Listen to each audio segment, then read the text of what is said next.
We're now recording. All right. Good morning and welcome to the Thursday meeting of the September Board of Trustees meeting, specifically the Executive Committee open session meeting. Call the meeting to order and ask that our secretary please take roll call. Chen? Here. Cisneros? Not present. Good? Here. Shelby? Present. Soel? Present. Stallings? Here. Tony? Present. Trejo? Present. You have a quorum. All right, thank you. First order of business is our call for public comment. State Bar staff will attempt to call members of the public in the order that they appear in the attendee pool. For those of you participating via Zoom video, you should have a function for virtually raising your hand. It is the hand icon and should appear at the bottom center of your screen. If you wish to address the board, please click on the hand icon now, and State Bar staff will call on you in the order that hands are raised. For those of you participating via phone, you may virtually raise your hand by pressing *9. Again, doing so will alert staff that you would like to make a comment, and State Bar staff will call on you and open your microphone so you can address the board. For those of you participating from a noticed location, please alert the State Bar staff member present in the room that you would like to make a comment. Due to time restrictions, we cannot allow more than 3 minutes for each speaker. Please note that the staff will have an on-screen timer visible to all attendees during the duration of your public comment. The timer's 3-minute countdown will begin as soon as you start your comment. The on-screen timer will flash out the final 10 seconds. Does not look like we have any advanced signups, is that correct? That is correct. And Madam Secretary, could you please identify any members wishing to address this committee? We have 2 members of the public wishing to address the committee. First member is Audit LA.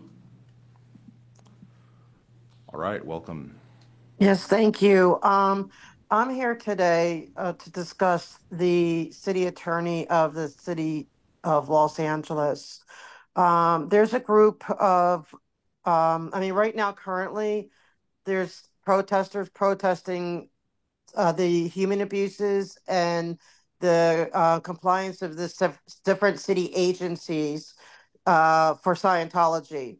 And Scientology seems to have like an effect over public works, police, fire, just different agencies, and with the human abuses as well, and getting endless permits and all kinds of things. I'm sorry, I'm a little nervous today because I've never spoken here. I'm not really familiar with how this works, but it's so egregious what she's doing. She, on their behest, they are doing bogus filing of misdemeanor charges against protesters to suppress free speech.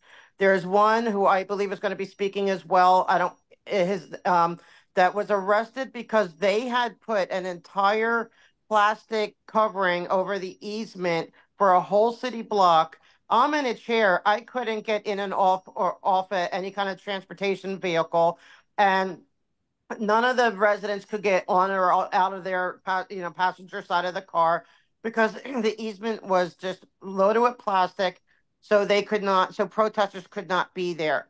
They also have planters all the way around the other 3 sides of the buildings just so no protesters can be there. And it's all ADA non-compliant. The city has ordered them to remove the planters. They still have not. But with the plastic covering, a person just took it off so the people can get through. And he has been arrested and he is facing criminal charges to this day. And this is the city attorney, Heidi Soto, and it is just retaliatory. It's on behalf of Scientology. I am convinced of that because there's other people too. They are going after them for bogus charges that are misdemeanors, everything, and it's just to suppress free speech. It's not a crime. What he did is not a crime. He actually helped the community because now we have access. And she needs to be put in check. She needs to she needs to stand down. She is not there. She's there to serve the city, not to serve Scientology. People have a right to protest human rights abuses and city abuses. If they are, they wasted so much water. They They put their sprinklers on the protesters for days on end. Is that my time? It is. Thank you for your Okay, thank you. comment. All right, next commenter, please. Next, we have Henry Marini. Good morning, Honorable Board. My name is Andrew Marino. Are you able to hear me well? Yes, we can.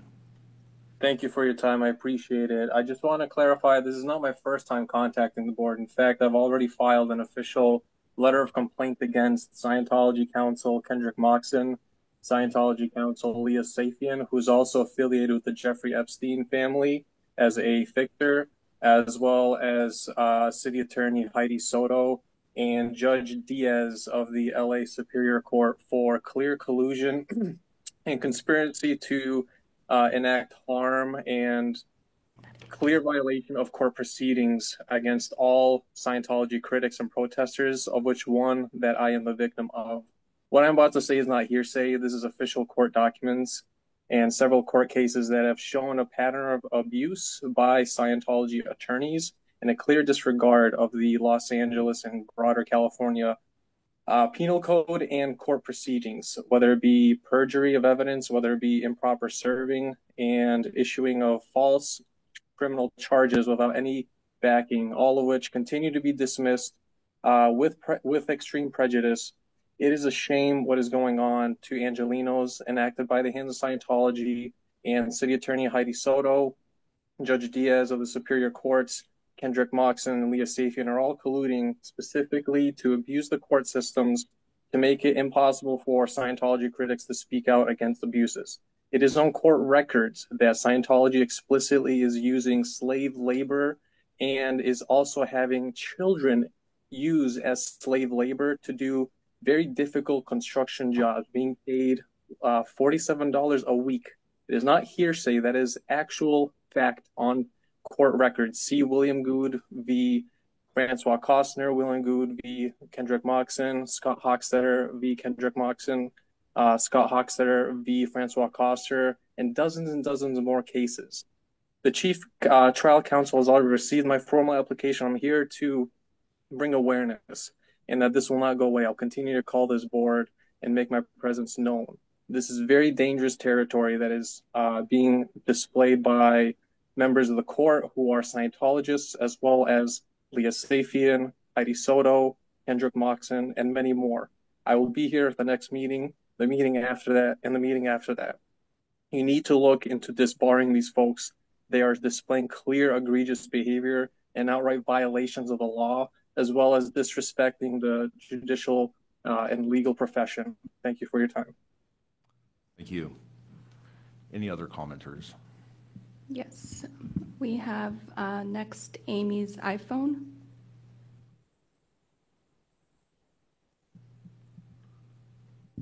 All right, welcome. Hi, do you hear me now? Hi. We can. Hi, I might not be as succinct, but I'm going to build upon what Henri and Audit LA said. I am upset because the attorneys that aforementioned by Henri, they are complicit with an atrocity. I speaking as a Jewish woman, I see very much parallels of the collaborations, much like Nazis did during World War II, in protecting atrocities such as slave labor and the use of children to do slave labor, such as digging ditches. It's been documented about the RPF, which is very much like concentration camps. And I'm speaking because never again is now. When my family and others emerged from the camps after World War II, we said never again. And the reason why I'm speaking is because I am going by the words of never again. And remember the movie Judgment at Nuremberg? I would hope that once this stuff really blows up in regards to the human and child trafficking that is being perpetuated by this cult and the people that are helping enable it and continue to procure more money and abuse these people and actually be participating in human slavery. I would hope that or human trafficking, as it looks like they're crimes against humanity. I would hope that none of them are going to be on a tribunal, because these are UN rights abuses that your attorneys that you decide to keep on the bar are helping enable. They might as well be Adolf Eichmann or Mussolini or even Joseph Mengele. Thank you. Thank you. Any other commenters? Yes. Next, we have Laura Anderson.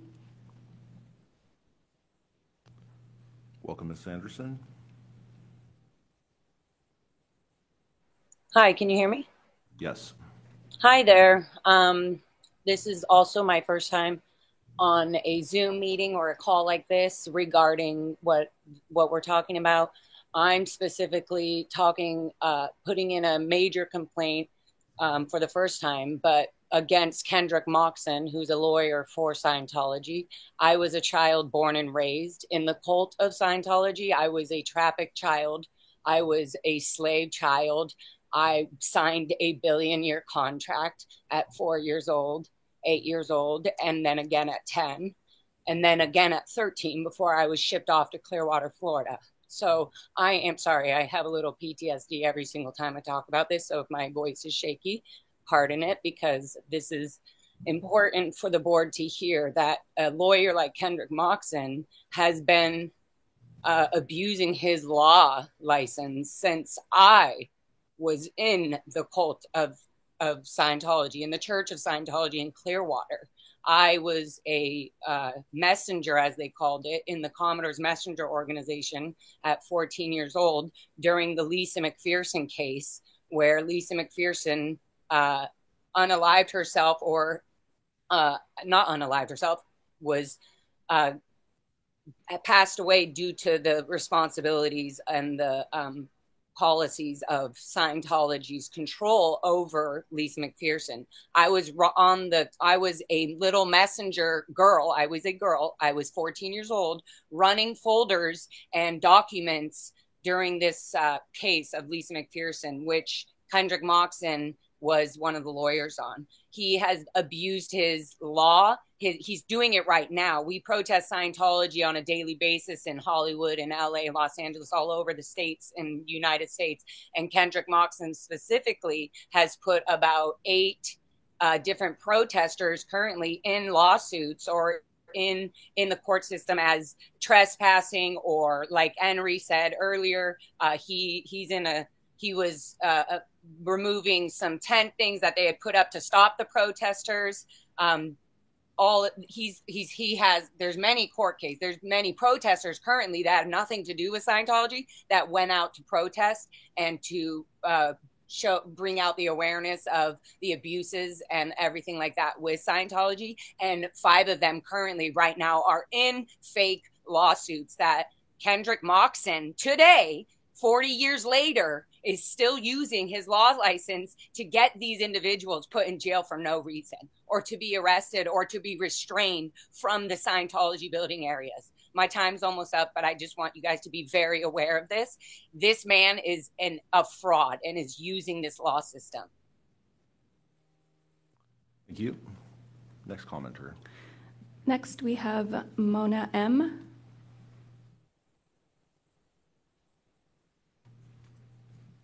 Good morning, commissioners. Can you hear me? Yes. Thank you. I'm sorry. I have a moment of silence for Lara Anderson that just spoke, because my heart just goes out to her so much, and she has so much wisdom and so much past experience with the lawyers that were previous. In comparison, mine is just so minute. What I would like to talk about is I happen to be a person with a disability. I'm a paraplegic and I use a wheelchair full time. And all around L. Ron Hubbard Way and Fountain Avenue, they have placed planters all the way around. Such planters like were removed in other Hollywood areas, ordered to be removed in other Hollywood areas. I cannot exit a paratransit vehicle. It is a violation of the Department of Justice, ADA, we all know that, and the FTA, the Federal Transit Administration, for path of travel for the ADA. And I have been making complaints going on 4 months now with the Board of Public Works, and the city attorney there, the representative, still has not made any adjustments. I guess there's notices that have been put out and called to the Church of Scientology to remove those planners, and they still have not been taken care of. So my question and my complaint is with the attorney with the Public Board of Works that they are not enforcing or doing their job with the Bureau of Street Services. Thank you, and I yield back my time. Thank you. Next commenter. Next, we have Kenny.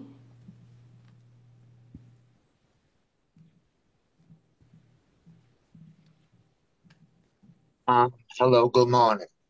I have concerns with vexatious doubt that you're even listening to the concerns of the community. It seems like it's in one ear and out the other. The cult of Scientology has committed crimes on camera with no consequences and continue to do so with all of you turning a blind eye. They set their own rules, then lie about it because you all allow it to happen. It seems like most of the city and the majority of y'all work for the cult instead of community. Lara Strong. I yield the rest of my time.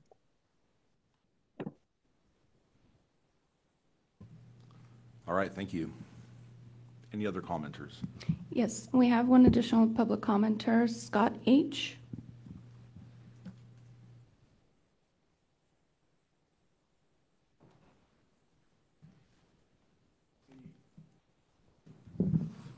Good evening, Council.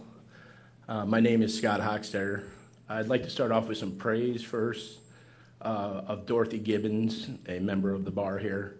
She was successful in an anti-SLAPP lawsuit for two individuals in LA at a restaurant called La Poubelle. I was one of her, she was my lawyer, and she stood up for my constitutional rights for a false restraining order. And I just want you guys to know what an asset she is to the bar. With that being said, Dorothy is involved in another restraining order from Kendrick Moxon for a false restraining order from an occupation of the public easement of us practicing our constitutional right to feed the homeless and to allow people to have a place to stay, something that the Church of Scientology or the cult of Scientology does not allow. I have half of my trial here on the 23rd of this month with Kendrick Moxon. And I haven't made an official complaint yet, but I'm making you aware of my complaint coming in. In my specific case that is going on the 23rd, they had filed a restraining order to stop us from feeding the homeless in front of the Church of Scientology. And in a declaration by Kendrick Moxon, he stated that he took a YouTube video from my channel in its entirety. This was not true. Kendrick Moxon cut 40 seconds in the middle of that video that showed a very different situation of what happened on that day. And my trial's not over. I haven't been relieved of what's going on. But that 40 seconds of that video that was clipped, he swore in a declaration that that was true and correct copy of that video. That 40 seconds tells a complete different story of what happened on that day. I was accessing the public road. The security guards, who are not security guards, they are some type of apprentice living at the place where they work, working 7 days a week, 12 hours a day for $50 a week. That is slave labor. That is indentured servitude. And Kendrick Moxon deleted 40 seconds of the video that showed that the police officers told me that I had a right to be on that public street. And I know Dorothy Gibbons will succeed in her case. I didn't have the $10,000 to take her on retainer, so I'm doing it myself. So just look forward for my complaint, and I know that there's some of you guys are definitely working for the people and you are good people. And hopefully you are made aware of that. Kendrick Moxon's not new to this. Operation Snow White in 1980, a bunch of people were indicted for crimes. He forged some documents in that. He was not indicted in that operation. The church safe-pointed members of the IRS and other government officials to make judgments and rulings in favor of Church of Scientology, and some members of the church did 7 years. He was involved in that. He was never charged, though. Thank you. I yield my time. Have a great day. Thank you. Any other commenters? We do not have any additional public members wishing to address this committee. All right, we're going to close the public comment period. We're going to go to Chair's report. I'm going to defer that to the full board meeting. Going to item number 2, which are the open session minutes. Item 2.1 is approval of the July 18, 2024 open session minutes. If there are any members who have any corrections or modifications to these minutes, please indicate now. And if there are no such corrections, can I ask for a motion and a second? So moved. I'll second. All right, first by Trustee Good, second by Trustee Sowell. May I have a roll call vote, please? Chen? Aye. Cisneros? Aye. Good? Aye. Shelby? Aye. Sowell? Aye. Tony? Aye. Trejo? Aye. Stallings? Aye. 8 ayes, 0 nays. Minutes are adopted. All right, thank you. Number 3, consent calendar. There is nothing on consent calendar. Item 4, we have one business item. That is item 4.1.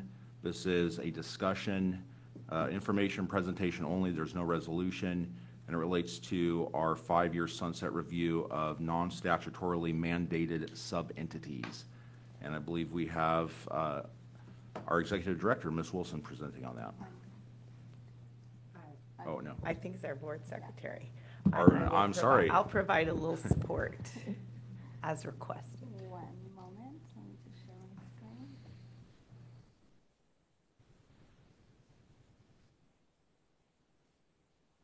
Okay. Good morning, Executive Committee members. This agenda item is to provide an update on the 5-year review of sub-entities.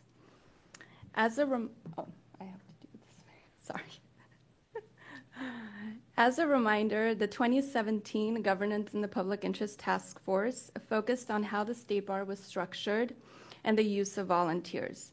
At that time, we had over 300 volunteers, and today we have significantly fewer across all sub-entities, a total of 185. The 2017 report issued several recommendations which codified modifications to the board policy manual regarding a sunset review of sub-entities every 5 years. Regarding the specific sub-entities up for review, I thought it would be helpful to highlight the recommendations made at that time and the issues that were raised.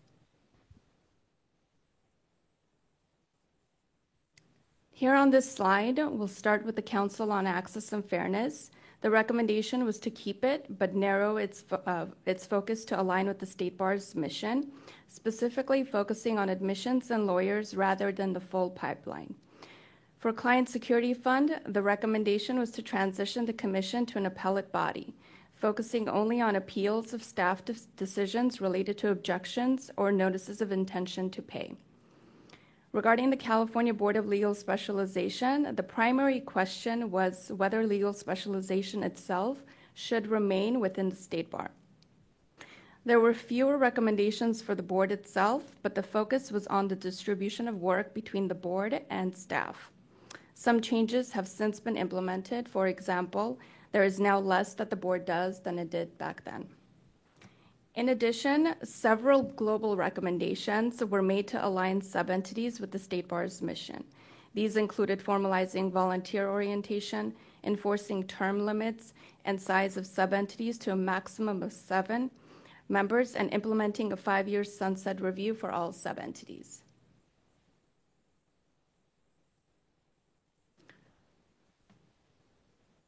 In 2019, further progress was made. For the Client Security Fund Commission, the recommendations from 2018 to streamline the commission by reducing its size and shifting its focus toward appeals, with staff handling most administrative functions, were implemented. For law school engagement and accreditation, the focus was primarily on whether we have an effective mechanism for engaging law schools. Ultimately, this work led to the creation of the Committee of State Bar Accredited and Registered Schools, which is under review today. As part of this sub-entity review, part of what we will assess is its effectiveness.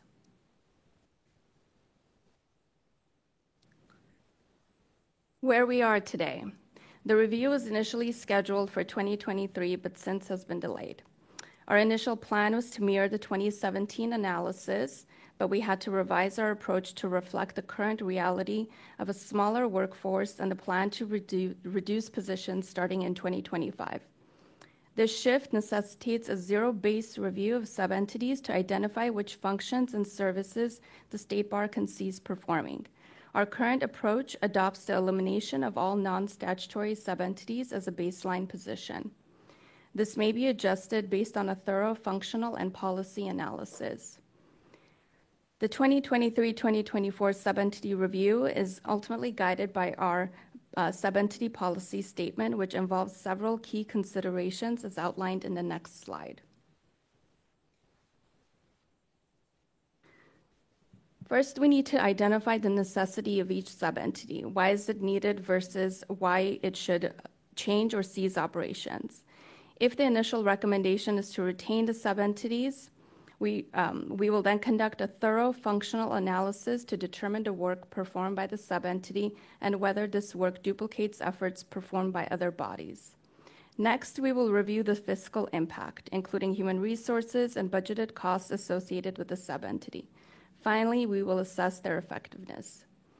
As next steps, the committee should expect to see an initial set of recommendations presented for discussion at the November board meeting. I'm happy to take any questions or hear any feedback as we move forward with this review process. Thank you.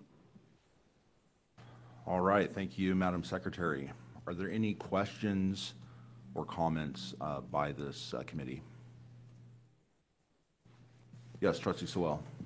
Luis, I did have a quick question for you. I think at the very beginning of your presentation, you mentioned that the number of volunteers is down. I think you said from 300 to, was it 180? Is that what you said?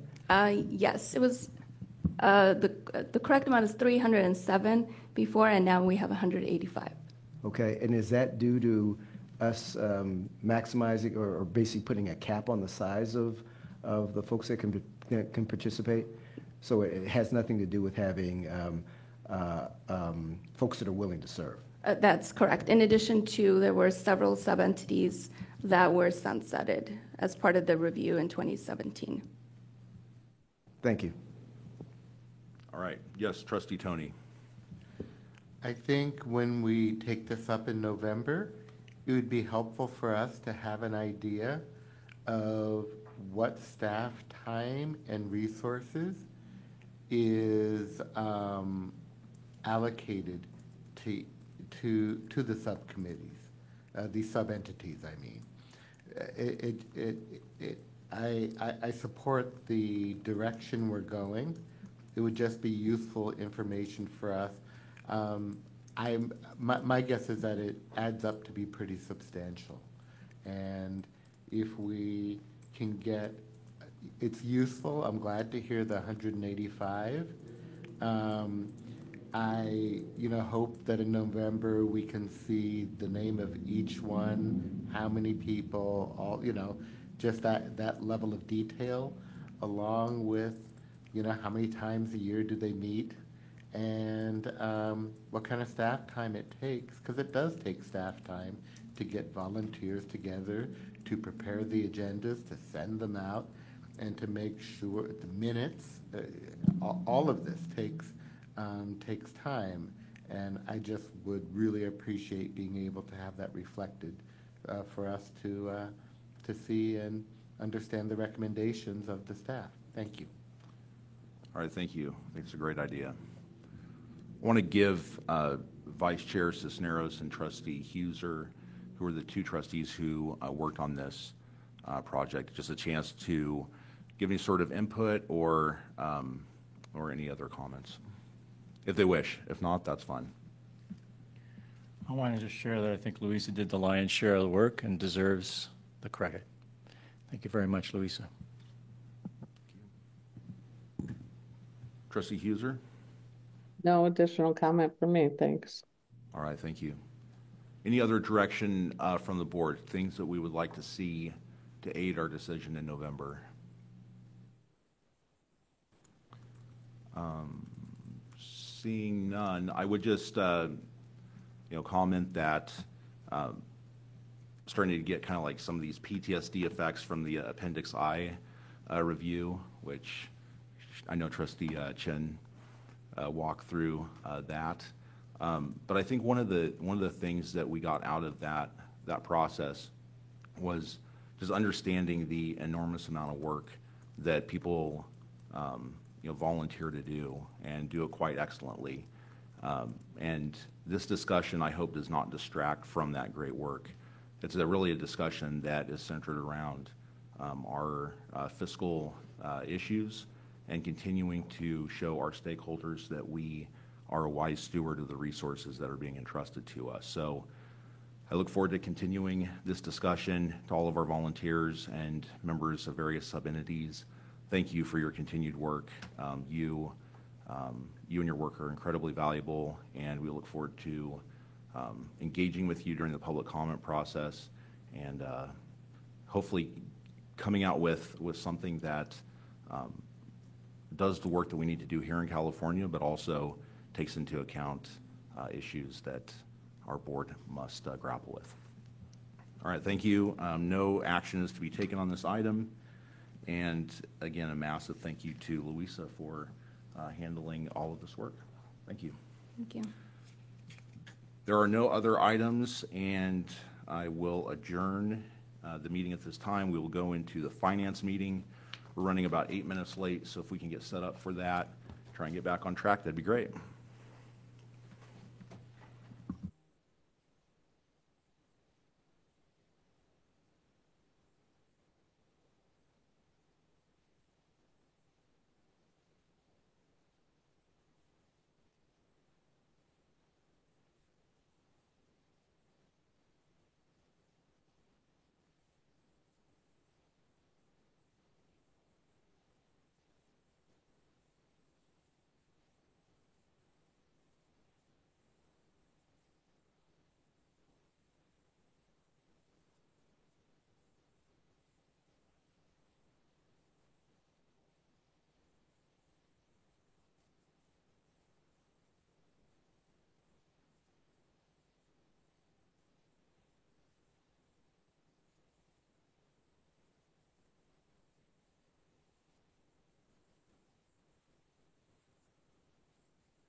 Yes, we're ready whenever you are. And we're still recording, so we can get started if you'd like.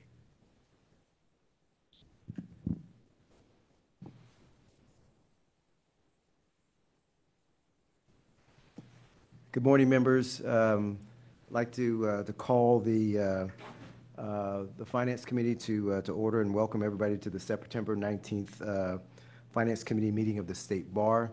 As a reminder, this meeting is being recorded.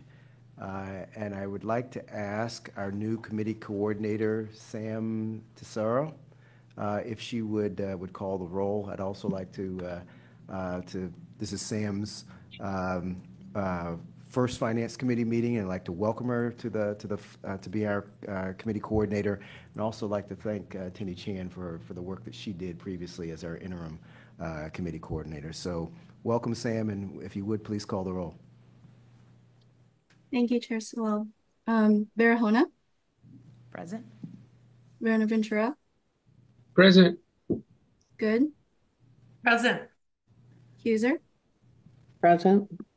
Sewell, Present. Tony, Present. and Trejo.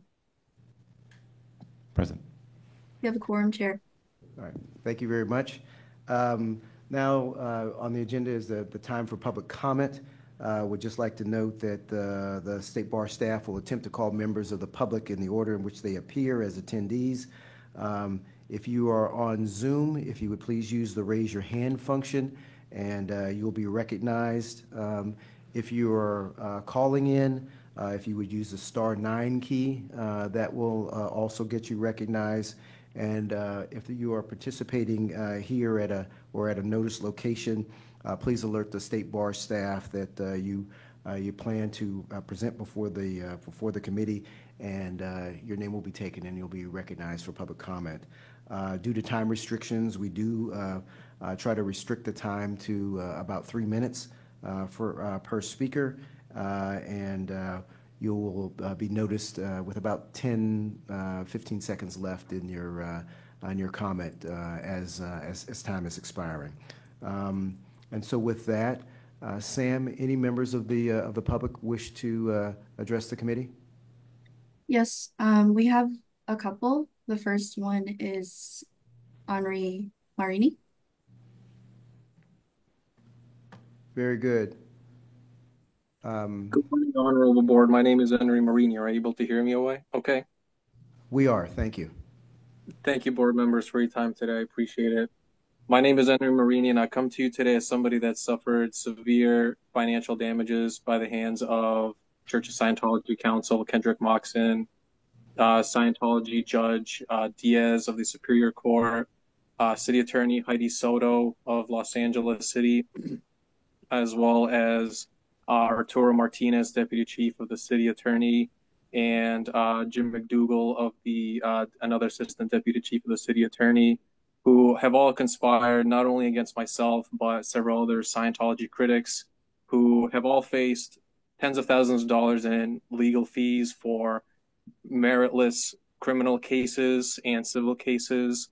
I am still ongoing a case right now that I've had to spend several thousands of dollars on for peacefully exercising my First Amendment right. This is not a one-off. I believe you may have been in the room when you've heard others mention public comment regarding the clear abuse of attorneys Kendrick Moxon, Leah Safian, who is a well-known affiliate of the Jeffrey Epstein family, and Ghislaine Maxwell. She is an attorney that has been involved in other cases, which is why what I'm saying is not hearsay, that have clearly been intentional acts to suppress free speech against Scientology critics. You can see cases of Will and Good v. Francois Coster, William Good v. Kendrick Moxon, Scott Hochstetter v. Kendrick Moxon, Scott Hochstetter v. Francois Coster, Cameron v.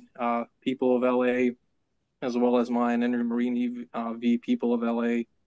These are all people who have been unlawfully arrested, faced tens of thousands of dollars in financial damages, and I would urge this committee to see about what funds there can be put together for people that have done such a wonderful job of exposing, again, not hearsay, actual court cases with sworn testimony, actual child slave labor being enacted by Scientology. And these victims, one of which is myself, have faced many, many irreparable damages, be it career opportunities, be it damages that I have to pay for attorney's fees and service processors, court fees.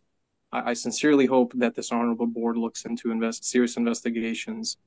This group of protesters that all speak out against Scientology, these are people that are not going to go away, and they are serious.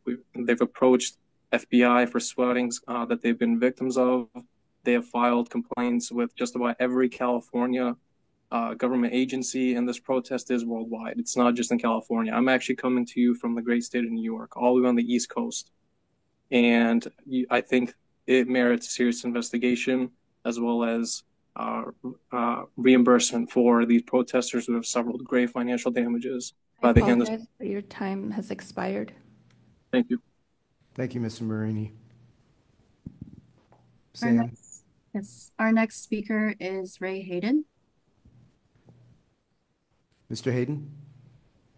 Hi, how y'all doing? I just want to make sure that the main Board of Trustees is where I need to make that Board of Trustees public statement that I want to make. It's a next meeting. It is, Mr. Hayden, unless you have a comment for the finance committee. Nothing to do with finance. I think that California bars had made some really great steps financially to solve some previous issues. But thank you very much and have a great meeting. Okay, sure thing. Next, we have Laura Anderson. Hi, can you hear me? Good morning. Yes. Good morning. Thank you for listening. I just wanted to add to what Henry was just talking about. I was a child born and raised in this cult of Scientology. I am currently obviously, I mean, not obvious. I am one of the main protesters, or I've been protesting Scientology the last year in Los Angeles because I was born and raised in it. I was trafficked. I was slaved my whole childhood. I had to get permission multiple times just to leave physically. On so many levels, this was the norm. I signed billion-year contracts multiple times. My mom and dad, my whole family is still in Scientology. They're executives. They were executives. They're now demoted or hidden from the public so that they can't be spotted by either people who would handle the elderly abuse in the city or things like that. We're trying to find any outlet to, as we have our First Amendment rights, those rights are getting taken away by the exact same things that I saw as a child and the things that I was trained to be doing and acting out to the outside world. Kendrick Moxon is the main lawyer that is running the cases in Los Angeles. The cases meaning the false cases that were put on protesters that were protesting Scientology. People that I've become very good friends with now, because imagine being a child born and raised in this cult, has now lost everything, has lost her family, has found her voice finally, whether it's shaking or not, to be able to speak about this. And here we have a group of people that are aligned with this movement and getting these abuses exposed, even to just the board here. And we're getting attacked physically in court. We're getting stopped outside, or we're getting harassed, etc. I don't know if my time went over yet, but I just want you to know this is coming from somebody born and raised a child and has lost everything. And their family, my mom and dad, are still in there and refuse to talk to me. Thank you for your comments, Ms. Anderson. Thank you. Next, we have 3 more members of the public. Next, we have Serge. Please address your time. You have time to address the committee, Serge. Thank you. I'm here. Thank you, committee, for taking a time to listen to us. Like Laura said, I was a child that also grew up in Scientology. I was brought here from Mexico. I only finished to 7th grade high school. My passport was locked up in a Florida hotel. I was trafficked across state lines.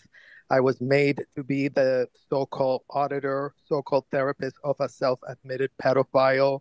I was locked up at the Hacienda Gardens in Clearwater for 2 years by Debbie Cook, who forced me to be with this man 5 hours a day, asking him about disgusting, intimate details of his sexual predilections. And I was supposed to clean them up, is what they were telling us, blow them away.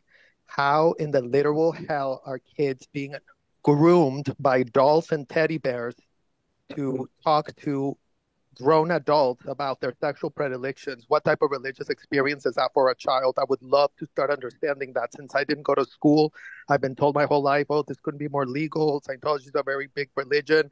I don't care what adults do. Let's make that clear.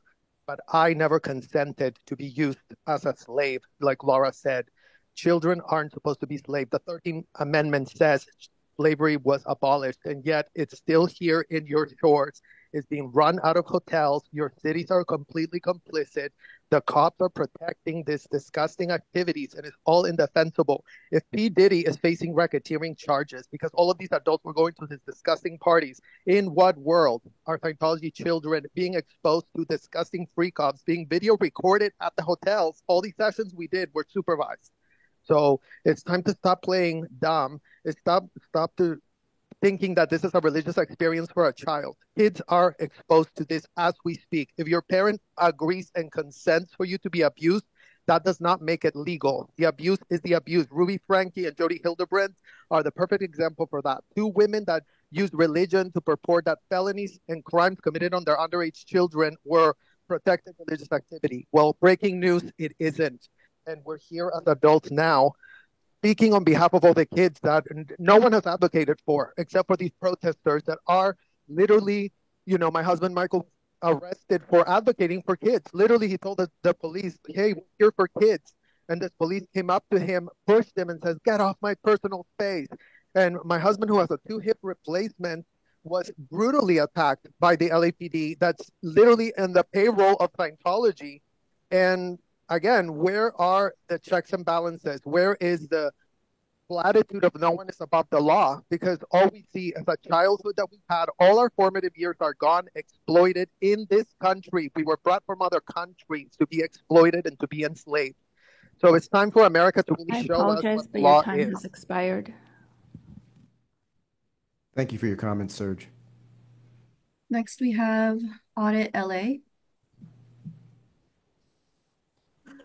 Yes, good morning. I had no intention of becoming a protester of Scientology, but I ended up meeting and speaking with Laura and Serge, and I feel like this is my life calling to not only fight this cult, but also to fight their what they call safe pointing. What they do is they ingrain themselves in local government so close, so twisted that the city becomes complicit. And that's what I'm finding. For months now, I've been trying to get certain things changed where they are getting endless permits to close down a city street for their own use, and the police departments that they come and they do their events. They also get special help and protection. So it's Public Works, the Board of Street Services. There's just so much. It is so ingrained, and as I'm already a community advocate, it disgusts me to see how corrupt my city is when it comes to Scientology, and especially when it comes to the city attorney. She is absolutely complicit in helping Scientology get rid of protesters.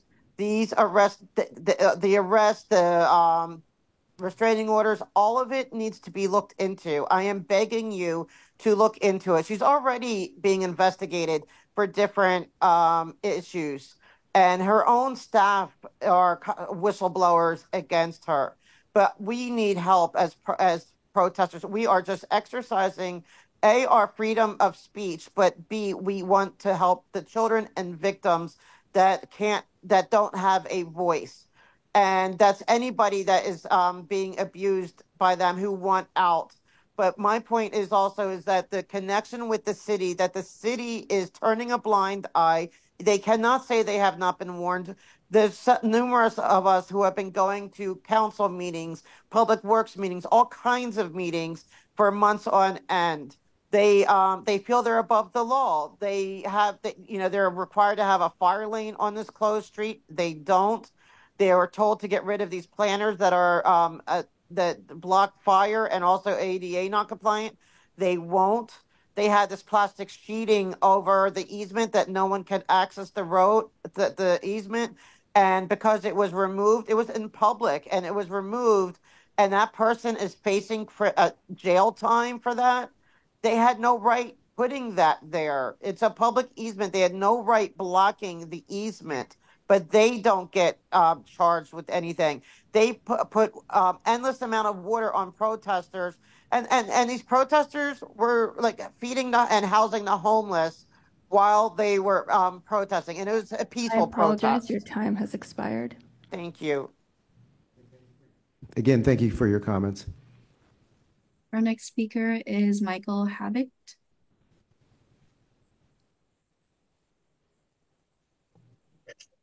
Hi, I'm Michael. I'm Serge's husband, and I'm the one he was just talking about. I was there going to a protest at the Big Blue building on Sunset Boulevard when I was saying goodbye to the protesters because we were heading out of town, at which time I saw the sergeant of LAPD there, and I had spoken to him before, so I walked up to him just to remind him, and I said to him, look, remember, we're here for the kids. We want the kids to be let out of Scientology. The sexual abuse, the pedophiles that are being programmed to take advantage of these kids. Serge has been one of them. Many of these kids in Scientology have been sexually abused. The feds have been contacted. Nothing's happening with the feds. The LAPD are so entwined with Scientology. The evening that I was attacked and ended up in the hospital, I was looking at the group of police there, and I couldn't determine which police were actually hired by Scientology as off-duty police assistants for them and who was the city police for us that were there for the public. And even the police that were there for the public weren't protecting us. They were attacking me and arresting me, falsely arresting me, then turning around and telling that I had slugged the sergeant in the face for the arrest and kept me in jail for 3 days. This has got to stop. We were tired of fighting just the system that's there to protect us, let alone fighting against Scientology, who's sitting there abusing these kids as we speak today. As you go home this evening, you get to go home to a warm, cozy, warm house, nice food. There are kids in there waking up at 8 o'clock in the morning or earlier and going to bed at 10, 11 o'clock at night, working adult hours. This is absolutely ridiculous. The fact that the police are there supporting them, it was just appalling to look up and see all these LAPD officers in their black jackets with their embroidery badge on because it was so cold out. None of them had their badges on. None of them had their body cams on. What is going on in our city? What is going on in the United States? Where are you guys standing up to protect the public, to protect the kids? The kids cannot consent. These 8, 6, 5, 4, these kids are signing billion-year contracts at these unbelievable ages that they're giving their life up to this mission of a convicted felon, L. Ron Hubbard. Where are you guys standing up for the kids? Look at P. Diddy. This is exactly like P. Diddy. It's systemic throughout Scientology. I apologize, but your time has expired. Michael, we thank you for your comments. Our last commenter is Kenny.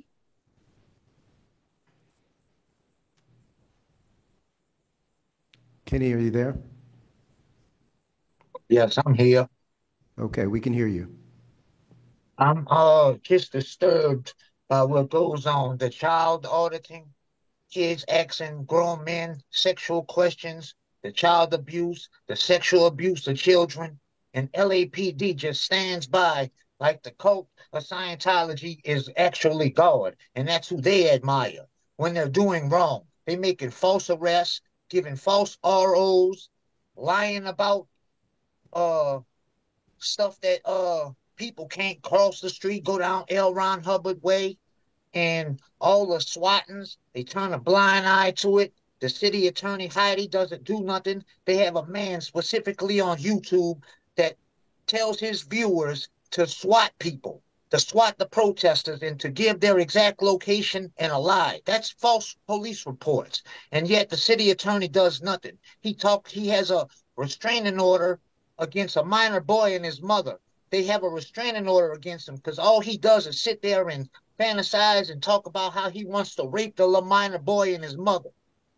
And they had to go down to get a restraining order. Yet he still violates that restraining order, and the city attorney Heidi does nothing about it. It's sickening how crooked the LAPD is, and the display and the boldness about it, along with the Church of Scientology.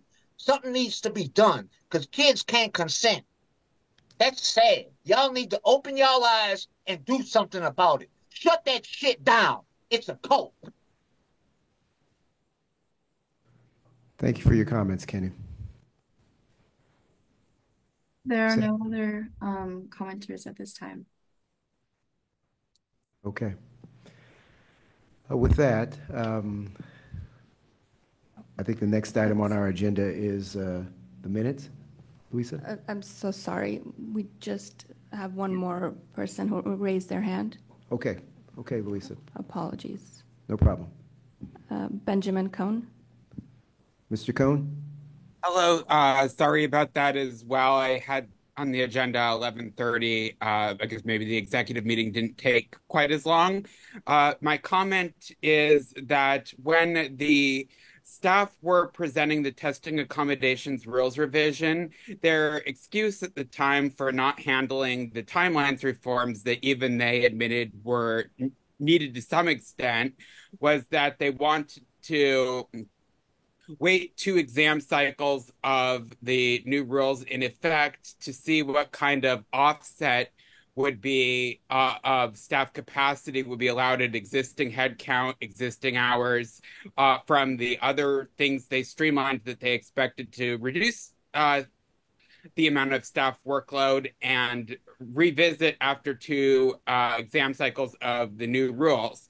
They have also more recently stated that to the maximum extent they could, they have been implementing the rules that they've proposed that were voted through this board but have not yet been approved by the California Supreme Court on the February 2024 and July 2024 bar exams, except where they facially contradict the which is not where the workload decreases are, the existing rules.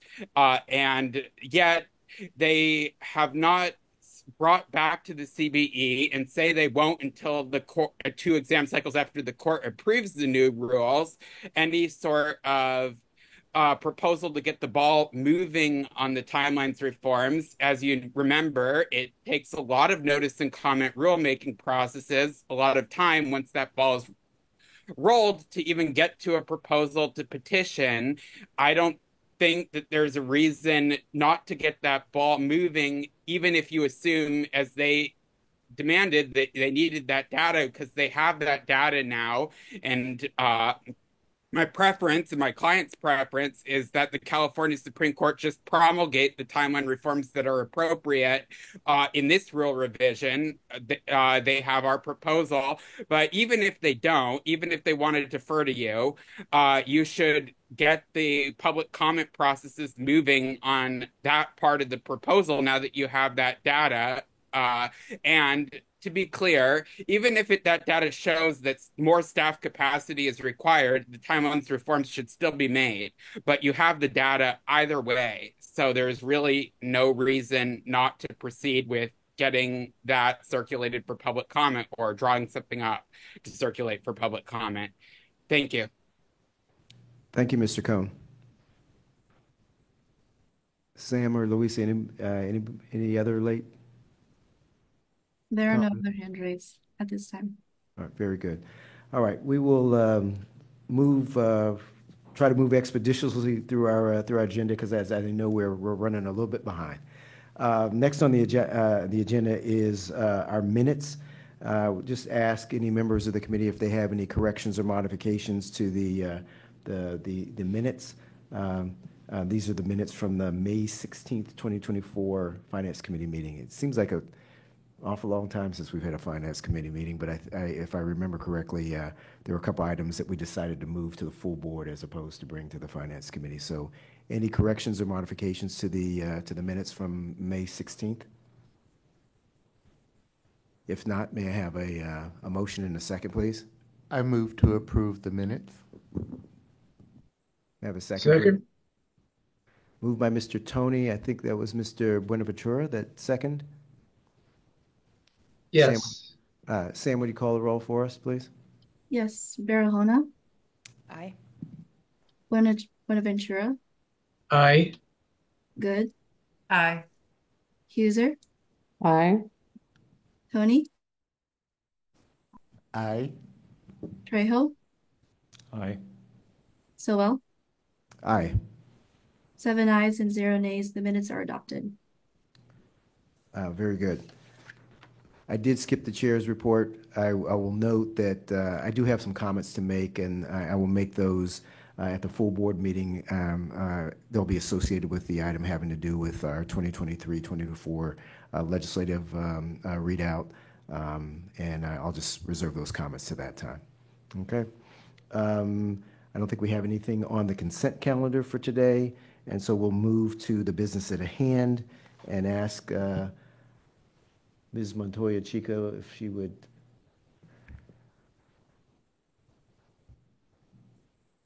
So our first item is approval of the 2024 mid-year budget variance report, including quarter 2 financial statements report, projections, and proposed budget amendment.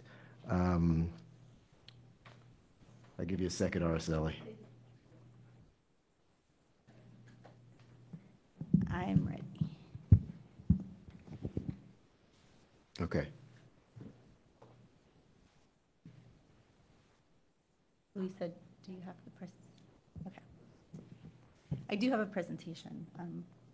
Just give us a few minutes, please, but good morning. Good morning.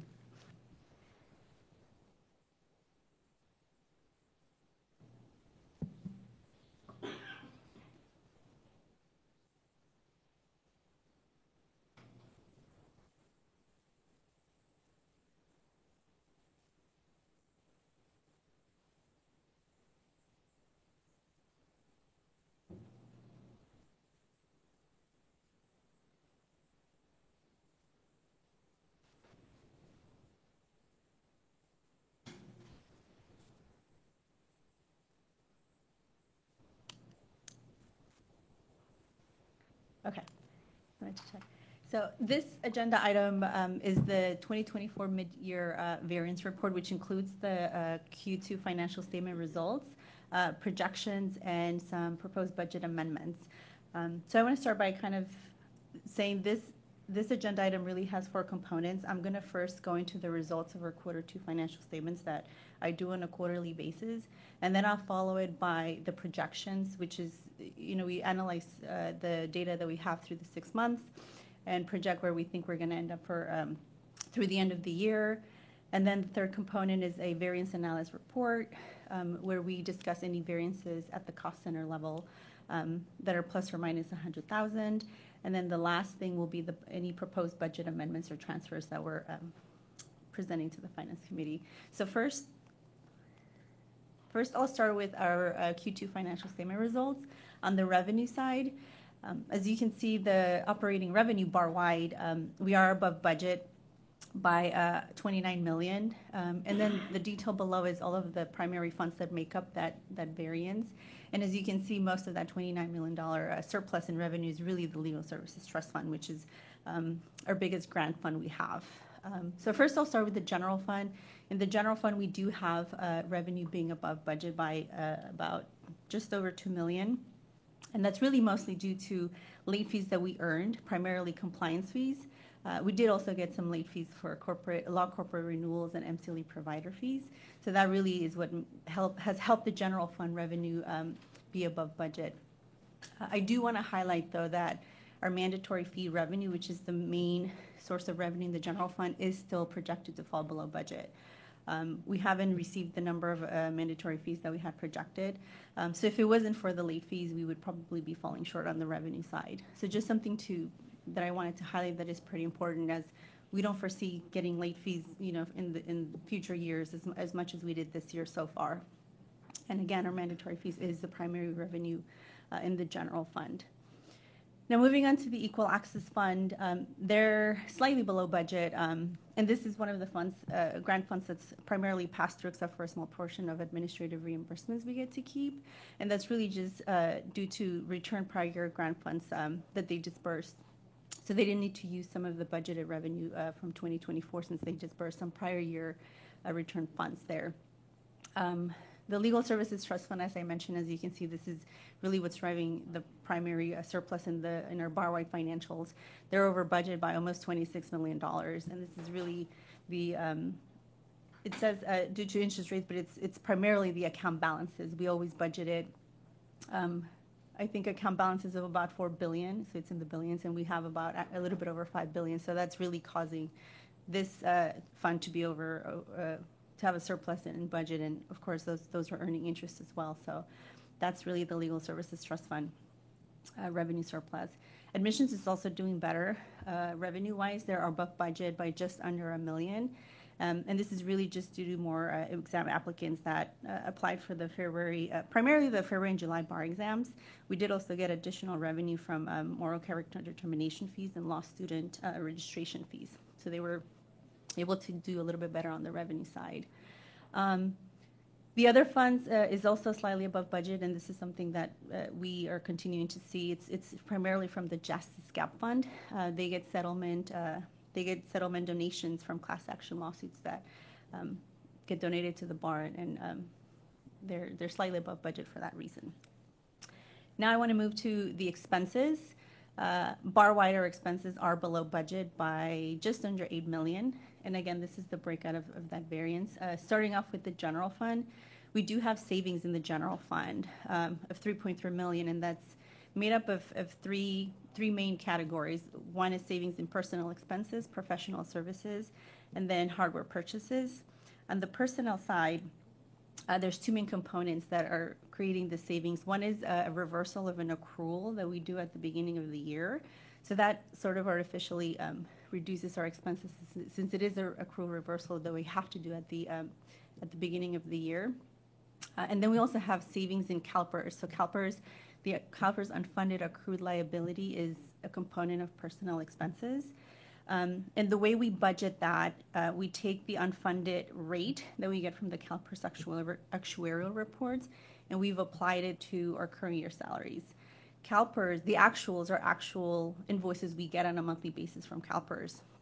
And they're also using the same rate, however, they're using salaries from that same valuation report, but the valuation reports are always in arrears. So the timing of the amount of salary is just a little bit behind. So if we were to keep the same headcount in future years, this, the CalPERS will eventually increase the CalPERS cost. On the professional services side, it's mostly delayed projects in IT that we're reviewing and that are on pause, as well as some savings in the Rule 2201 program. We haven't seen as much referrals going there, so there's savings in professional services there. Now, in the Equal Access Fund, as I mentioned on the revenue side, it's usually if you see revenues go up, their expenses will also go up. So it's the same fluctuation, but on the expense side, they're below budget since they also spent prior year funds instead of current year 2024 funds. So that's causing savings there. The grant funds is a little bit different. They, on the other side, have a little bit more expenses than budget because they also dispersed funds from prior years. The admission fund is also doing good in terms of expenses. They are below budget by, again, just under $1 million. And that's really mainly due to primarily a delayed in invoices from certain graders, test accommodations, and psychometric consultants. We are going to get those invoices in the later half of the year. So these savings are only as of Q2, but we are going to get those invoices. We do, however, have exam savings because we were able to use the state bar facilities for the bar exams. And we were able to use also a volunteer proctor, so that did realize savings in the admissions fund. The client security fund, the savings here on the expenses is really just payouts. They have lower payouts than we had anticipated. There's less eligible claims. And finally, in the other funds, they are lower than budget, and this is really a budgeting error. In the bank settlement fund, we budgeted for 2 years worth of expenditures instead of one. So this is one of the proposed budget amendments that's included in attachment E that we're going to correct so that we don't see this variance going forward. So now I'm going to jump over to the projections. Yes. So the projections, as I said, we take the data that we have through June 30th and we assess if we need to adjust revenues up or down, same with expenses. And we try to reproject where our deficit is and where our reserves will be for all of the funds. And just as a reminder, the board policy or the target board policy on reserves is to be between 17 and 30%. And as you can see, all of our funds except for legislative activities is outside of even the floor of 17%. The funds that you see here as NA, those are all grant-related funds, other than the Client Security Fund, of course, but all of the grant-related funds are exempt from the target policy, which is why we have them listed as NA. I do want to highlight, and in my next slide, I'll highlight some of the general fund changes, but really quick, admissions, as you can see, it's actually improved. Our projections show that admissions is going to improve in terms of the reserves. We had admissions ending reserves to be, let me see, where am I? Sorry, the admissions to have a deficit spending. We had budgeted of 3.8 million, but it's now come down to about 2 million. So that's increasing their deficit, or sorry, that's increasing their fund balance to almost $5 million. Which is a positive for the admissions fund, since it is one of the funds that's also struggling with, that has been struggling with reserves and their financial condition. You also see here EOB, the elimination of bias fund. This is where our ongoing activities to support DEI work is funded from, primarily. This fund is the way this fund gets funded, it's through a $2 opt-in fee from attorneys. And as you can see, we really haven't gotten sufficient revenues from the attorneys opting in to cover the activities here. So for us to continue doing this work, we would probably have the general fund support the activities of the elimination of bias fund. And then the legislative activities fund, this is another fund I want to highlight just because it's still, within the target policy of 17 to 30%. However, this fund did convert from opt-out to opt-in, and ever since it was converted to opt-in, we've seen a drastic decrease in revenues. So we are going to have to keep a close eye on this fund, since the revenues we're seeing are just, extremely low compared to prior years, and it looks like it's going to be insufficient to support the activities going forward. So these are just some highlights I want to mention on primarily the general fund. The general fund actually is improving in terms of its financial condition, which is, of course, a good thing. We are not projecting to be at a deficit. It's still a deficit spending of 15 million, but we adopted a budget of $22 million, so that's a decrease in deficit spending. In turn, our projected reserve, if I go back, is now almost 19 million, and we had budgeted a reserve of about 14 million. So we've also improved there. And the reserve level went up from 11%, just over 11% to now 16%. And that's really mainly due to more revenues that we've earned and savings in expenses. On the revenue side, it's really, as I mentioned in the Q2 results, these CTAB late compliance fees have really helped the general fund make up more revenue than we had budgeted. And investment income, we're also getting better investment income this year due to continued good rates. And those two components are really what's going to help the fund have a higher fund balance at the end of the year. And on the expenses side, we do have savings. And it's mainly due to these items that I listed here. We have a delayed elevator project that we were going to spend money on this year, but that project is delayed and it's going to get moved to 2025. So this cost is really getting shifted to 2025, but it is obviously creating savings for us in 2024. We also, as part of our move in the San Francisco office, we budgeted a digitization project, and the contract for that actually came out lower than we had budgeted, so there are realized savings there. And as I mentioned, the CalPERS unfunded accrual or cure liability, the UAL, that's also creating some savings on the expenses. So those, between the revenue and expenses, we've been able to decrease our deficit spending. and increase the fund balance at the end of the year.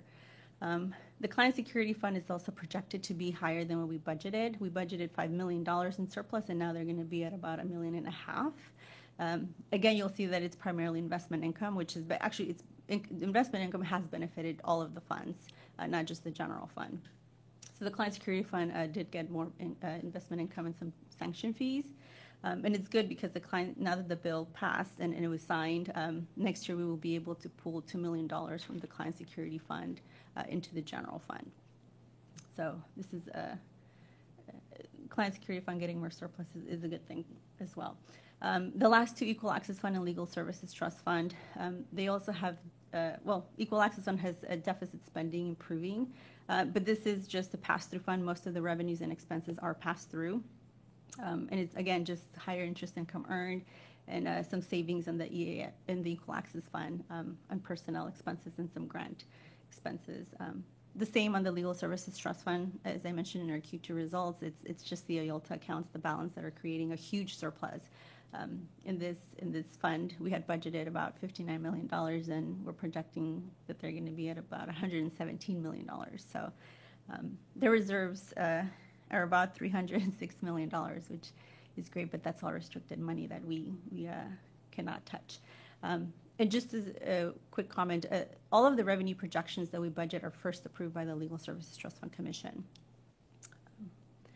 So now I'm going to move, now the next component I'm going to move on to is the variance analysis report. The variances are detailed in attachment D. I don't repurpose them here since it is a lot, and if you want to see the details or have any questions, those are in D.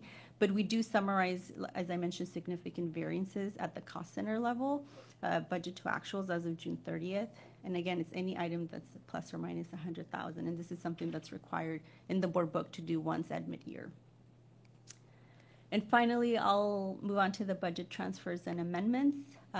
Again, we analyze the data through June 30th and see if there's any proposed budget amendments to either correct. The main purpose is to correct inaccuracies that we've identified, and also some anticipated changes that have come to light that were not known at the time we adopted the budget.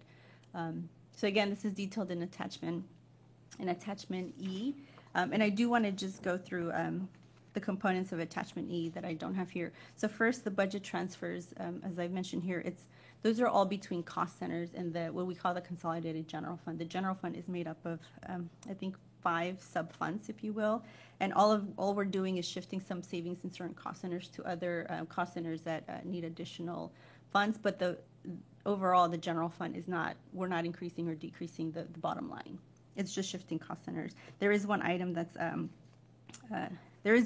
related to the admissions fund that's, again, just shifting between cost centers, so the bottom line is also not changing.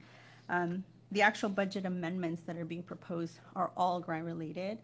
It's really just to correct some of the variances that you keep hearing me explain in Q1 and Q2, and the goal of correcting these grant related revenues and expenses is so that we don't have those variances ongoing, and I don't have to keep explaining that it's, budgeting error, that we have more revenue. So we are adjusting those, or we're proposing those amendments to adjust the budget to be closer to actuals. And that's the last component of this agenda item. If anybody has any questions, I'd be happy to answer. Araceli, thank you for the thoroughness of the report, as well as the thoroughness of the documentation that is in the agenda item. Questions from committee members?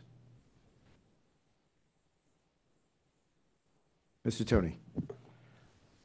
Yes, I have a question on attachment A, if we could put that up. And this is a question that I provided to Araceli yesterday, so that it wouldn't come out of the blue, so to say.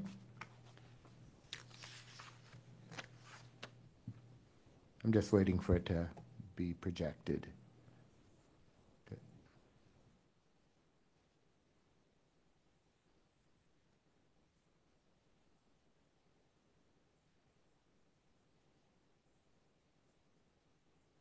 Give me just a moment, please. Of course.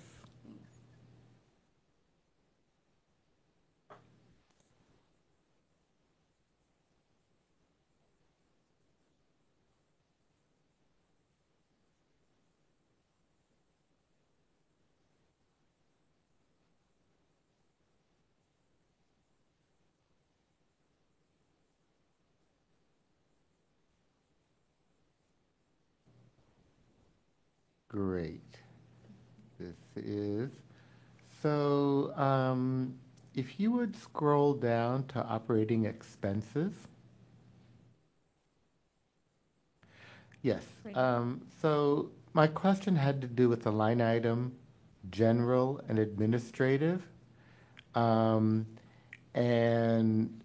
I had a hard time wrapping my head around what is a negative expense. General and administrative is being recorded as a $7 million negative expense.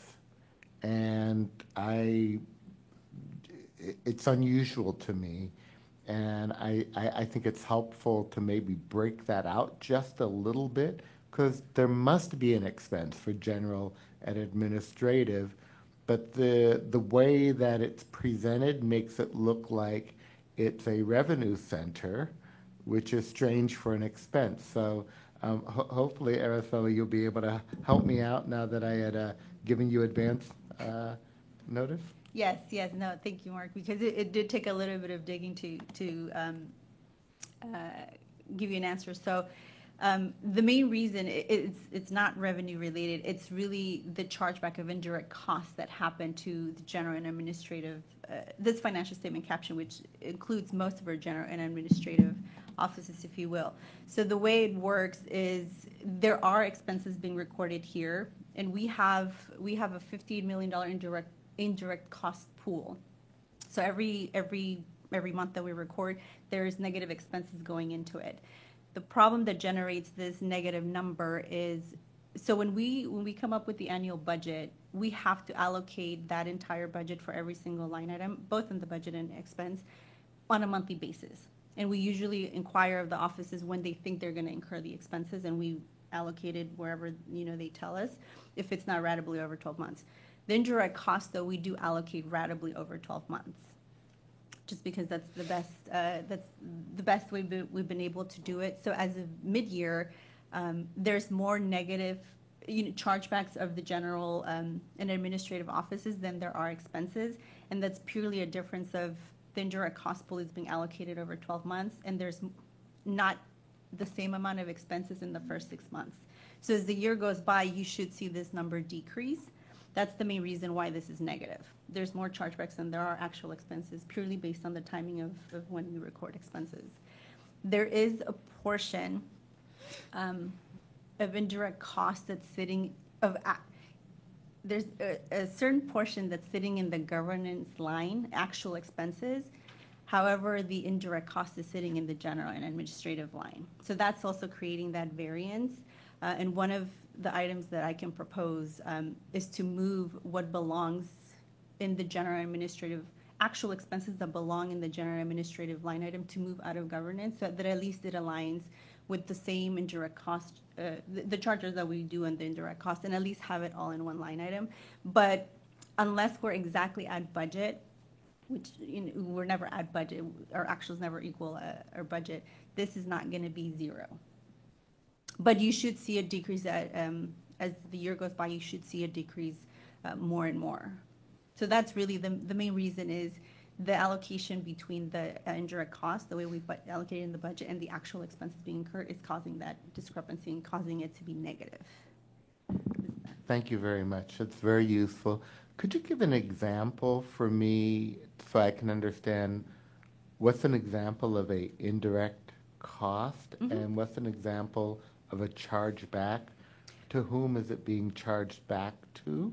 So there's certain offices like OCTC that pays into the indirect cost pool. The indirect costs are basically all of the offices that provide support services. So HR, finance, general services.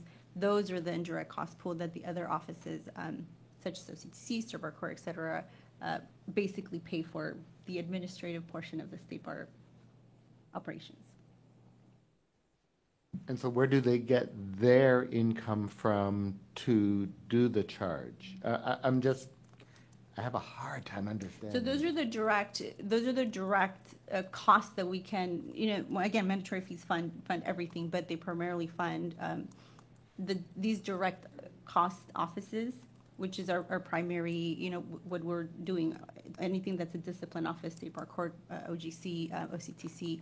those are direct, their costs are directly associated to what we do. Any other admin offices are just going to be part of this indirect cost pool. Okay. Does that make sense? Yeah, thank you. Okay. I appreciate it. Other questions from the committee? Yeah, I had one.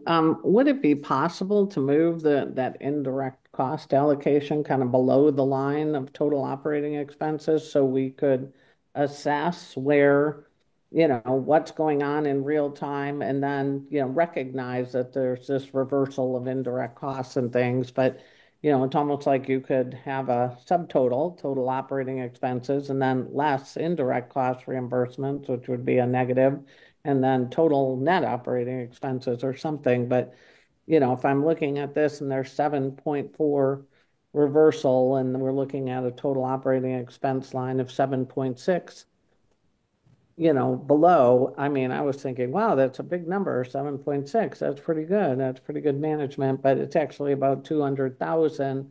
And if it's going to reverse later in the year, that's something we should keep our eye on. And is there a way to kind of break it out there below the line so it's more easy to understand? Because I appreciate the question. I didn't have that in mind either. Yeah, and we can, because we do have so the reports are ran and this is how they're exported. So we would have to do a little bit of manual adjustments, but we do know which we can break them out between the actual expenses hitting this general and administrative line item and all of the negative expenses, which is the indirect cost pool. So we can break them out and do what you're suggesting as well, Mary. So maybe in the future Just quarters. from where we are now, are we expecting then to have a budget deficit, and increase expenses over and above our, projected budget? If this is going to reverse, as you said, later in the year, should we? Not that it reverses. Sorry, I'm sorry to cut you off. Not that it reverses. It'll just get smaller. Meaning, especially in particular, the budget amount. But for the general and administrative is very similar to our general fund. We are projecting to be below budget on expenses. And our deficit is going to get smaller. So the projection still stands. I think that the projection for the general fund, when the board adopted the budget earlier this year, we projected a $22 million deficit this year. So it's important to understand we adopted a deficit budget. And now the projection is a $15 million deficit. So it's to the upside of $7 million, but it's still a deficit. I don't think anything here changes that. In fact, this is just the bar-wide position as of June 30th, not reflecting the projection.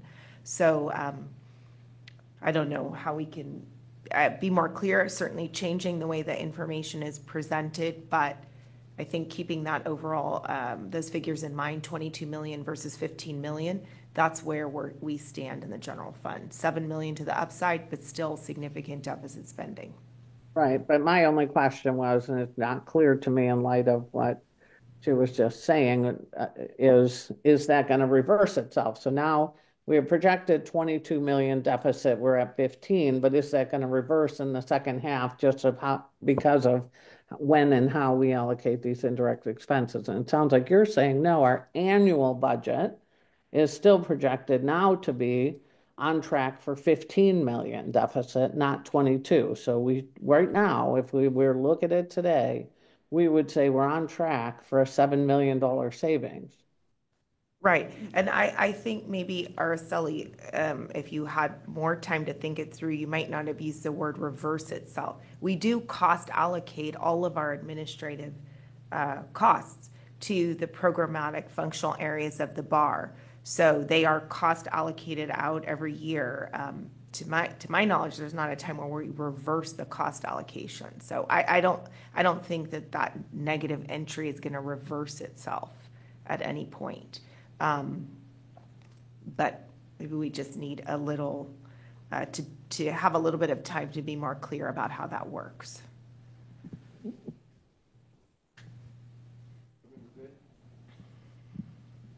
Board Member Good, you have your hand up as well? Yes, and I wanted to switch gears. So I don't know if there needs to be more discussion on this issue or not, but I wanted to let that come to a close, and then I had another question. I think trustees Tony and Huser are, I see them shaking their head that they're okay. Okay. Thank you, Ms. Montoya Chico. I really appreciate the detailed reports and your conscientiousness and excellent work on this. I had one sort of general question, which is, of course, in any budgeting process, it's very difficult to land the plane on the runway, so to speak, right? If not impossible. And I just wondered if we had done any sort of historical look at our budgeting processes to see if there are any particular line items where we're always wrong, so that we could sort of better improve that process. So, where there's a particularly material variance, whether on the upside or the downside. So that was just my question. Thank you. We have done an analysis of our budget to actuals. I think the previous 5 years. I'm trying to think if there's anything that. So one of the things I will say is we have been more careful about projecting our reserves. There's a lot of adjustments that occur at year end, and in prior years our reserves were drastically different when we adopted the budget to when the actuals.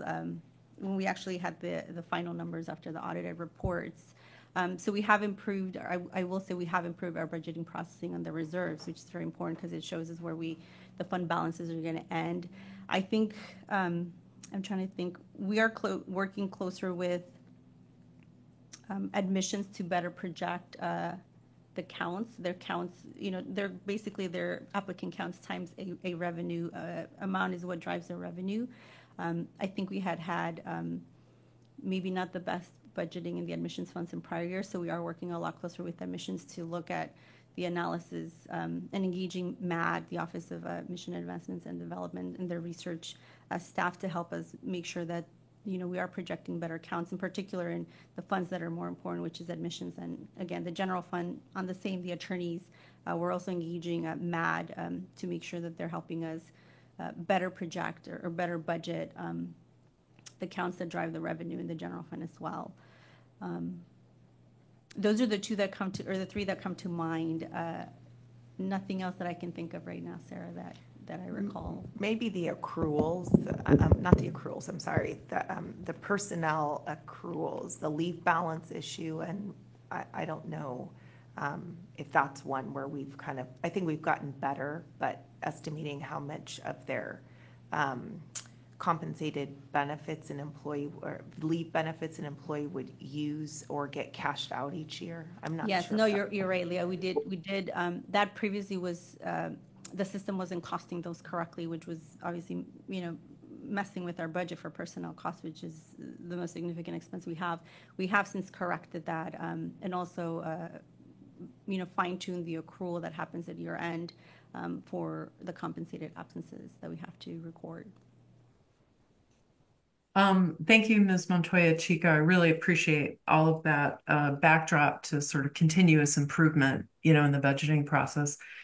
My question was more, have we looked at it, say over the past 5 years and done sort of a trends analysis of, in these particular areas we're particularly off or not, or are we just sort of, constantly improving year by year? That kind of analysis might be useful. Maybe it wouldn't be useful. Just wanted to get your reaction to that. No, of course, I think it would be useful.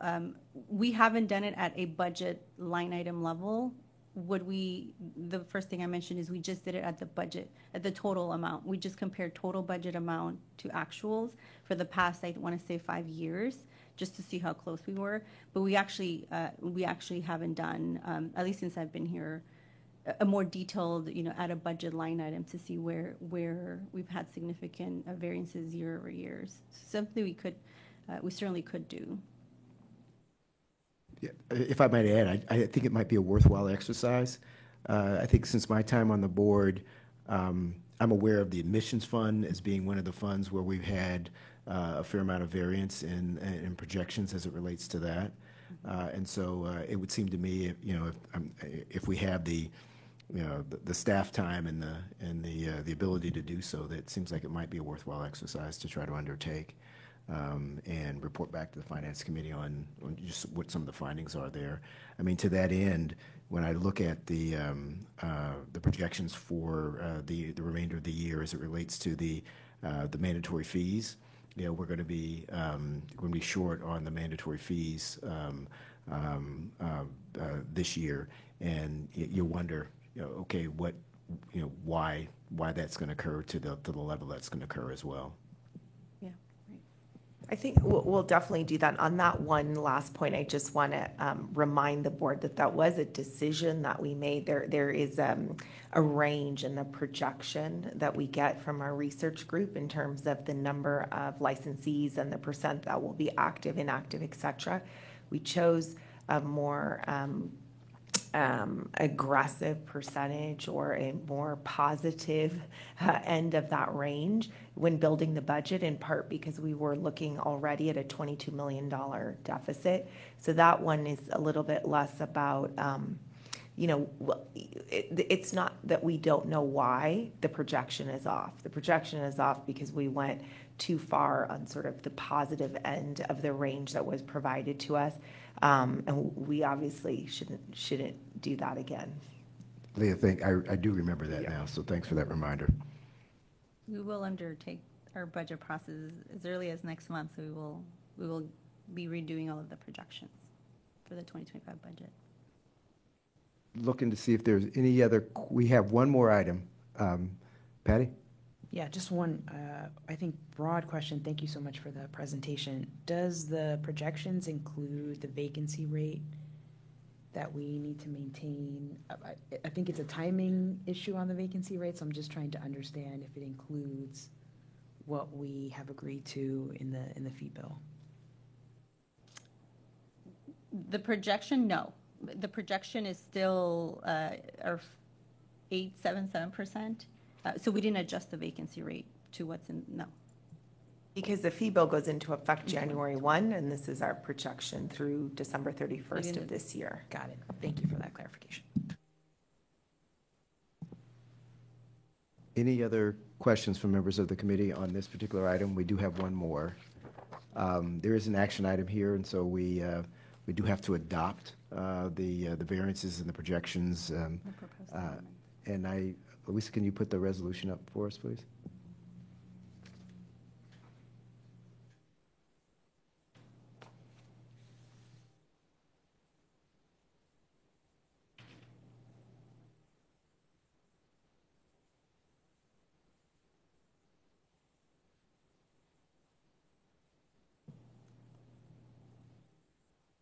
Give members of this committee just a few seconds to review the resolution, and I'll ask for a motion.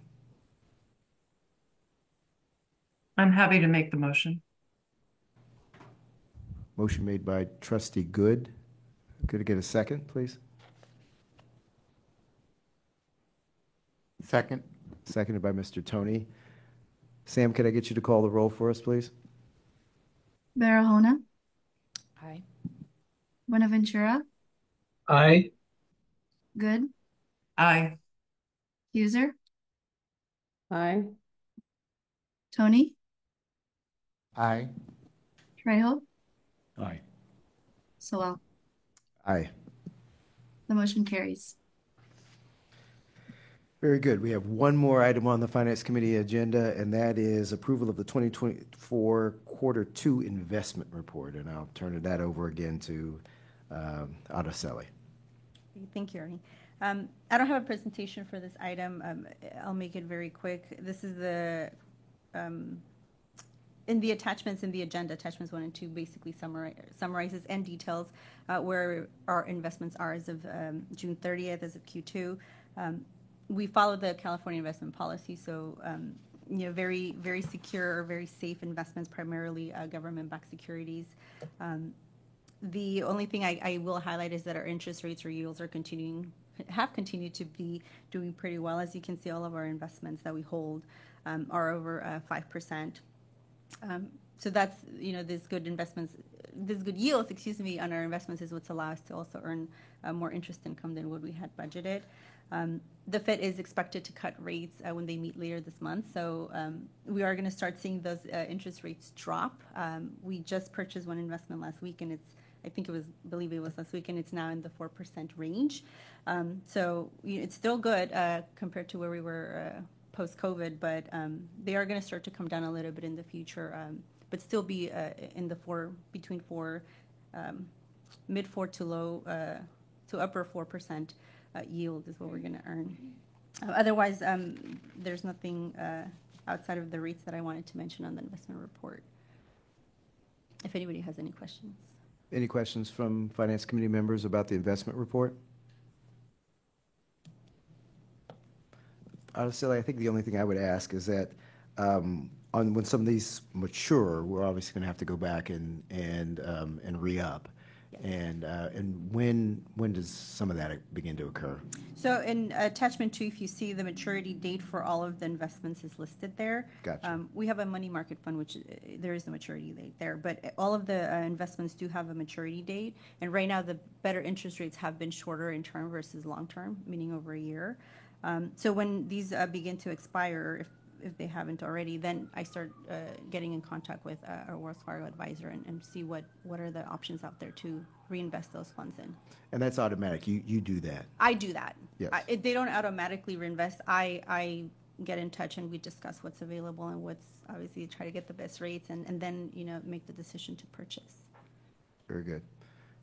Any other questions on the investment report? This is also an action item that Yes. we need to There's a accept the resolution. investment report. And Louisa, would you put up the resolution?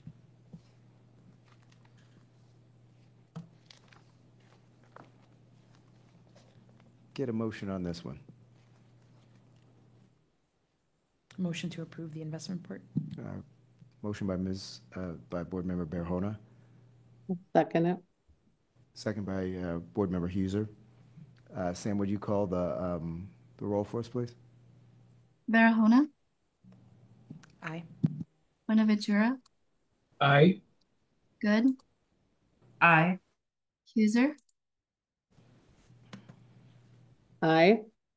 Tony, Aye. Trejo, Aye. and Sewell. I'm an aye.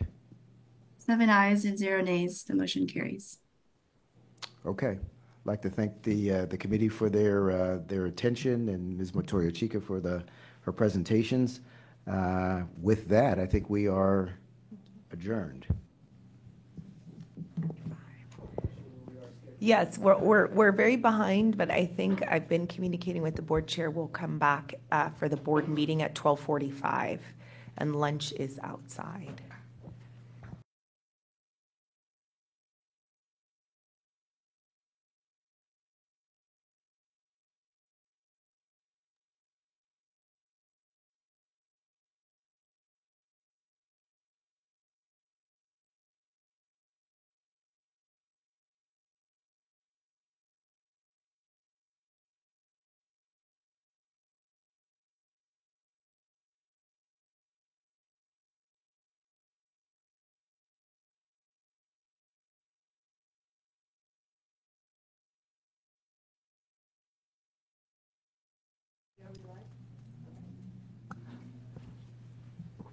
Buenaventura, Aye. Chen. Oh, not present. Cisneros, Here. Good, Here. Grande. Here. Huser, Here. Shelby, Present. Soel, Present. Stallings, Present. Stevens, Present. Tony, Present. Trejo. Trustee Trejo. Looks like he stepped out. Okay, you have a quorum, Chair. All right, thank you and welcome once again. Next on our agenda is a call for public comment. State Bar staff will attempt to call members of the public in the order they appear in the attendee pool. For those of you participating via Zoom, you should have a function for virtually raising your hand. It is a hand icon and should appear at the bottom center of your screen. If you wish to address the board, please click on the hand icon now, and State Bar staff will call on you in the order that hands are raised. For those who are participating via phone, you may virtually raise your hand by pressing *9. Doing so will alert a staff member that you would like to make comment, and State Bar staff will call on you and open your microphone so you can address the board. For those who are participating from a noticed location, please alert the State Bar staff member present in the room that you would like to make public comment.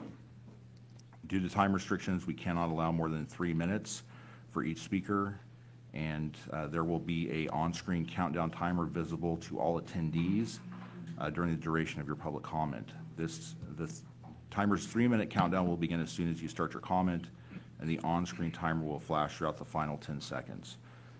We always appreciate advanced sign-ups for public comment. We do have one, Mr. Benjamin Cohn, and I would note that Mr. Cohn did give comment during the Finance Committee meeting, which was running behind, so I'm not sure if Mr. Cohn is still available. Mr. Cohn is still in attendance. However, I do not see that he has his hand raised. Okay. All right, and then, Madam Secretary, do we have a rough idea of how many public commenters wish to address us? Yes, give me a moment.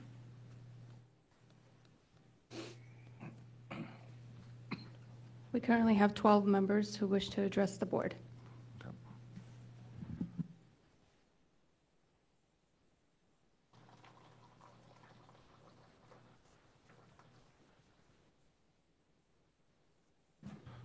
In order to make sure that this meeting is run efficiently, we have received a large and unexpected number of public comments this morning. We're significantly behind schedule, and just to ensure that those presenters and members of the public who wish to comment on this meeting and also participate in this meeting, we want to make sure that this meeting is run in an efficient manner that also still allows for public comment. So at this point, I'm going to reduce the amount of time for public comment to 2 minutes per speaker. And I would also note that there is one public commenter who let us know of a scheduling issue. They have a specific agenda item that they wish to comment on, and so we'll be taking them at a later time, but only as to that individual. So one of the things that we appreciate as at the Board of Trustees is if when you're making public comment, if you could identify the agenda item that you're commenting on, so that way we can know how to best take your comment. Okay, so 2 minutes per public commenter, please. If we could adjust the timer, and then Madam Secretary, if you could identify the first person. First speaker is Han Lee Beavers.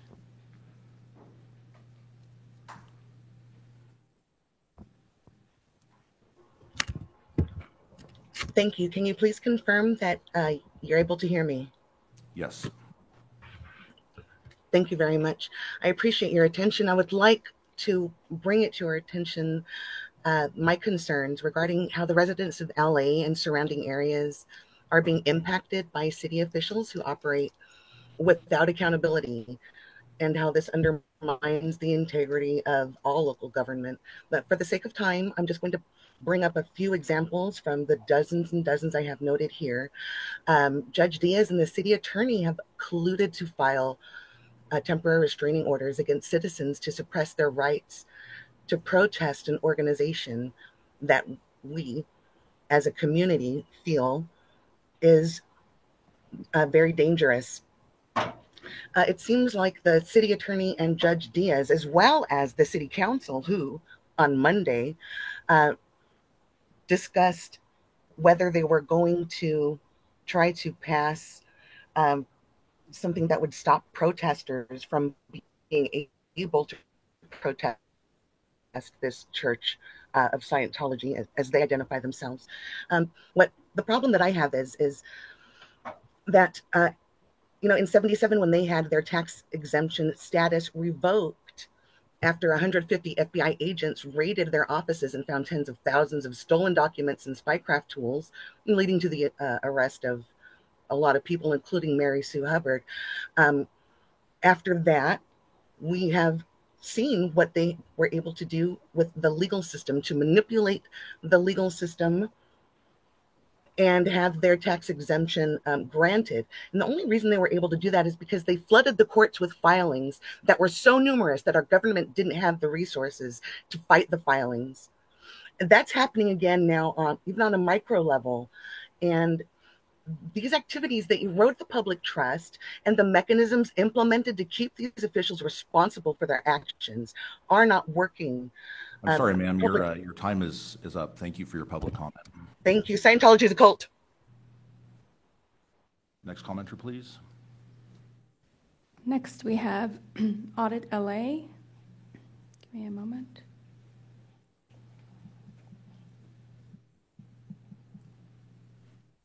Good afternoon. There's so much to say, but right now I want to focus on the corruption of the city of LA, and it's being complicit in what Scientology is doing. Currently, Scientology has been allowed to shut down a public street since June 1st. They're able to have planters surrounding that are not ADA compliant. They're able to have sprinklers going on protesters. They're able to use lawfare consistently to create bogus charges and restraining orders against protesters who are peaceful protesters, by the way. And there's a lot more. And to me, the helm of this, besides, city council, is the city attorney. Because even at the council meetings and even at the public works meetings, which I go to consistently, it's the city attorney that is not correctly advising the people. They are not. I've seen actual violations, like the other day, with picking out people against procedure. And the one person, he was an actual lawyer, calling them out on their wrongdoing. And the city attorney will not back up the people, even though it's correct. It's just an inweaving corruption. And I don't know if they're afraid of Scientology. I don't know if they're paid off by Scientology. I don't know if they're Scientologists. I don't know. It doesn't matter. We want our public trust back. We want the law, and no one's above the law. Heidi is not, the city attorney is not above the law. Scientology is not above the law. Public works commissioners are not above the law. Neither is LAPD. But there's just so much going on that is against public interest, and it's against the law. And I'm asking you to really look into the city attorney, please. There's a lot of investigation. I know there's other investigations going on. There's other complaints, and they're too numerous to mention within 2 minutes. But I am begging you to please look into her license and what she is doing and what her people under her are doing at these city meetings. It needs to be investigated. It needs to stop. Thank you for your comment. Next commenter, please. Next, we have Samsung SMS928U. Hello. Can you hear me? Yes, good afternoon. Good afternoon. I just was there in person, but I'd like to read this to you. This comes from a set of red volumes published in 1991. Volume 3 covers the years 1955 to 56. It's the Scientologist, a manual of the decimation of material. And this is also involved in a 1991 version. And it goes like this. The purpose of the suit is to harass and discourage rather than win. The law can be used very easily to harass, and enough harassment on somebody who is simply on the thin edge anyway, while knowing that he is not authorized, will generally be sufficient to cause professional decease. If possible, of course, ruin him utterly. And that is the word of Scientology. And that is what is happening right now in LA. Josiah Adler is being charged unlawfully by a man who has numerous felonies for criminal threats that did not happen, who stalked, harassed, had his dogs bite people. Henry, who spoke here, also facing court cases. Danny, I went to jail with him. I did 6 days in that nasty little county jail in the basement there. DA reject. I was arrested 2 times for disturbing a religious meeting. DA rejects. My property has not been returned. Kendrick Moxon is behind all this. Kendrick Moxon has to be stopped. You all are now culpable to what is happening. You now are aware of these injustices that are happening. We have a man who's stalking and harassing us, and the city attorney's not doing anything. I had a helicopter at me. I've been put at gunpoint 4 or 5 times. This has to stop. You are all culpable to this now. I have faith. Sir, your time is up. All right, next commenter, please.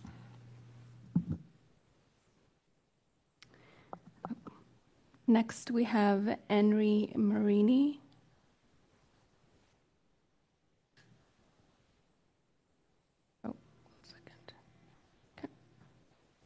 Good afternoon, Honorable Board. Can you hear me well? Yes, welcome. Thank you for your time. I am Henry Marini, and I'm here again to speak to you as a victim of the many predatory, unlawful cases brought forward by Scientology attorney Kendrick Moxon, as well as Heidi Soto, City Attorney of LA, who is clearly colluding with Kendrick Moxon, in addition to some of the deputy chiefs under City Attorney LA, such as Arturo Martinez, Jim McDougal, and even Judge Rudolph A. Diaz, who are known affiliates of Scientology, issuing various criminal misdemeanor as well as issuances of bogus meritless felony criminal cases against anybody that ever dares speak out against Scientology. I've already filed official letters of complaint with your chief trial counsel to investigate, and what I believe is the only logical conclusion, which is to permanently disbar the aforementioned attorneys, as well as attorney Leah Safian, who has been yet another attorney going after Scientology critics for daring to speak out against Scientology. You do not have to take what I tell you as hearsay. These are written testimony in active court cases right now. Scott Hochstetter v. Francois Coster, Scott Hochstetter v. Kendrick Moxon's Scientology, William Good v. Joseph Eckers, Josiah v. Church of Scientology, and dozens of more cases. Henry Marini versus the people of LA. You need to look into their law licenses, and they need to be disbarred permanently for perjury, unlawful abuse of the court, and countless other rackets that they are actively right now doing against anybody that dares speak out against Scientology. This is not going to go away. And like Scott mentioned, you two now are culpable in all of this. I apologize, your time has expired.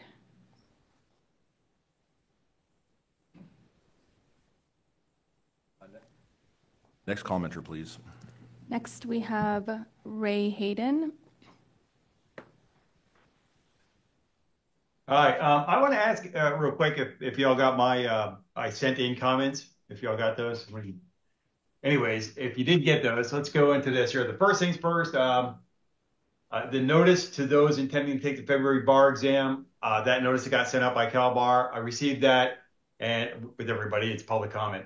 Anyways, that I agree with, it's just a formality, the Supreme Court decision to deny that and everything else. Because I was at the meetings and everything, I think the Committee of Bar Examiners agreed with that process. I think it's just an unfortunate formality or everything, something may have been looked over. So that's that. I believe that's going to go forward, and I would expect it to. The next thing I want to talk about is the people who are in the PLLP program, the Provisionally Licensed Lawyer program.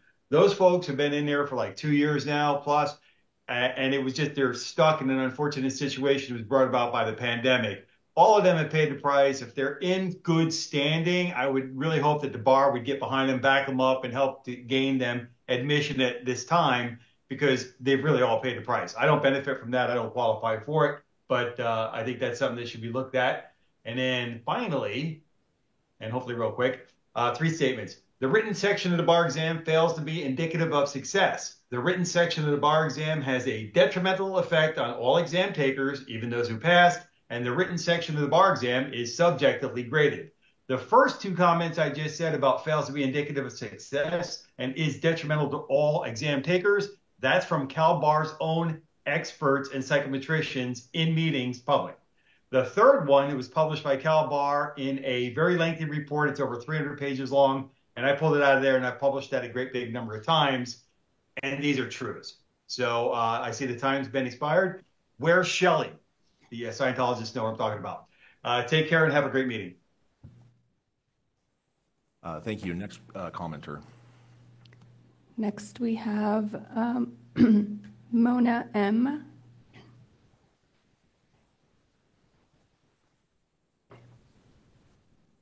Mona, your mic has been enabled. You should be able to address the board. There we go. I found the unmute button. Thank you. Can you hear me? Yes. Thank you. Thank you for the time to speak today. Here's the reason why there's so many of us coming forward to you. I'd like to talk to you about Mr. Kendrick Moxon. I will be filing a formal complaint. There are over 200 individuals on a list that want to be heard as claimed abused victims. That's just those that have been brave enough to come forward and put their name on that list. There are thousands. You heard from two today, one at the executive committee and one in the finance committee. They are attesting to inappropriate and illegal activities attributed to Mr. Moxon, activities of physical, mental, and sexual abuse, child trafficking, torture, and unlawful detainment. This is what he knows and represents. One course all children and adults go through is called a SEC check, a security check, basically, to find their crimes for this life and past lives. Here are some questions that children ask adults and adults ask children. This comes straight from the course. Have you ever stolen anything? Have you ever masturbated? Have you ever cut out a tongue? Have you ever smothered a baby? Ugh. These questions, as I said, come straight from the course. Children as young as 6 do this. Mr. Moxon is the representing attorney in several misdemeanor cases. You've heard from several today, ongoing currently, which are basically to quash First Amendment rights. The First Amendment rights of those trying to bring this horrible atrocity to light. Thank you, and I yield back my time. Thank you, ma'am. Next commenter, please. Next, we have Kenny. Hello? Kenny, your mic. Yes, we can hear you. Yes, I want to speak on public safety, especially of the protesters and anybody that speaks out against Scientology. They have what we call OSA paid plans, and they can pay in people low as $20, $30 to pay people's rent. Where I'm going, it's a waste of manpower and funds. And what I'm talking about is the swattings that somebody that's we call an OSA paid plant is doing on a daily and nightly basis, sometimes 3 and 4 times a day to the same person. As lately as at La Poubelle last night.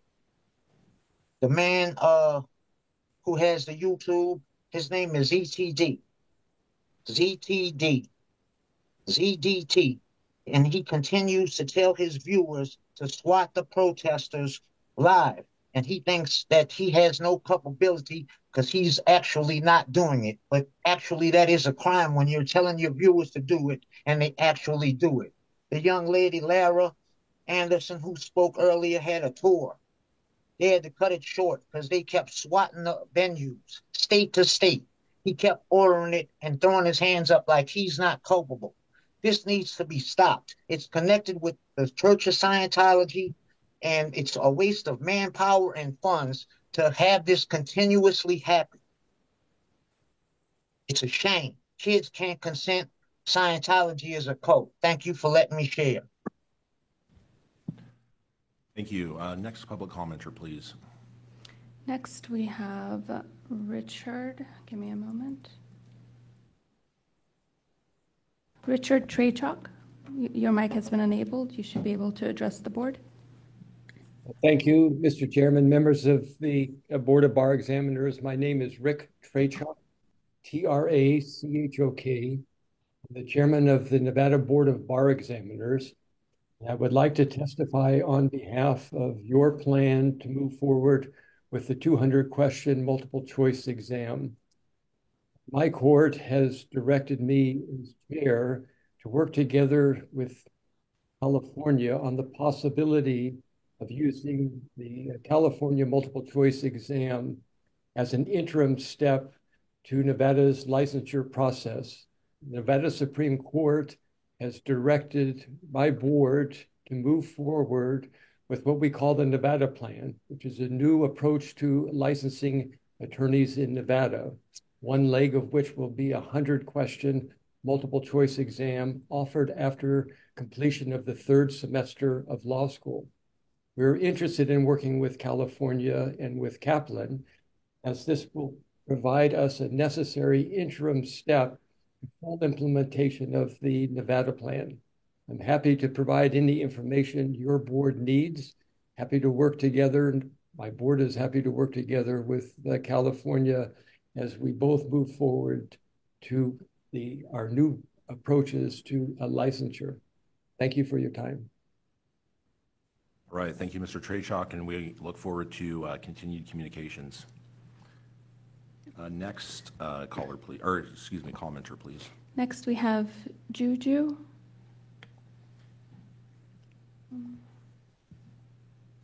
Your mic has been enabled. You should be able to address the board now.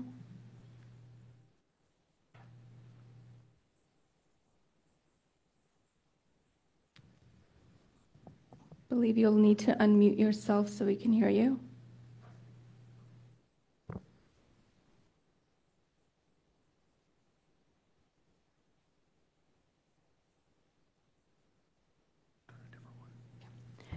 Okay, we're going to move on to the next speaker. Next speaker is TCL T779W.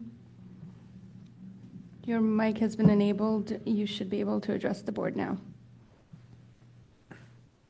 Hello? Yes, we can hear you. Hello, I'm calling in because I would like to know if you will send DHS over to the blue building on Franklin and check on Lara Anderson's dad. There's a lot of elderly abuse going on over there, and children cannot consent. There's child labor, and all them empty buildings that Scientology has, you need to go empty them out, put the homeless in there, get some taxes taken from them.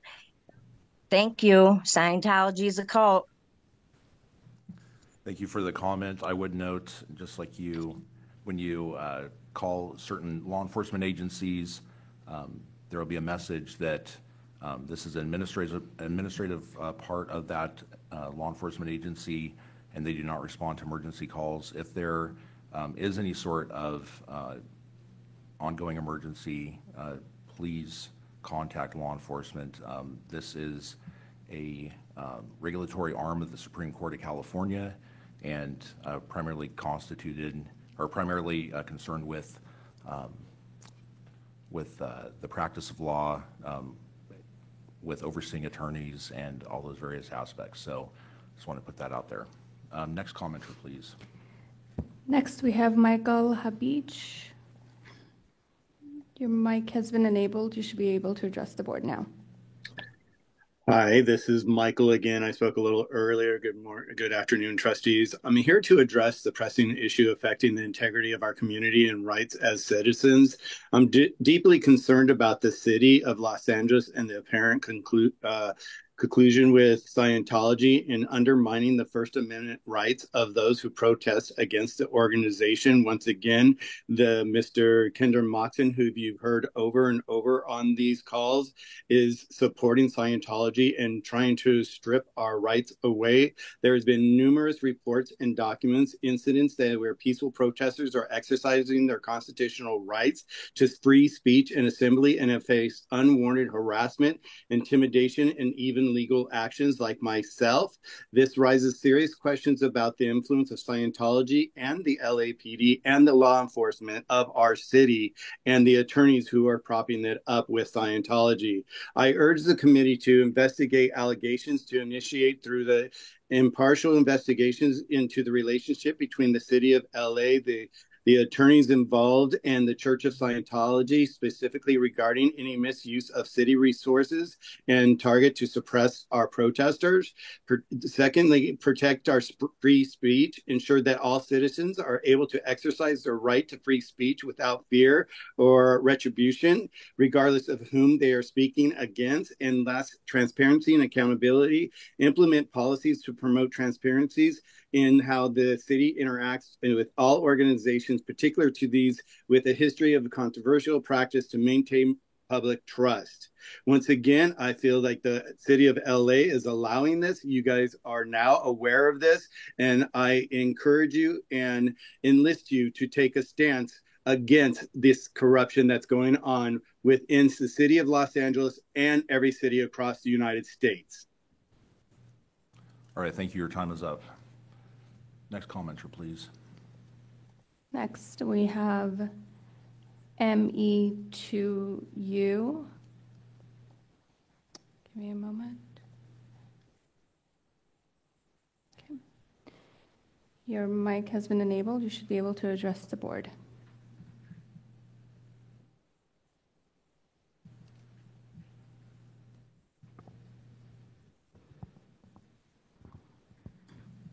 I do see that you are unmuted. Unfortunately, we cannot hear you. Hello, can you hear me? Yes. Can you hear me? Yes, we can. Hi, my name is Me to You, and I'm a financial supporter, and I come from San Luis Obispo watching this crime happening to our citizens that are doing their First Amendment rights, fighting the cult. Proof and how LAPD is supporting Scientology. There is the protesters being arrested at La Poubelle. Why La Poubelle? Well, she protected Danny Masterson, that is in California State Prison for raping 3 women, first drugged them. He is aware of what's going on. She went to the court to support him, and she went to court, got a restraining order via the police. This is all on video. All of you can go onto YouTube, and you need to put in protesters against Scientology to educate yourself. What happened was it went all through court, cost $6,000, $7,000, $10,000. And an anti-slap was put on her because it was a wrong protective order, and therefore there is proof collusion with LAPD, which is a gang in theirself. Scientology is a cult, and please take action now that you are aware of the constant crimes. We will be back. Thank you. Thank you. Next commenter, please. Next, we have Benjamin Cohn.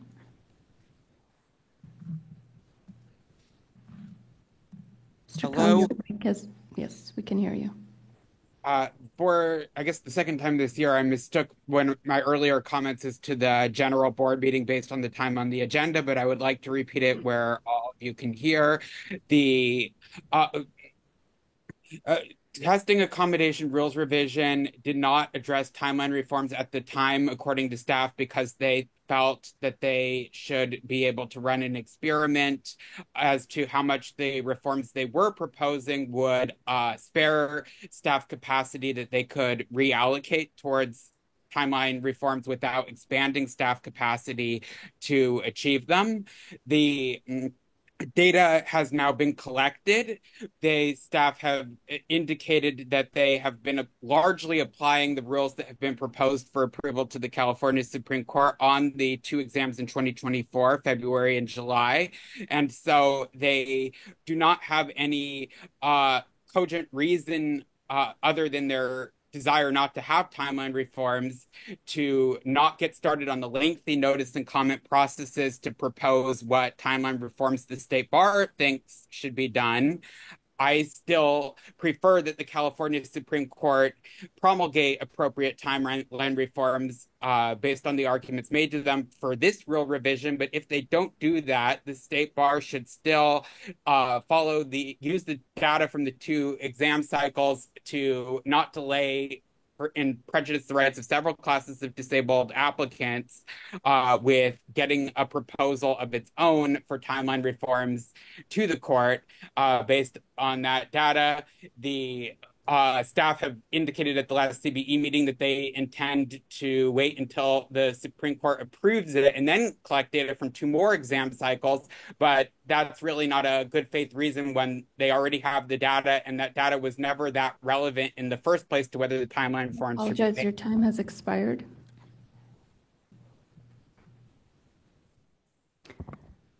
Next, we have Serge.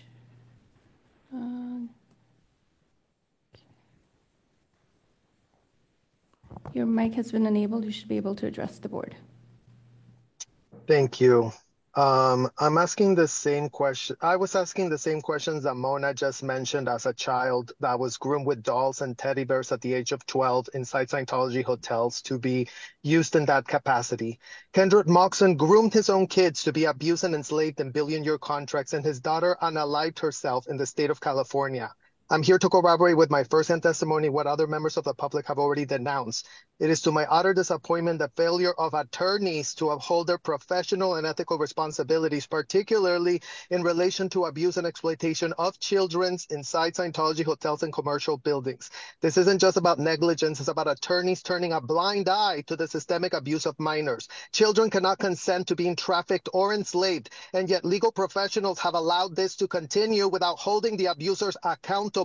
Your role is to ensure justice, and yet what do we see is protection of those who prey on vulnerable children, while protesters and advocates are being targeted and silenced. Law enforcement and legal representatives are supposed to abide by the law, not protect grown adults who entitle themselves to be child abusers, who use money and influence to abuse kids with full impunity. It's time for the State Bar to take a meaningful action. Accountability starts with you. Failing to address this crisis amounts to nothing less than your complicity. If the legal system continues to shield those who harm children, then justice is no longer being served. I demand that the bar take immediate steps to investigate and act against the lawyers who are failing their duty and to restore some semblance of integrity to the profession.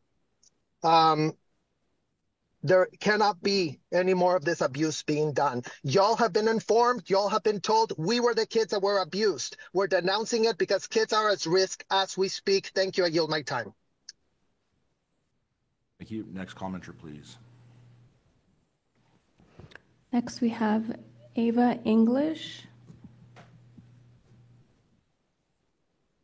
Your mic has been enabled. You should be able to address the board.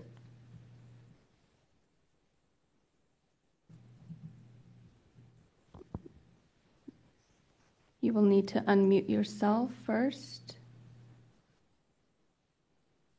Can you hear me? Yes. Thank you for hearing our comments today. I don't live in LA or even California, but I, like many others, are watching what is happening to the Scientology protesters via social media. The abuse of the legal system by Scientology and those who have been safe-pointed by them, including law enforcement, the city, and the court system, is criminal. And now, thanks to social media, people are watching from all over the world, and we will continue watching and supporting the efforts of the protesters to stop the abuses being perpetrated by Scientology. Thank you, and I yield my time.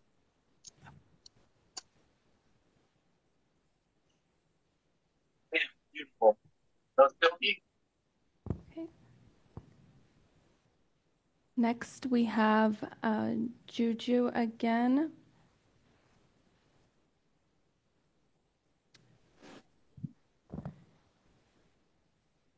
Your mic Hello, is... can you hear me? Yes, thank you. Okay, hi. I go by Juju. I'm a child activist / advocate. I have been involved in other protests online where we took down exploitive and abusive content from Instagram and TikTok. Children that were being exploited and abused on social media. I have gotten involved over the last year, and I'm appalled by the things that I've learned about what is happening with Scientology. These attorneys that have been mentioned or come in collusion. And also the LAPD, the LAFD, all these government organizations within the city allowing these things to happen when they have been notified. I've sent emails to, I can't even tell you how many organizations and government councils in LA.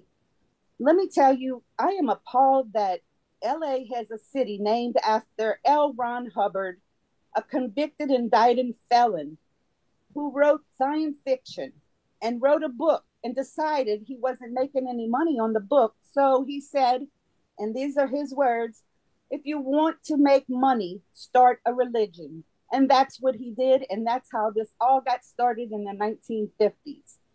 His words are followed by Scientologists and allowed to go on while LAPD and guards guard that street like it is North Korea. It is a city street, a public street. I apologize. And we want the Has street expired. back. Next, we have Mike. And before we get to this public commenter, I would just want to remind everybody that our jurisdiction is over discipline regulation of attorneys and admission to the practice of law. And we appreciate keeping comments that are relevant to our jurisdiction and to items that are contained in our agenda. So with those thoughts in mind, go on to the next commenter, please. Okay. Next, we have Mike. Mike, your mic has been enabled. You will need to unmute yourself first. Hello? Yes, we can hear you. Okay. First, I just want to tell you, I'm not even from California, but I've been watching. I just want to say that a lot of these people are sent from that guy DOA. If you've noticed, it's all Scientology. Has nothing to do, and they're bringing in ZDT and everything. I watch this. There's nothing there. He's the one that commits the harassment. I just want to let you know that all these last people were just a waste of your time. I just wanted to tell you that, and thank you for hearing me on that. Thank you. Next commenter, please. Next, we have Claire. Claire, your mic has been enabled. Thank you for allowing me time to address the board. This is Claire Solat from the Legal Service Funders Network. And as Chair Stallings just mentioned, the focus of the board's efforts are on, and the State Bar's efforts relate to discipline and licensure. With regards to discipline, I'd like to just call out the reality that the PLLs that are waiting to hear about their licensure, as a prior commenter mentioned, are among the lowest rates of disciplinary actions, and that should be factored in when it comes to reviewing the potential for them to be able to receive licensure. With regards to the issue of licensure, I would like to raise the issue that many of us who have been working nonstop on this issue for years were unaware of the recent activities regarding the exam experiment and the notice that went to the court. We would love to be able to partner with all of you, and so hopefully with regards to future notices, they will be circulated widely. Finally, it was very inspiring and exciting today to hear from the chair of the Nevada Bar Exam Commission. This is an excellent opportunity for California to partner with other jurisdictions, which will in fact reduce the costs associated with California creating its multiple choice exam. So we urge you, as it seems that the State Bar is in conversation again with the court, to revisit the issues relating to the portfolio bar exam, to the PLLs, and to move forward in a positive direction for all. Thank you so much. All right, thank you. Next public commenter. We do not have any additional members of the public wishing to address the board. All right, and then the individual who had requested that time he commented, Yes, correct? All right, correct. so we're closing public comment period and moving on to our next agenda item. That is item 1, the chair's report. I'm going to defer that report, a portion of it to at the end of today's meeting, and then a portion relating to board committee assignments to tomorrow's meeting, and then a discussion of recent board survey regarding meeting dates will most likely be trailed to tomorrow. So with that said, we will go on to the executive director's report. And I'm going to make my remarks during the ledge item. Thank you. Going to item 3, which is open session minutes. This is the approval of the July 18 through 19, 2024 Board of Trustees open session minutes. And I would just ask if any board member wishes to make a correction or modification to do so. Trustee Grande? Yes, my attendance is missing on page 1 and page 18. If we could add that. Will do.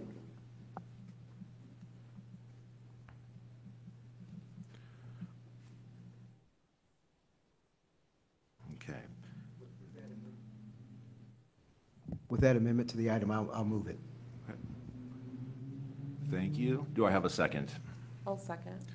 All right, first by Trustee Swell, second by Trustee Grande, and that is with an amendment based upon Trustee Grande's statements.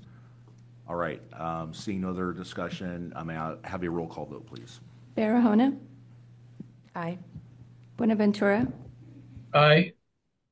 Chen, not present. Cisneros? Aye. Good? Aye. Grande? Aye. Huser?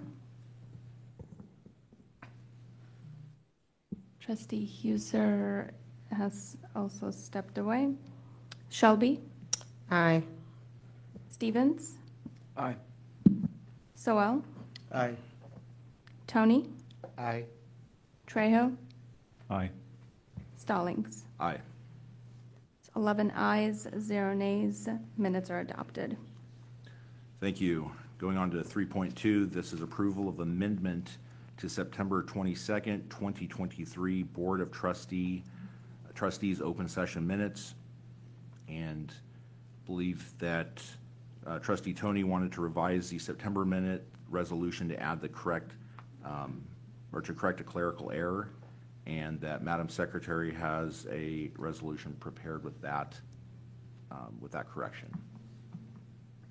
It's up on the screen now, so if you could take a couple moments to review, and if there's any, unless there's any other clarification or questions, may I have a motion? I'll make the motion. I'll second. Oh, go ahead. All right, first by Trustee Tony, second by Vice Chair Cisneros. May I have a roll call vote, please? Barahona? Aye. Buenaventura? Aye. Chen, not present. Cisneros? Aye. Good? Aye. Grande? Abstain. Huser? Not present. Shelby? Aye. Stevens? Aye. Soel? Aye. Tony? Aye. Trejo? Aye. Stallings? Aye. That's 10 ayes, 0 nays. Minutes are adopted. Thank you. Going on to item 3, which is our consent calendar.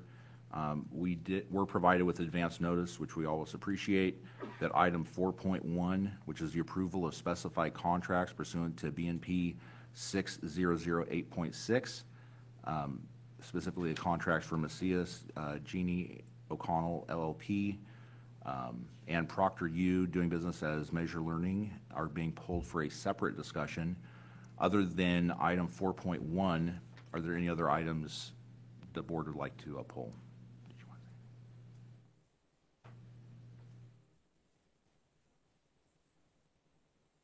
All right, seeing none, can we then go to the approval of the consent? Mhm. Okay. And I'll with the make a exception motion of to- 4.1, With that exception, Mr. Chair, I'll move the consent calendar. all right, thank you. Second. First by Trustee Swell, second by Trustee Shelby. May I have a roll call vote, please? Barahona? Aye. Buenaventura? Aye. Chen, not present. Cisneros? Aye. Good. Aye. Huser? I'm sorry, Grande. Aye. Huser? Aye. Thank you. Shelby? Aye. Stevens? Aye. Soel? Aye. Tony? Aye. Trejo? Aye. Stallings? Aye. It's 12 ayes, 0 nays. Motion carries. All right, thank you. So item 4.1, are we ready to proceed on that? Ms. Diaz? We're going to do Araceli first. Already Araceli, okay. That's on item 4.1. Oh, okay. All right. Macias contract. Got it. Okay. This is item 4.1, and we're joined by our Chief Financial Officer, Araceli Montoya Chico, and Bridget Grammy. Welcome. Thank you. Good afternoon, board members. The MGO contract that is being pulled from consent. So this contract is the contract that was awarded to Macias, Gini, and O'Connell. We call it MGO as our external auditors. At the July meeting, the audit committee awarded or selected MGO to be our independent auditor to audit four statements. That includes the financial statements, the statement of expenditure mandatory fees, the legal services trust fund program, the single audit, and every 5 years to perform the internal control review. So at the July meeting, they were selected to serve as our independent auditor. At the September audit committee meeting, the audit committee did approve the contract, this particular contract, and it will cover, the contract really covers 3 years, and it has two 1-year optional additional renewal terms. So it basically will cover our fiscal years 2024 through 2026. And then if we choose to exercise those two 1-year renewals, it'll be fiscal years 2027 to 2028. The total of the contract for those 5 years, should we choose to exercise those renewal options, will be just under 1.1 million. And just to summarize, the annual expenditures of the financial statements, the legal services trust fund, the schedule of mandatory fees, and the single audit, which are recurring reports that we are required to be audited on, will be about just over $190,000. And that's, in summary, what the contract is going to cover. I don't know if Mark, you have anything you wanted to share? All right. Questions, Trustee Tony? A couple of comments I'd like to make as chair of the audit committee. I really appreciate the work that Araceli and her team has done in putting together both the request for proposals, reviewing the requests, bringing to the audit committee the top 2 candidates to review.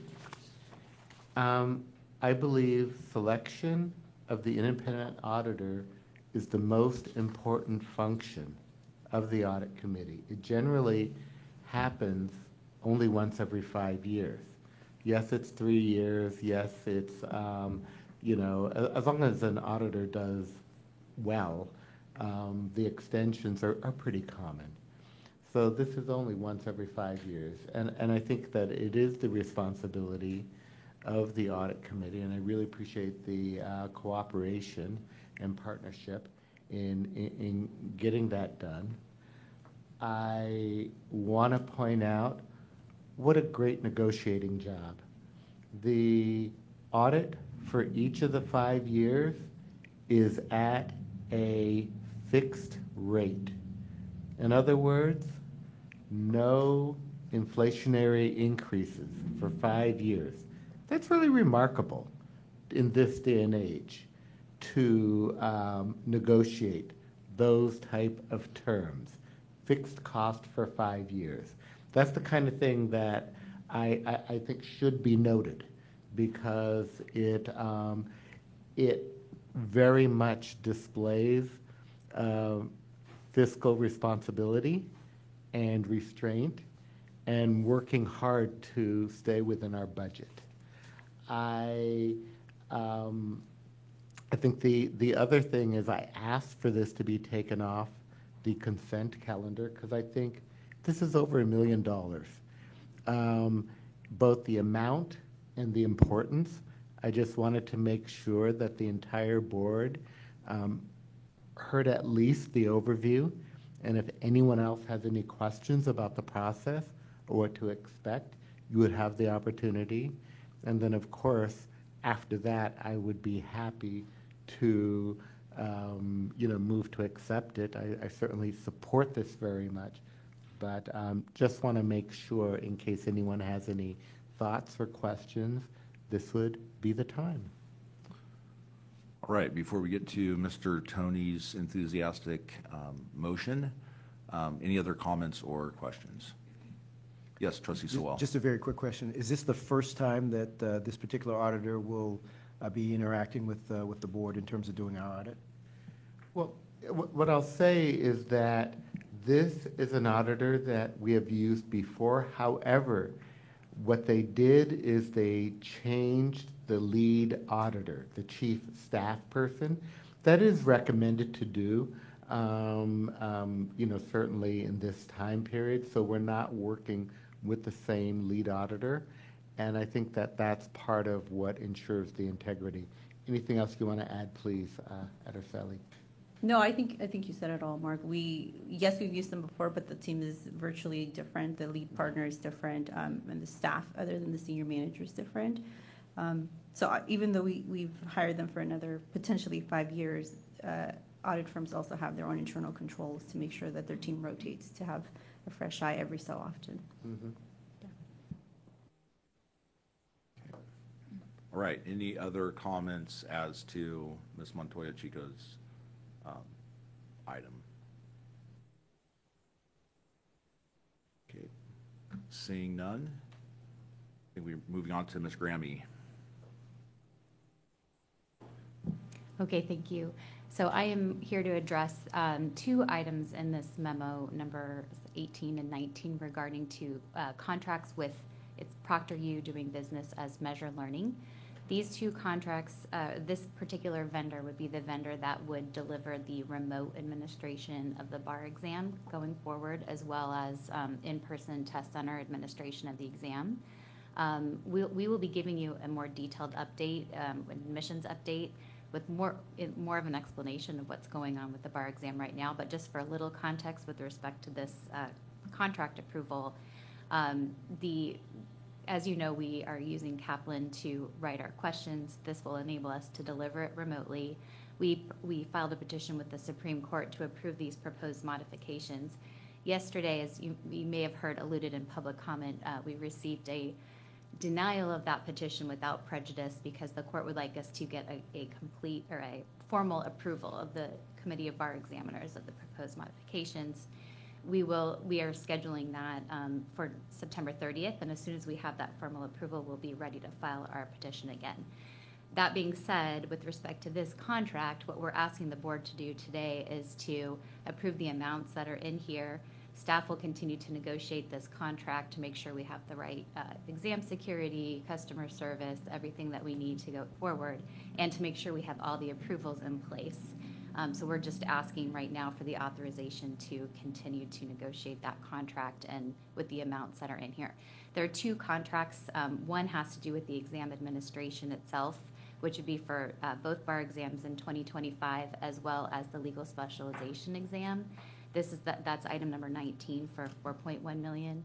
That also includes administration, a one-time setup fee, basically an implementation fee, so that would just be unique to this first year of a contract with them. And as well, it includes administration of the legal specializations exams. The item 18 has to do with specific administration of this experiment, which will be, we're planning to administer in November. That is a test, basically field testing of our bar exam questions. And so that would be, and also an opportunity for the test takers to operationally test, if you will, the new exam delivery model. So those are 2 separate contracts right now that we're asking for approval, and happy to answer any questions. All right, any questions or comments as to Ms. Grammy's piece? looking at the screen. Oh, yes, Trustee Barahona. Yeah, in terms of the public commenter earlier around the experiment and being a partner to us, can you just sort of say a little bit more on the parties we need to engage or in this process, and if that consideration can be made? Sure. With respect to the Nevada commenter, is that what you're talking about? No, Sorry, are you talking about Claire Salat? Yes. Oh, Yes. Claire. Oh, okay. Thank you. Yes. So with respect to parties moving forward, we're going to continue to, we've been doing a lot of outreach, and we'll continue to do outreach with applicants, with law schools, and making sure that we have all of their questions addressed as we move forward with our final approvals on the bar exam itself. And then, yes, this is kind of a short term, if you will, to continue going on, but at least we can do the remote administration. And then as we move forward with maybe other potential changes, we do have lots of different partners that we will be working with and engaging with on that.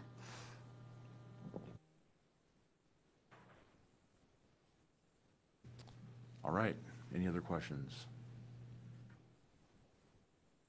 All right. If no further comments or questions, could we get the resolution put up on the screen?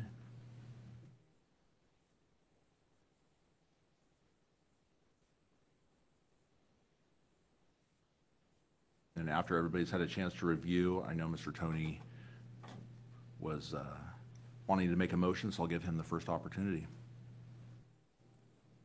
I don't see the audit on here.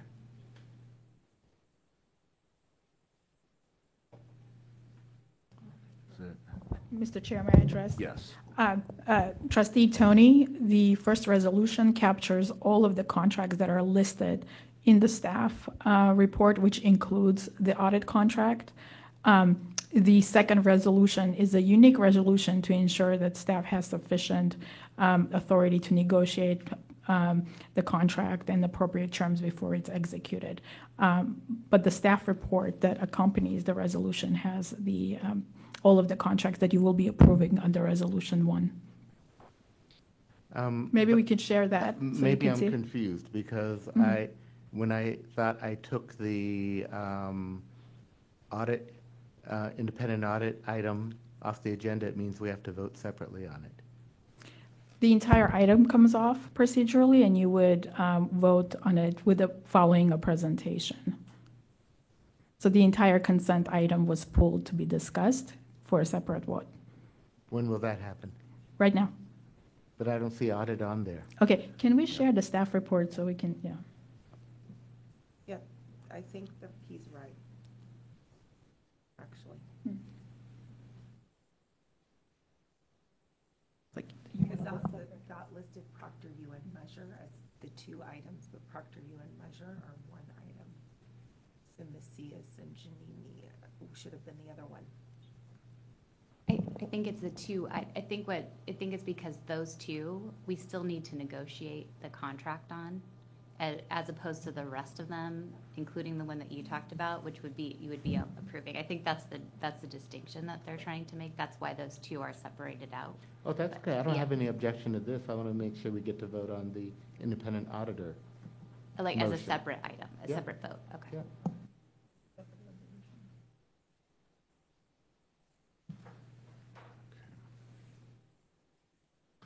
All right, we're going to work on the drafting of that here.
Has everybody had a chance to review the proposed language?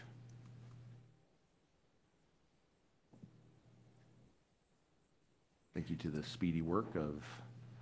Thank you. I'm prepared to make the motion to adopt this. Thank you. I think it should say, isn't this right, Bridget? 2 contracts with Proctor U and 1 contract with Macias. I don't know. There are 2 contracts with, are there 2, 18 and 19 with Measure U? Yes, it says contract amounts. And then above. I'm looking at the first resolved. Okay, yeah, we could add N before Macias and 1. And 1 Oh, I contract. see. Yes, yes. Sorry, thanks.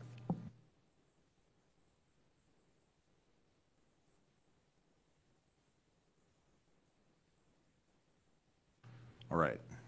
Trustee Tony, is that a friendly amendment? Okay. Thank you. All right. Can I have a second? Second. Trustee Stevens with a second. May I have a roll call vote, please? Barahona, Aye. Buenaventura, Aye. Chen, not present. Cisneros, Aye. Good, Aye.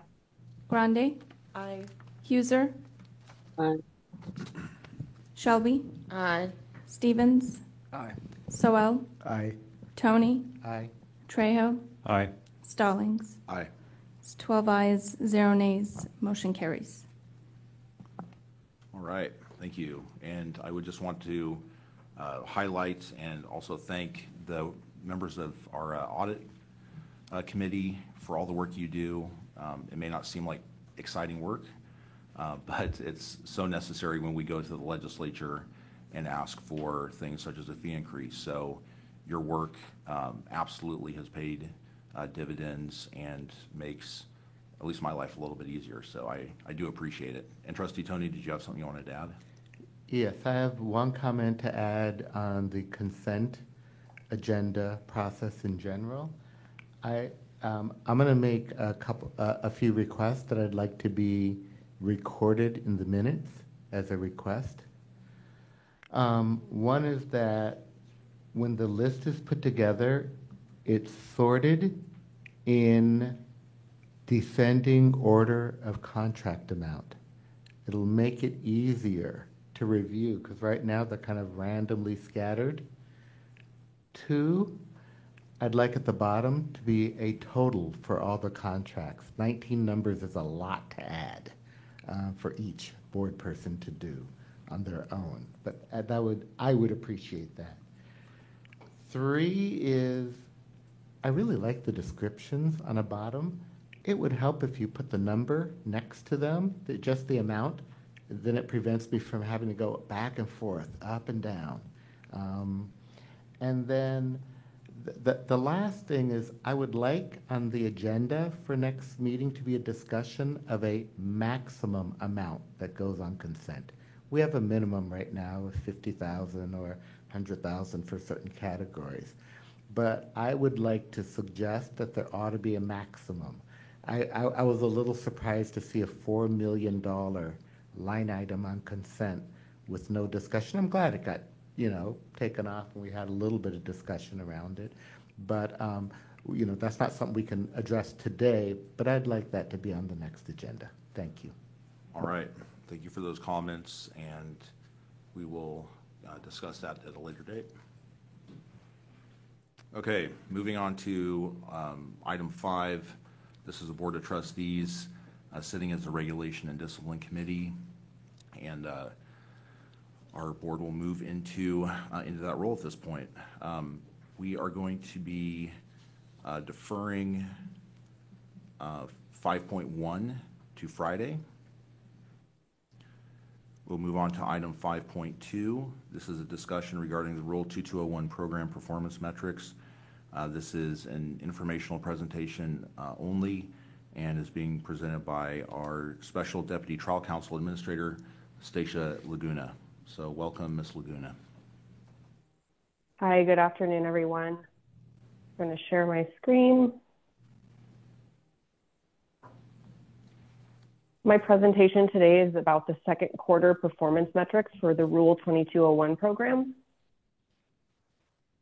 In the second quarter, the Special Deputy Trial Counsel's closure rate increased almost 50% from 75% to 149%.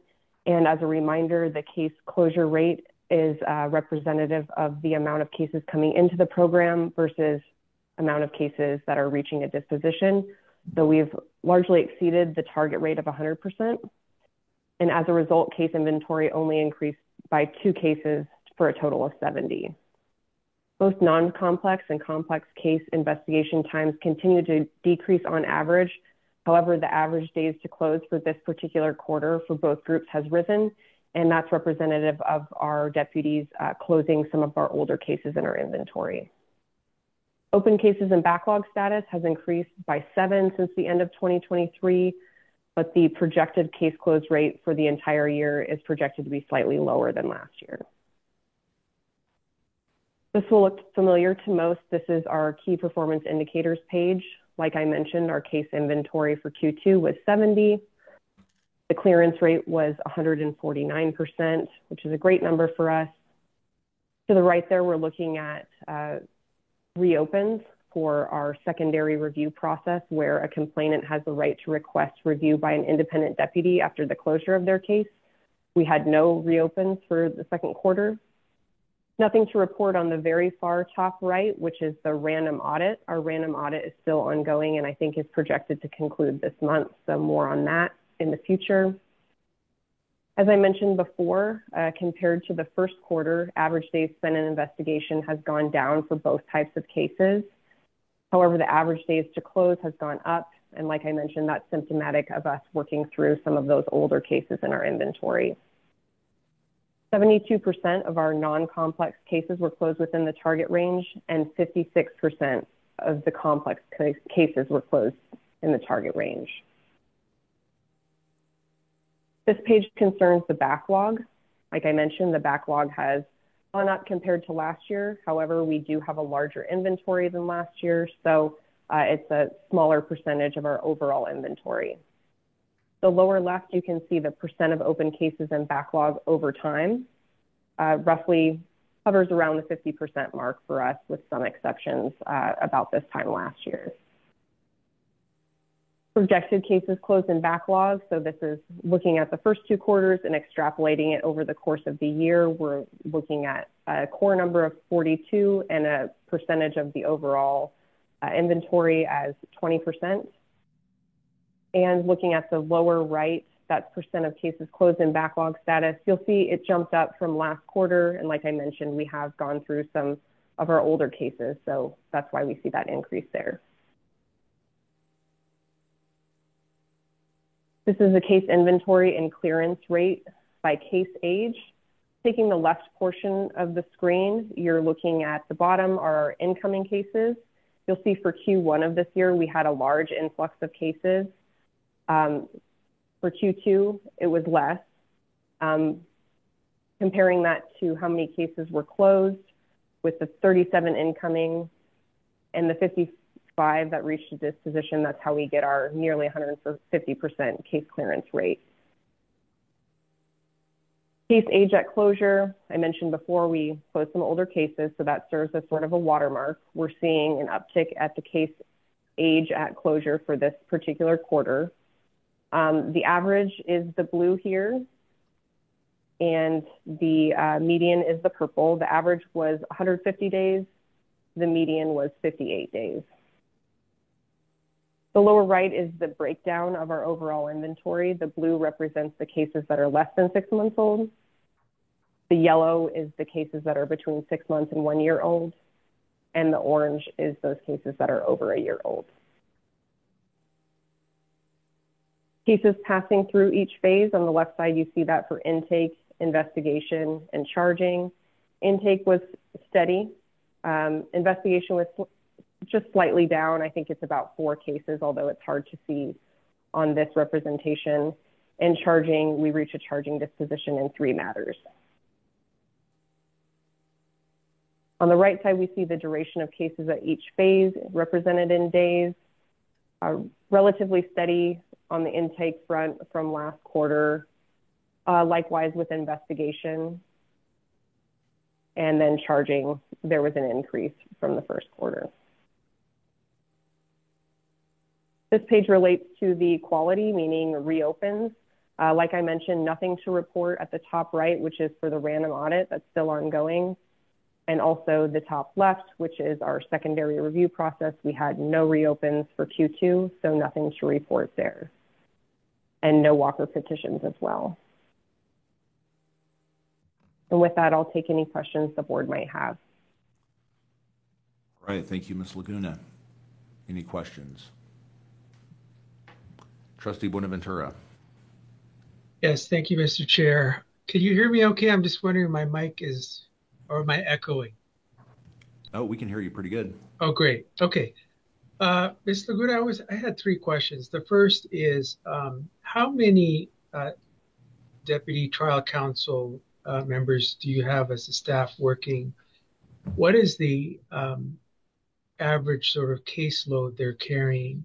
And then finally, is this a vertical prosecution that each trial counsel is assigned to, or does it shift to different attorneys along the way? That's all. Sure, I can answer those. The first question was about staffing. There are approximately 25 on the panel. Some, and I guess this gets into your second question, some are more active than others. Some like to do this and stay busy with it. Others just take one case every so often, and there are several that don't have any cases at this time. In terms of whether it's a vertical unit, generally speaking, no. We have a couple people that work primarily on intake matters, and if it advances to investigation, it generally goes to somebody else. So that's how we handle it. Our intake person likes to focus on intake and be efficient there. And then let me ask you about the investigation that's done. Is the direction of the investigation done by the assigned attorney, or is it the office as a whole reviews it and decides what to do? I'm sorry, you asked if the direction of the investigation is by the assigned attorney, and I didn't hear the second part of the question. Or does the office sort of roundtable it and the office can go with the investigation? It doesn't have to be from the directly assigned attorney. I would say in general, the assigned deputy is in the driver's seat. However, earlier this year, I implemented a policy directive about roundtables where special deputies are welcome to request those at any time. And the roundtable would be staffed with one person that has had experience in OCTC, the administrator, and anybody else who might want to participate or have relevant experience. They're not always required, but they are required going forward for cases that we anticipate going to trial. Okay, great. Thanks for answering my questions. That's all, Mr. Chair. All right, anybody else? All right, seeing none, as always, thank you for your work in this area. If you ever need any more resources or support, please let us know. Thank you. Thank you. Next up is item 5.3. This is a discussion regarding complaint review unit performance metrics. And this item is being presented by General Counsel Attorneys Carissa Andreessen and Kyla Lowry. So welcome.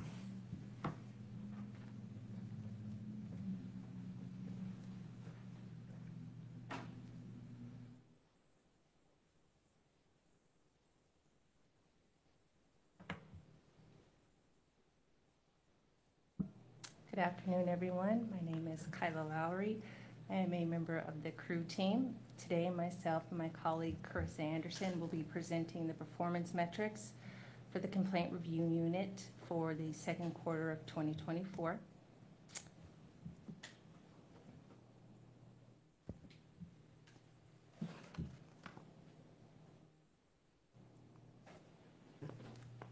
Okay, with this first slide, you will see the total number of crew requests received at 572. This does present an uptick in requests received. It has contributed to crew's overall backlog. Next, you will see that we have improved the clearance rate, now at 59%. We attribute this to Crew's recent process changes, which Carissa will discuss later in the presentation.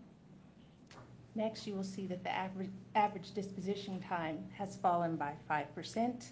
We are now at 314 days.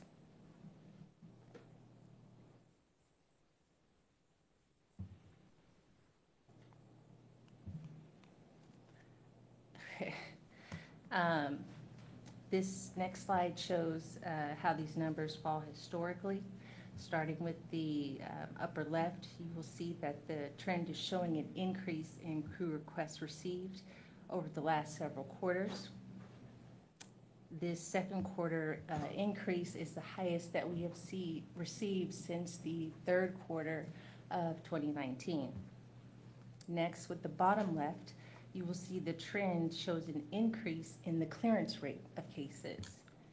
And to the right, you will see the trend shows a decrease in the disposition time. Next, this slide represents the backlog, currently standing at 1,654 cases. This number is high, and to address and reduce it, Crew has implemented recent process changes, which my colleague Carissa will now address.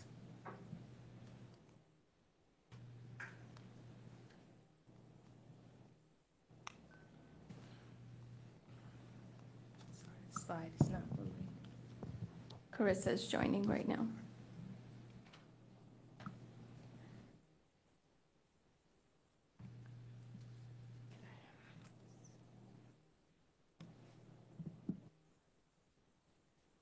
Is she on? Hi there. Can you hear me? Yes, we can. Thank you. Good afternoon. As Kyla mentioned, I just want to share some of the recent process changes. Kyla, can you move it forward a few? We're working on that. I'm handling it. Just let me know when to advance. Oh, one more. Thank you. So some of our recent process changes and I think some of the improvements that we're seeing to our metrics can be attributed to these process changes. So we have, for all of 2024, used at least one contract attorney. Starting in Q2, we added 2 additional contract attorneys that are dedicated exclusively to performing work for the complaint review unit. And then additionally, an additional change that we made was to modify the assignment structure for attorneys within OGC that perform Crew work. So in July, we changed this assignment structure to more of a weekly hourly requirement. So there's 9 attorneys within OGC that perform some portion of their workload for the complaint review unit. And then the last measure that we implemented also in July is a sort of a pilot procedure to improve the efficiency of our disposition letter process. In certain qualified matters, the complaint review unit will issue a form response letter where we have determined that the matter should remain closed. This new procedure does not change the thoroughness of Crew's review or the review in any way. The only difference is it's an efficiency measure to reduce the time spent on drafting an individualized disposition letter.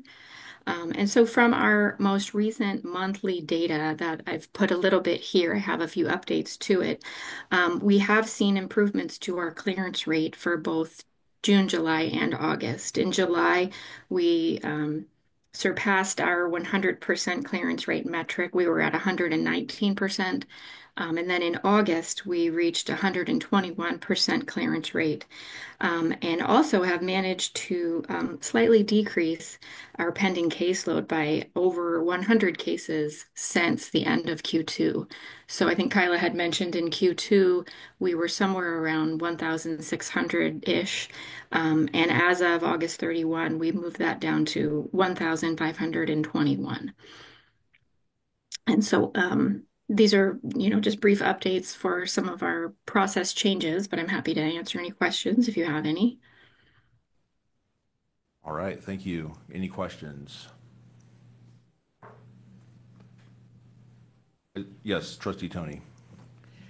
This is a real basic question, is because I forget certain things. The complaint review unit, who brings these complaints and when in the process do they bring them? Sure. So the complainant that brings the original complaint to OCTC is the person that has the ability to request a second look review. And so these crew matters come to the complaint review unit following OCTC's closure of a complaint raised by that complainant. And would this be closure before it's like investigated and stuff like that? Or would it be a complainant who was unhappy with the disposition of their complaint? It could be a complaint that was closed either after the intake stage or after an investigation. And the idea being that they have some basis for disagreement with OCTC closing the case without imposing discipline. To the extent any case results in discipline and the complainant is unsatisfied with that, there's no option for a second look review. We only review cases that are closed by OCTC without discipline. Thank you very much. I was very clear. That's what I needed. All right, thank you. Any other questions?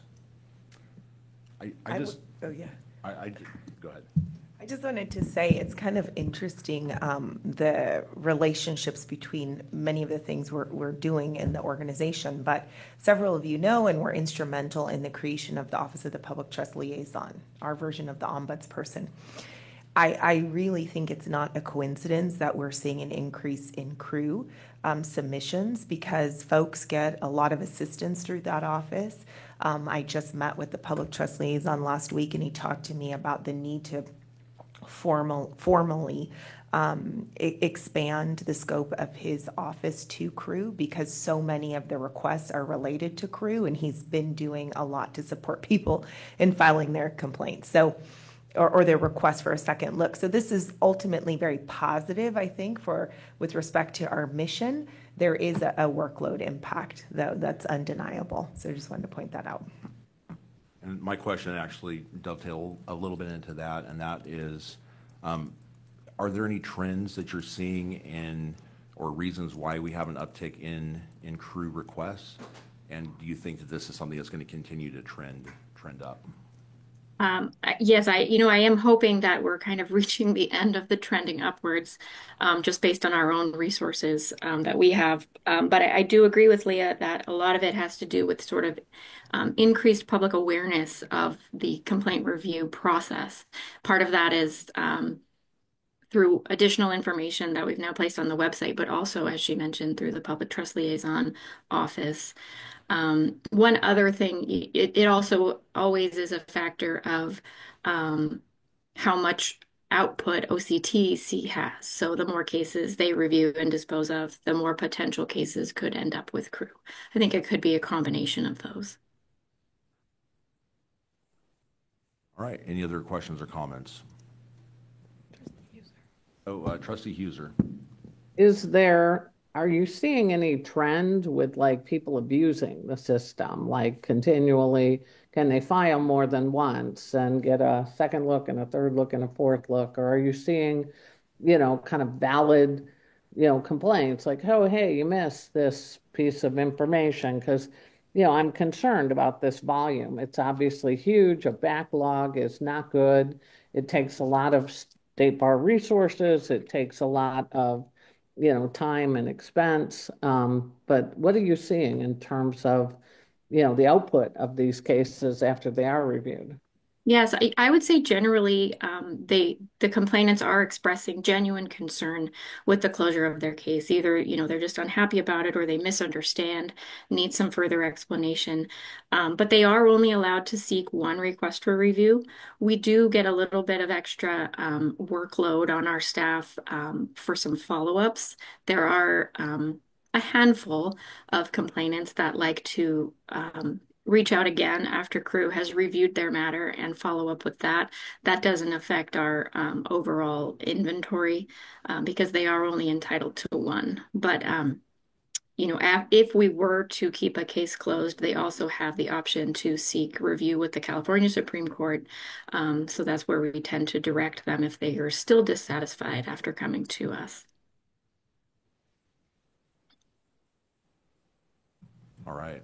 Thank you. I think that really, yes, Trustee Chen. Apologies if this was covered when I had to step out of the room, but are you seeing any trends in the types of reasons for sending stuff back for reopening? I'm just curious, and as a broader question, I would also just challenge the board going forward, which is easy for me to say, to think about the qualitative metrics we want to see in the dashboards, both for the 2201 program, now for CREW, and also for OCTC. We have been so focused on backlog because of the legislature's focus, and so much of this is sort of like, how quickly do we get these things through our system? But we haven't asked ourselves, are they being handled in a quality way? Are there qualitative trends that are emerging from this that we should pay attention to, other than just the number of days it takes to process a case?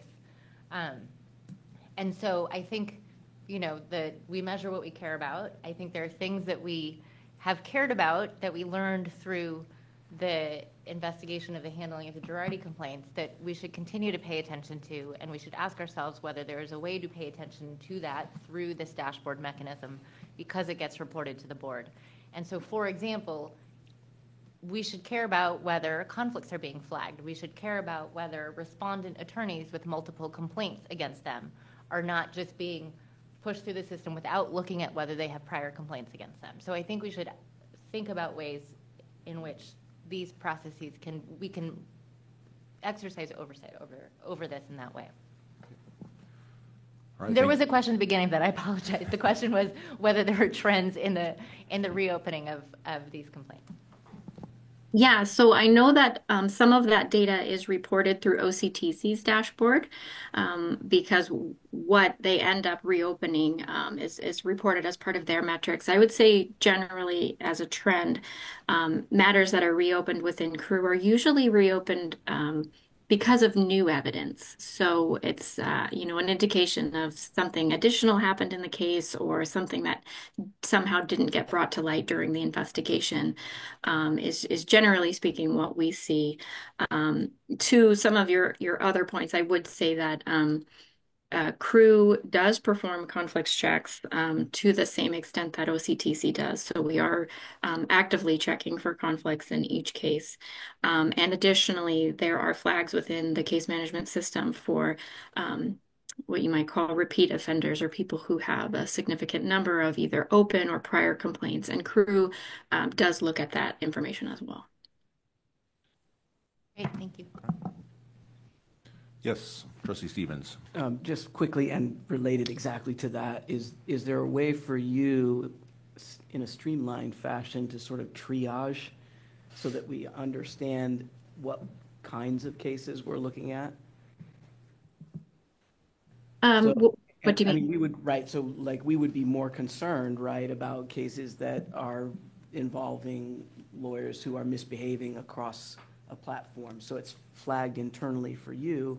It might be helpful for us to know that that's something under your review in terms of how we're looking at these metrics. Because I'm going to look at a citizen who's coming to say, my lawyer screwed up, and it's really quite clear that the lawyer didn't screw up, but they're still upset. Very different than if we've got 6 citizens coming complaining about the same lawyer who's, right, we're going to view that differently and be concerned differently about it. Right. So if you're referring to situations where we see multiple complaints from different individuals around the same attorney, we do have the ability to view that in a prior complaints database. And it's also flagged within Odyssey that where an individual has 15 or more prior complaints, we can look to see sort of a pattern of misconduct. So are all of these things, this is certainly something George could speak to better, but I'll do my best. We're able to see if they're raising allegations of the same type, are they being, repeatedly alleged to have failed to perform competently or something to that extent. So we do look at that. I would say within crew review, we don't really have the ability to identify what the complaint is about until it sort of comes up on assignment for review. So we don't, unless a complainant asks, we don't have an ability to sort of prioritize these, but we do have procedures where if a complainant asks us to prioritize or expedite our review, we can do that. And I think one thing that is helping, as Leah mentioned, the Office of the Public Trust Liaison is aware that we have that protocol available. So when people call and speak to their office, they're concerned about this, really serious issue that they're dealing with, we can then prioritize that. And I hope that addressed your question, but I'm happy to answer more. No, yeah, I appreciate that. I mean, I do think there are ways that may actually be helpful both to your office and to our responsibilities to have a sense of the types of cases that are being handled. And I would just say from a planning standpoint, we are looking at having what we've referred to in the past as a discipline day. And I think that absolutely having crew be a part of that and helping us walk through the processes, I think is going to help give us as a board just a better handle on how best to make sure it has adequate resources, but then also just understand those fine details that really drive what you do. Trustee Huser. It seems to me that you're almost like an internal appellate court here, reassessing what we've already assessed within the OCTC. So are you applying any kind of levels of discretion? Is this a de novo review? Any new evidence comes up? Is it an abuse of discretion? What is your standard for deciding something should be reinvestigated? Are we just looking at all of them? Because, if I'm somebody who's in that group of 400 in the backlog and it's taking months and months and months, and I have a real complaint, I'm escalating that whole time. But I'm wondering how we can move more quickly through some of these by applying some kind of standard, appellate type things, because we've already looked at it in the Office of OCTC, right? I mean, we've already looked at the issue, and this is kind of a relook. Right. And I think that that's precisely what we've tried to start addressing with this pilot process I mentioned. We're referring to it as summary disposition, but the idea is where we've been able to identify matters that at the OCTC level didn't warrant investigation because the facts were insufficient to present, a basis for discipline.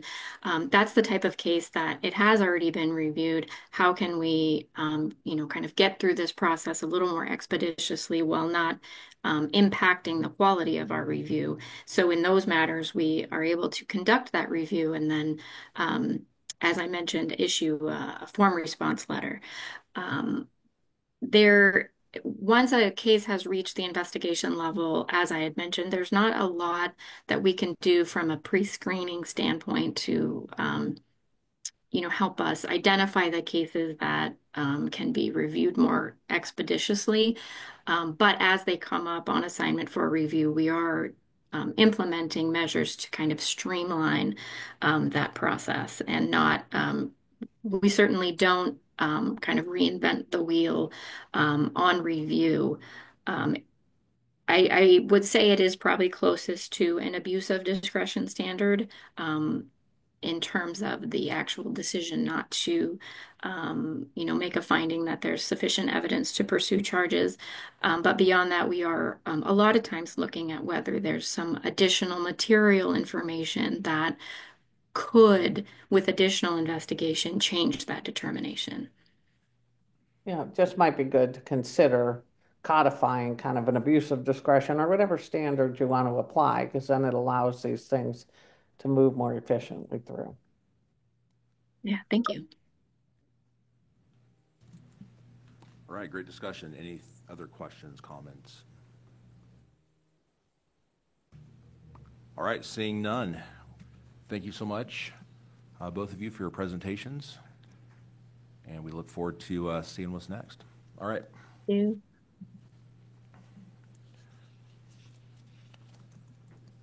Going to item 5.4, this is a discussion regarding Office of Chief Trial Counsel performance metrics, rounding out our data-heavy presentation.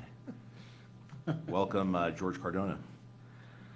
So before I get into my slides, I'll just start picking up on the last presentation and perhaps some of the questions. There is an interrelationship between the workloads of Crew and us in several different ways. So first, in terms of the increase in their cases, in addition to what they noted, also about a year ago, we shifted over in our closing letters to providing not just a mailing address, but also an email portal through which people can submit complaints. Requests for Crew review. And I think that too may be driving part of the increase in the Crew review requests. It's the same thing we saw in OCTC when we shifted to an online portal. We saw an immediate increase in our complaints as opposed to the previous system under which they had to be submitted in writing. Second point I want to make is with respect to their summary disposition procedures, which I'm all in favor of for a reason that I'll talk about in a second, because the quicker Crew can resolve cases, potentially it eliminates additional complaints. Many people who file a request for Crew review, if that request for Crew review sits for a long time, they tend to take other action, which includes submitting new complaints to us that may be just slightly different from the original complaint they submitted, which then eats up our work time as well. So the quicker that Crew can review things and get them done, the more it eliminates that potential. With respect to their summary disposition procedures, I think it's a great idea because it will speed up the review. I will note, however, that to the extent Crew uses a summary disposition procedure, they are relying on the reasons for closure that are set out in our OCTC closing letters. So that means that we can't reduce the level of detail in our closing letters because that now serves as the record for the basis for closure if there is any request for subsequent review. So the savings in Crew time, in essence, requires us to continue to do the detailed types of closing letters that we're doing. So I just wanted to point those things out in terms of Crew. I'll talk about this more when we get to our own statistics on Crew review. But the overwhelming majority of cases that do get returned to us from Crew are when the complainant has basically produced new evidence in their request for Crew review that hasn't been seen by OCTC before. That's the first. The second trend we see is that on occasion there are allegations that have been made by the complainant in the complaint that for whatever reason our staff neglected to specifically address in the closing letter. And that's another reason why we get things sent back, because our closing letter doesn't specifically address a particular allegation. That's the other trend we see, and we are trying to address that to make sure that we address all of those allegations. With that, I'll get into our statistics, our measures, and hope that this works. So you're all familiar with the dashboards. I won't go through this at length. I will say that in addition to going through the metrics, I am going to be proposing certain modifications to our targets. The modifications to our time targets are based on this. Our current time targets are based in large part, they're derived from the SB 211 case processing standards, which were put in place in November of 2022. And adopted in part to provide speedier time targets based on hopes that we would be able to get additional staffing and improve our efficiencies. As you know, the current fee funding bill, one of the proposals that the bar had made was for additional positions to support movement towards the SB 211 case processing standards. The legislature did not approve that funding, so we did not get any positions to do that. And second, as you know, the AB 3297 also mandates that we move towards a 15% vacancy rate by April 1st of 2027. In light of both of those things, we're proposing some modifications to the targets, primarily based on our processing of complex cases. So we're proposing changes to our time targets for complex cases, which are our most resource and staff intensive cases. So with that, we'll get into our statistics. We'll go through each of these and change, but you'll see that our case inventory has gone down. This is a result of an increased case closure rate, which is a result of our increased focus this year. We have set specific case disposition targets for our office as a whole and for each of our teams. with the goal of trying to reduce our inventory and in particular trying to reduce our overaged inventory. We have cases that exceed at various points in time 500, 750 days, and those are the ones that we are trying to focus on either charging or closing to both reduce our inventory and reduce the age of our inventory. Our caseload clearance rate, the second statistic there, it's at 111%. Previous quarter was 122%. Our target is 120%. We had changed that from 100 to 120% previously to emphasize the need to try and reduce our inventory. We're proposing that that not change, that remain the same. This is going to continue to be one of our targets. I expect that for the year we'll be somewhere between 110% and 120%, and we'll continue to try to get that up. Our crew reopens for reasons other than new evidence. You'll note that we only report the metric for cases that are reopened on the basis of something other than new evidence, on the theory that OCTC couldn't have looked at the new evidence if we didn't have it. So this really reflects crew's determination that we erred in closing a case for some reason. Doesn't include where the complainant has provided crew with new evidence.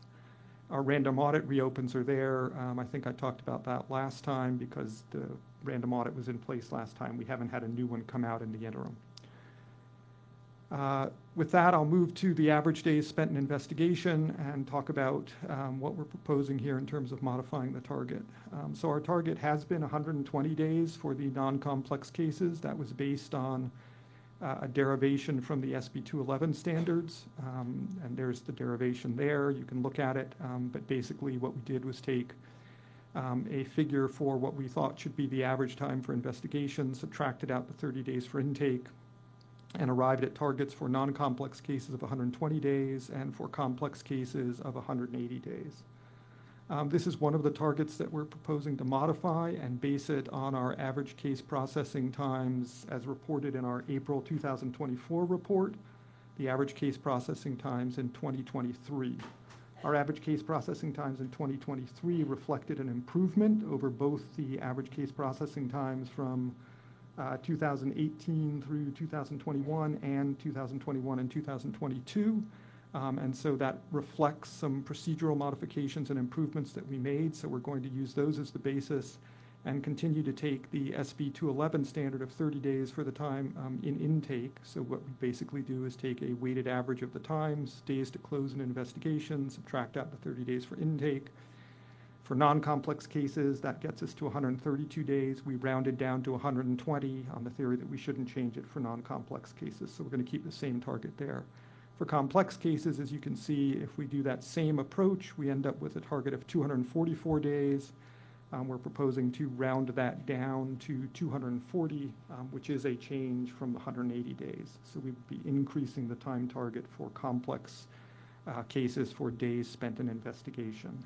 That's still below where we are. You can see we're at 276, but the 240 is a more realistic target for our complex cases. For the average days to close, again, we had derived our original target of 60 days from the SB 211 case processing standards in the way that's shown there. And we've done the same for the complex cases. Again, we're proposing to change this. If we again rely on our 2023 case processing times to derive a target using the same approach, we would end up with 64 days for non-complex cases. We're proposing to round that down and stay the same at 60 days. For our complex cases, if we do that same derivation, this time using the 450 days, which is our actual 2018 to 2021 average time to charging, which was the lowest of the average times to charging across the time periods we looked at. If we use that as the average, we end up with a target of 300 days. And so we're proposing that we move that to 300 days, which would be a lengthening of that for complex cases. For the backlog targets, those were based on the statute. This is basically a metric to track our compliance with the goals that are currently in the statute, and so we're not proposing any change there since the statutory goals have not changed.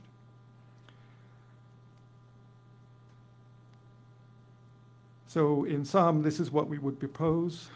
The green shows no change in targets, and you can see that we're proposing two changes for the complex cases, the average days spent in investigation moving from 180 days to 240 days, And for the complex cases, the average days to close moving from 233 days to 300 days. Again, based on the derivations I've shown, which I think more accurately reflect our resources going forward and our ability to potentially meet those targets as opposed to the targets we currently have.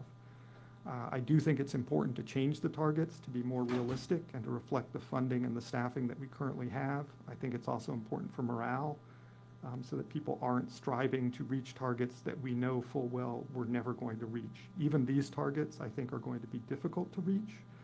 But I think it's good to have aspirational targets that are difficult to reach as opposed to targets that everybody knows we're never, ever going to reach. So that's basically the changes here.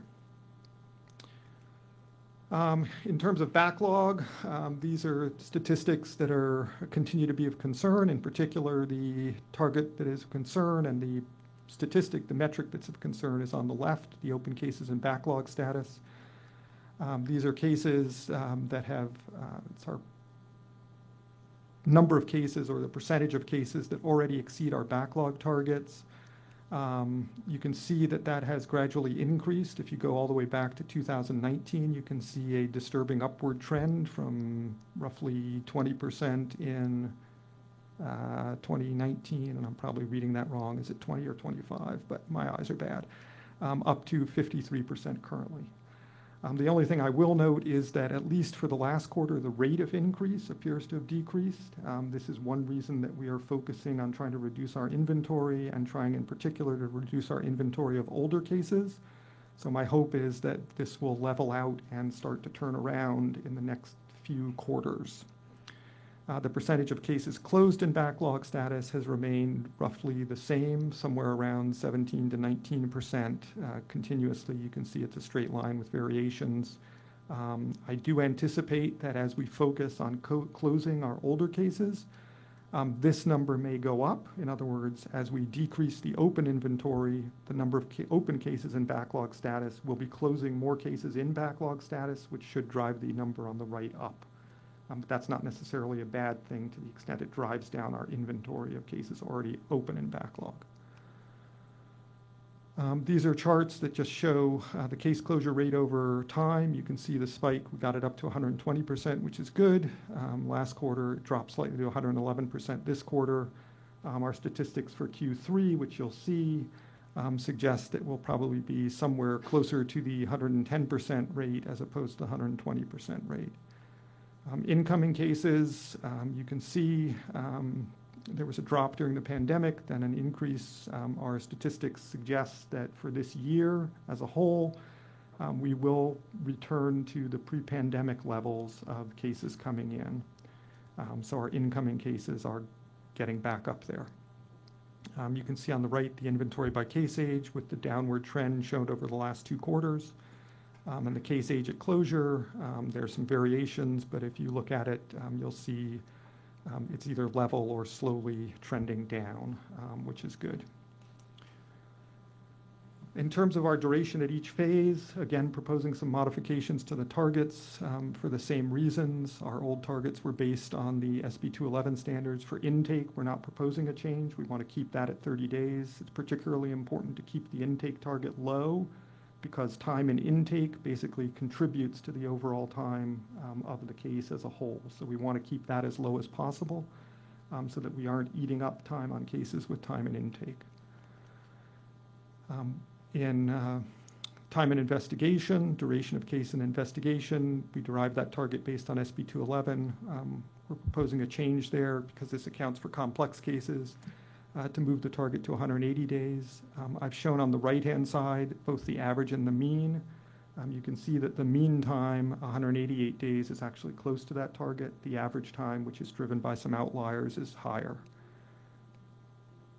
On charging, again, our current target, 185 days, derived from the SB 211 standards, proposing that we shift that and derive it so that it moves to 240 days. Again, I've put the actual numbers on the right. You can see that our mean, 230 days, is actually at or below that. Our average, however, remains above that due to some outliers.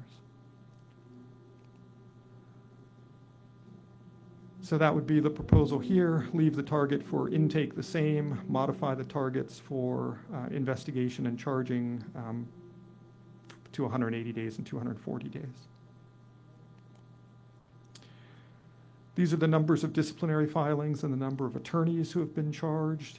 You can see that there's been a slight uptick in the notice of disciplinary charges and the stipulations to discipline that we filed. Our criminal conviction transmittals, on the other hand, continue to decrease. This is the result of finally getting through the bulge in criminal conviction referrals that we received in 2019 and 2020 as a result of the new fingerprinting. We are finally finishing up working through those, and I expect that we will return to something more in line with the numbers on the far right of that graph in terms of criminal conviction transmittals as we move to a more steady state of those. This is respondents with multiple complaints to respond to a question that was raised about these. We do track these. We have two mechanisms that we use to deal with attorneys who have repeat complaints. One, for anybody who has a complaint that comes in while they have a current complaint that's pending or that was closed within 90 days. We try to ensure that those are referred to the same staff so that they have knowledge of the prior complaint that was pending. And two, we track specifically complaint attorneys who have 15 or more complaints over the past 5 years. They are flagged in the system with requirements that they be subject to additional scrutiny before their complaints are closed. We also have a tool that Crew described, which is done in every case. We run the complaint history, and that's required to be tracked in Odyssey and reflected in Odyssey in every case. These are our quality checks. As you can see on the left is the Crew review. You can see that we've dropped over the last 4 quarters below our target. Most recently 0.6%, I think. I can't read. Whatever that number is, 0.6%, but it's a very small number of cases that are referred back to us for some reason other than new evidence. The random audit we've already talked about, and as did Crew, we had no Walker petitions granted over the time period. This is the summary, the survey that's done of complainants in which they respond to questions, giving their approximation of how they view fairness and access. As you can see, we've consistently been in these ranges. It's fairly constant. We are shifting over to a new survey tool. We're shifting to SurveyMonkey, which may be easier to respond to. So we'll see if there's a change in these figures as the survey tool changes.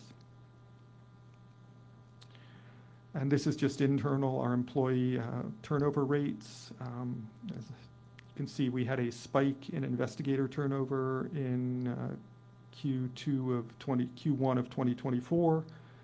We had a number of investigators retire and or leave for other jobs that to them were more attractive. We have staffed up so that we are in a position right now where we are at full staffing, awaiting how we are going to move from that to a 15% vacancy in the next 2 years.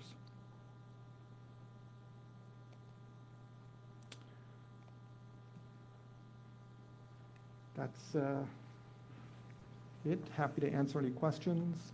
We have discussed the proposed changes to the targets with the disciplinary liaisons who have indicated their approval of them. Just looking for guidance. We don't need a specific action, but if anybody has any objections to those, would be happy to field those now in terms of deciding how we're going to approach those. All right. Thank you. I see Trustee Good. Thank you, Mr. Cardona. I had a couple questions for you, and part of this is simply because I was not on the Board of Trustees when the original goals were set. So I had sort of 2 questions. One was, what was kind of the rationale behind the current goals? Because that was before my time. And then 2, I was wondering if it was premature to change the goalposts, so to speak, now, rather than wait to see the impact of some other disciplinary initiatives that are being undertaken that we hope are going to improve processing time and efficiency. So wanted to get your thoughts on both of those questions. Thank you. Sure. So the previous goals were set, as I said, they were derived from the SB 211 case processing standards, and those case processing standards were implemented based on a number of factors. It included looking at case processing times in other jurisdictions, in particular a series of states that were identified by some experts as analogous to California, either in terms of size or in terms of the volume of cases they get or in terms of how they handle cases. The second was input from the public and public views. There were surveys done of the public as to whether they viewed our case processing times as adequate or not. Not to no one's surprise, the public was of the view that we needed to process things much more quickly. And the third was looking historically at our case processing and trying to project what improvements could be made in the processes to arrive at faster processing times. So as a result of that, those three considerations, there were a series of goals that were explicitly noted as aspirational, not goals that could be met at the time, but goals that were hoped to be met with both process improvements and potentially additional staffing. That then led to one reason for the legislature's call for the April 2024 report to do an assessment of how OCTC had done in terms of process improvements so that there was a better basis for assessing the need for staff. As you know, that report recommended additional staffing and additional positions to try and reach those aspirational case processing goals. Does that answer that question as to how they were derived? So with respect to the second... Definitely. Thank you. So comprehensive. I really appreciate it. No problem. With respect to the second question, whether I believe it's premature, I don't.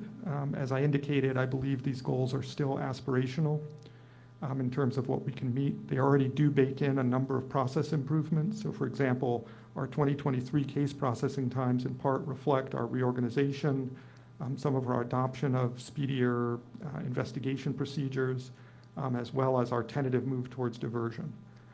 Do I expect that our case processing times may improve over time? I certainly hope so as a result of those procedural improvements continuing to kick in. But even with those, I think these goals are still aspirational. I do think that we'll look at them as we move forward over the next year to 2 years to see if they should in fact be modified to be tighter. But I think right now is a good time to change them, particularly in light of the knowledge and expectation that we are going to be shorter staffed over the next 2 years. Thank you. I appreciate that. All right, thank you for that. Any other questions, comments? Trustee Sewell. George, thanks for the presentation. I just need to be reminded of something, and as I was noting, some of the times are going to get elongated in the process. If I'm a complainant, how am I kept apprised of where we are, where we might be in the process? So we have a number of steps where we tell people what's going on. One, once a case moves, so a complaint comes in, it goes to intake. Once a case moves out of intake, the complaining witness is advised that it's moved out of intake and is provided with notification of who's being assigned it for investigation. So that's the first one, it's tracked there. 2, thereafter, periodically, complainants will get notices, so they might be contacted to be interviewed. They might get requests for additional information so that they know where it is. In addition, at any time, a complainant can request status, and complainants are not shy about requesting status. We frequently get requests from complainants asking us, where are we, what's going on?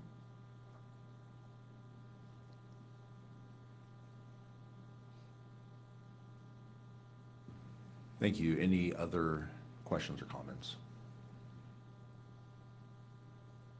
Yes, Trustee Barahona.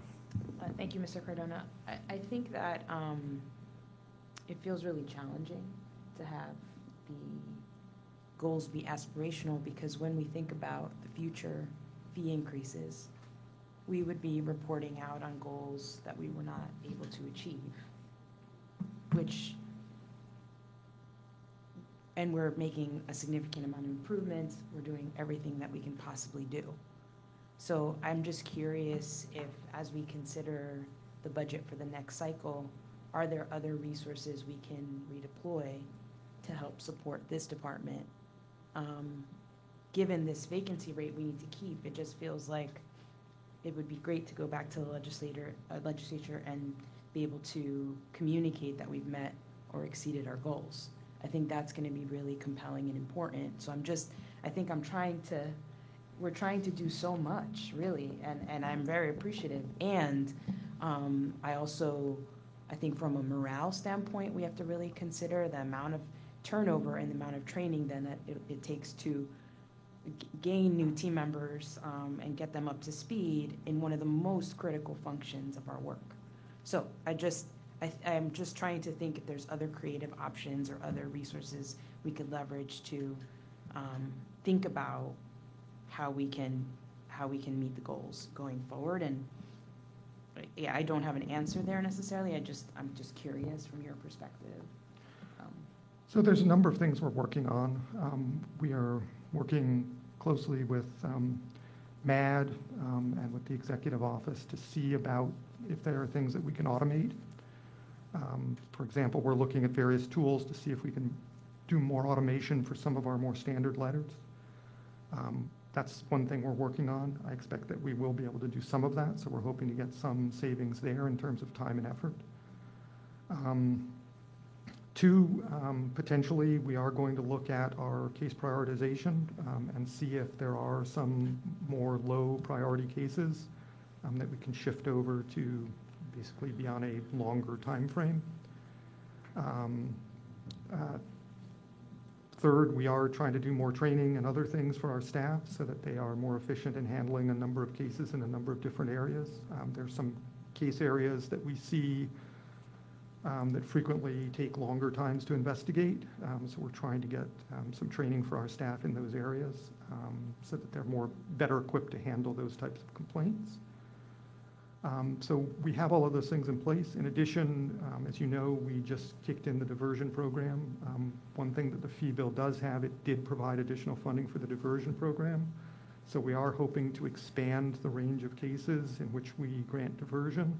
Now, I will just let everybody know that, as we expand the number of cases we grant diversion to, those are cases that get closed without discipline and may, in fact, generate more requests for crew review and more unhappy complainants because we are now closing their case with diversion as opposed to proceeding to discipline.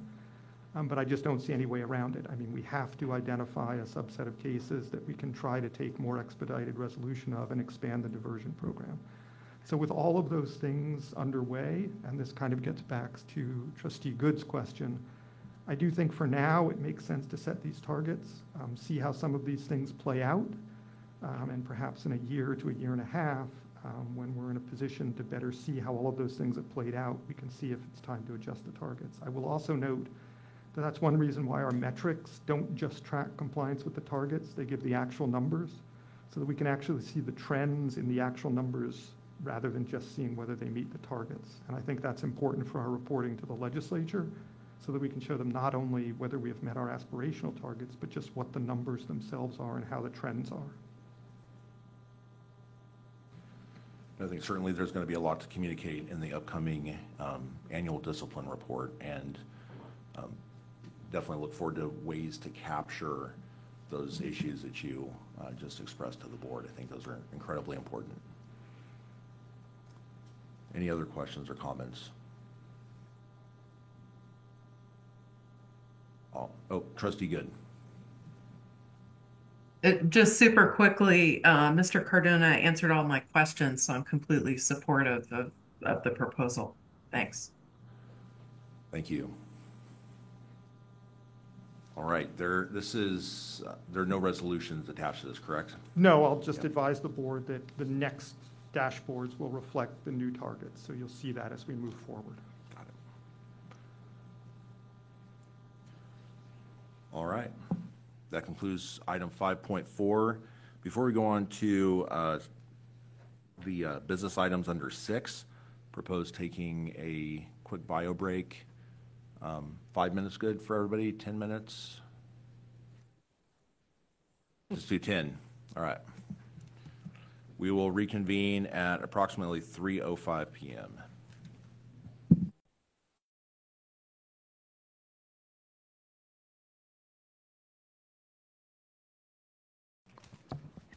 We are now recording. All right. Welcome back to the Board of Trustees meeting. We are starting with item 6.1, which is approval of offer and compromise program, related contractual expenditures and delegations. This involves proposed new state bar rule and proposed amendments to California Rules of Court 9.23. This is ultimately going to be a request to circulate for public comment. Here we have our Chief Financial Officer, once again, Araceli Montoya Chico, and our General Counsel Attorney, Suzanne Grant. So welcome, both of you. Thank you, Brandon. Thank you. And Suzanne is here to join me to present this agenda item, to talk about, summarize the rules piece that are that were documented in this report. Araceli, can you pull your mic closer? Is this better? Okay. So this agenda item is the approval of a program we want to establish that we're calling the Offer and Compromise Program. It's meant to increase our debt collection efforts. We have discussed this item at the July board meeting, but it was just a discussion item only. So today we are bringing forward this report to ask for formal approval to establish our Offer and Compromise Program. In addition to approve the policy parameters that we've recommended in this report, in addition to delegate authority to the board chair and the executive director to finalize the design of the program, as well as to execute certain contracts that are necessary to make sure that the program is established. We do have to procure a third-party vendor to help us develop the platform that's going to basically be this program.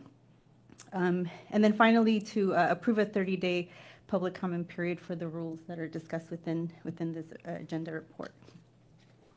So there is no presentation. I'm just going to be discussing the agenda item itself. Before, we've mentioned, or I've mentioned, that the general fund is facing significant financial challenges.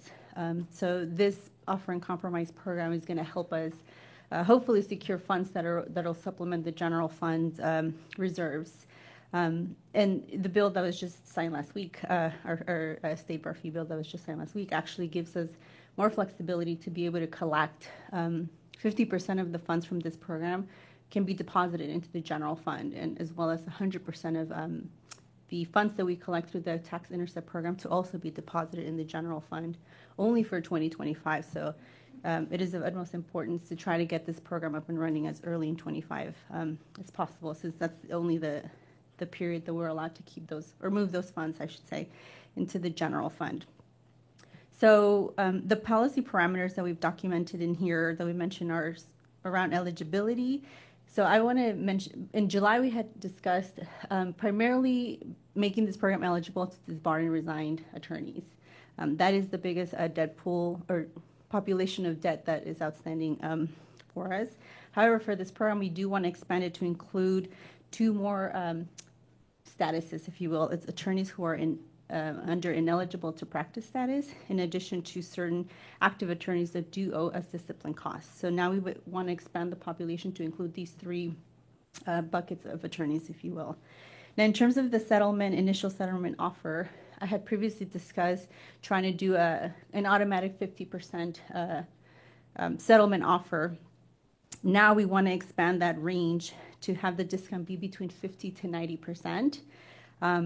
And obviously, there's going to be, a lot of factors that we do need to consider when someone tries to make a settlement offer between that 50 and 90%. And some of the factors that we're considering is what is the total amount that the individual owes?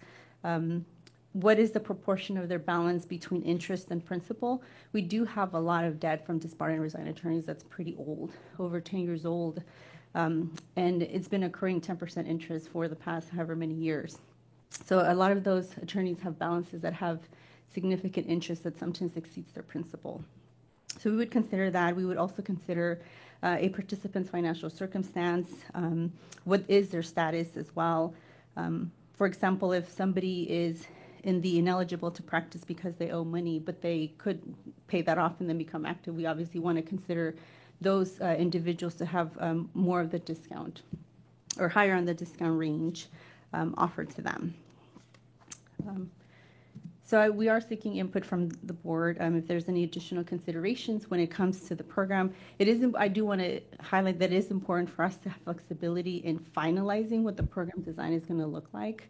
One of the recent things that we've discussed with the Judicial Council, they also had a similar debt collection program, the My Citations program, and they actually hired a behavioral designed expert that helped them design their, the user interface to kind of help maximize people to want to settle. So we do want flexibility in making sure that we finalize the program to include some of these costs that we hadn't discussed before, and certainly getting behavioral design experts procured would be advantageous to us to try to motivate the most debtors to take advantage of the program. Suzanne, do you want to summarize the rules that? Sure. So we have 2 rules that we are requesting approval for public comment that are necessary to implement this program. The first is a new state bar rule that is part of Attachment A, or is Attachment A. And the reason this rule is necessary is because currently there already is a process within State Bar Court in our State Bar Rules of Procedure to reduce or waive monetary sanctions and disciplinary costs. So we need a new rule to indicate that notwithstanding the current process in State Bar Court, attorneys, former and current attorneys can participate in this program. Also, we recently, as part of the fee bill, as Araceli was mentioning, got new authority to reduce or waive client security fund debt, including interest. So the rule also mentions that this is the process to be part of this program for all types of debt. The rule also mentions that the bar finds there's good cause for this reduction because the statute indicates that our authority is premised on financial hardship, special circumstances, or good cause. And the rule also provides that it is a one-time program for debt that has been accrued prior to January 2025, and that the rule, people can participate until the end of 2025.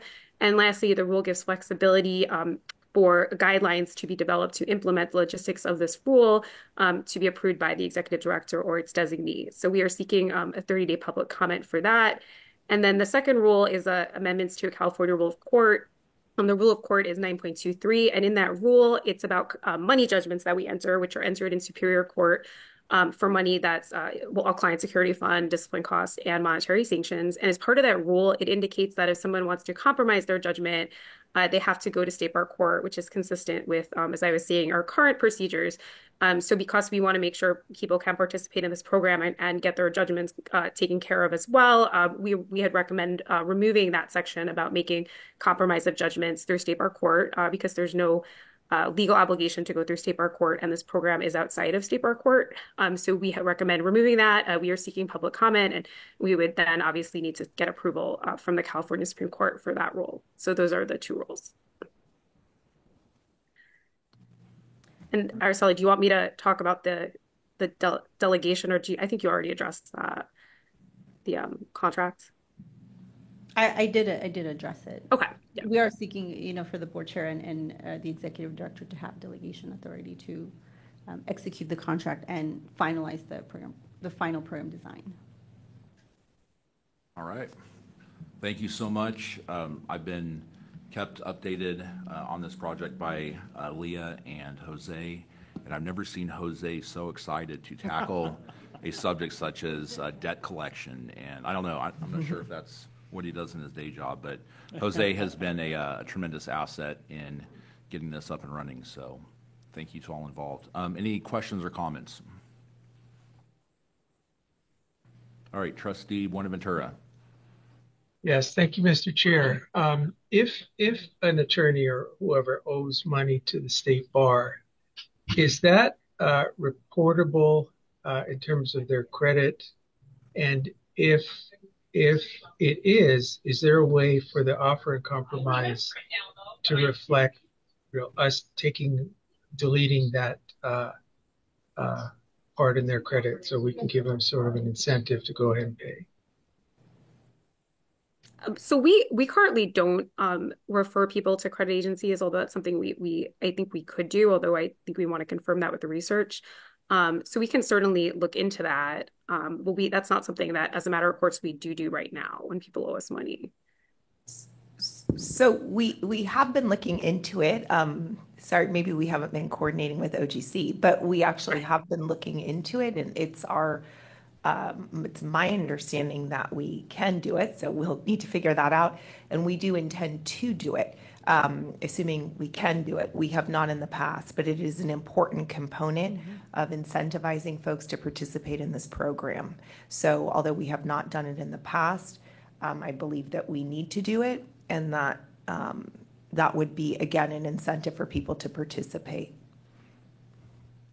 And then conversely, Trustee Buenaventura, if we get that in place, we would then offer to remove it from somebody's credit report as well. All right, great question. Any other questions or comments? Yes, Trustee Tony. I think there's a great proposal. Very much support it. Couple of things that I just want to give input on. One is I would eliminate the cap discount rate at 90%, because when you have guidelines like that, everybody's going to want that. And there are some, I want whoever's making the decision to have discretion based upon merit, financial distress, good faith effort, other factors. Because there may be some that you don't want to go, you would never consider doing that for. And I also don't like the dollar cap on settlements. Again, that should be on a case-by-case basis. That's my opinion. And it, should have to do with the amount, the ability to pay, assets, things like that. And so I wouldn't be setting any caps. I like the fact that this is a limited time offer. It expires December 31st, 2025. And that I think it needs to be made clear that those who choose not to settle will face substantial consequences. Aggressive collection, liens, tax interceptions, garnishments, credit reports. I mean, that's kind of what happens when you owe money in the world.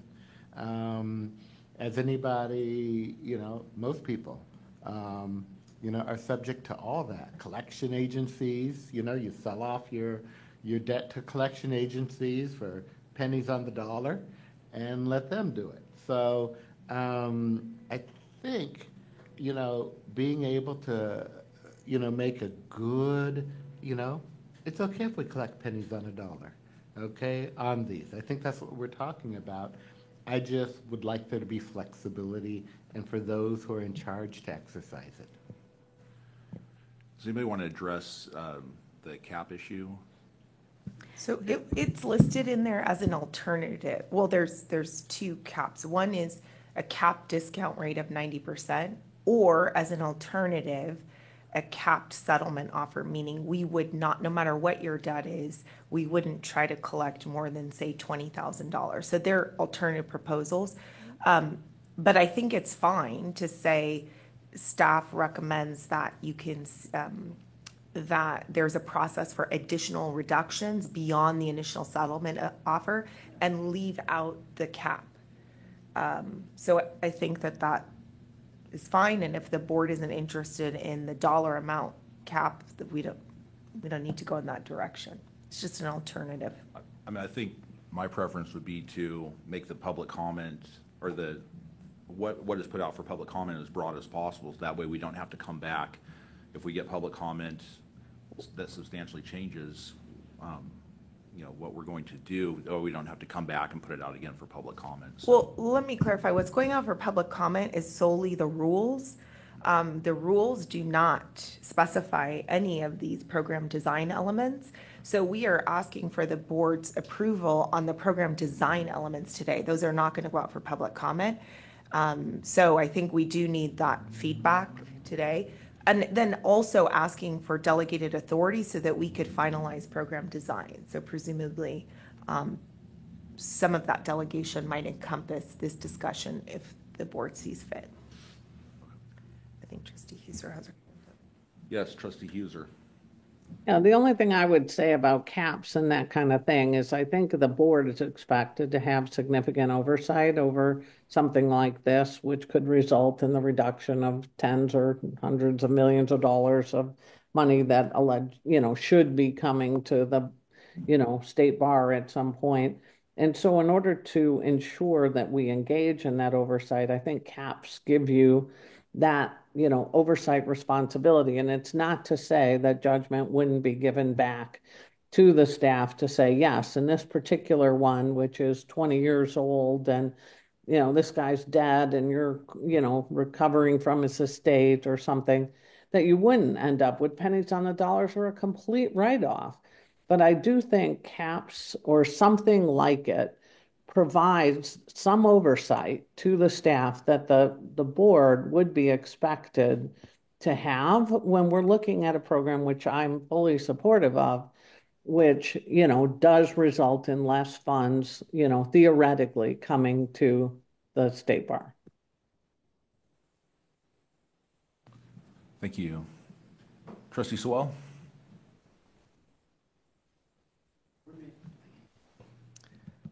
We're being asked to get a program up and running from scratch here in a relatively short time frame. I think we have a little bit over a year to make all this happen. And I think my question is there anything that would preclude us from going back to the legislature if in fact there was any type of a delay or whatnot in terms of the implementation structure here that will enable us to maybe push this out a little bit longer? I'm sure that's an option, but we're not operating under an expectation that we will be delayed. So I'll just say that. But, yeah. Message received. All right. Any other questions or comments? Okay, seeing none, there's no further discussion. May I have the resolution put up on the screen? And after trustees have had a chance to look at it, if I could have a first and a second.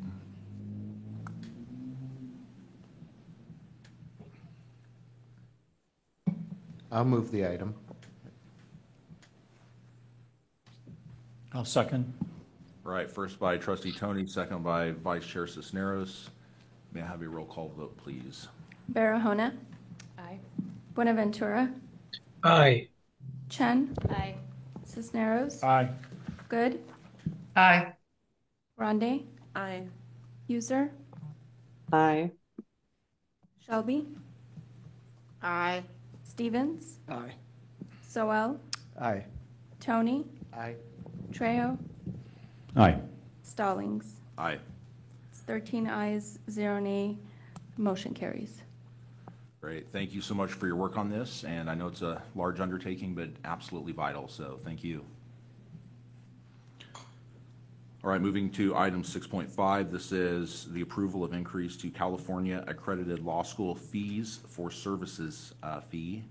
And this is being presented by Program Director Cody Hunanian. So if we could promote Cody.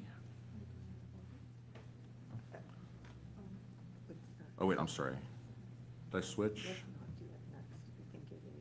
You know what? I'm sorry. I switched up here. 6.2 is the next item. My apologies. This is an update regarding the 2023-2024 legislative session. And joining us for the first time today, Donna Hershkowitz, and then Bridget Grammy. Welcome back.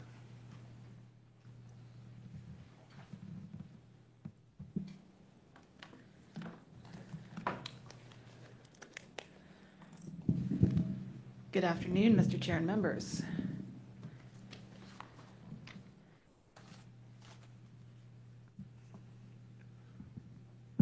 There we go. Moving that in the right direction helps. So our plan today is to just give you some highlights of a few pieces of legislation from the from the recent legislative session that gavelled to a close at the end of August.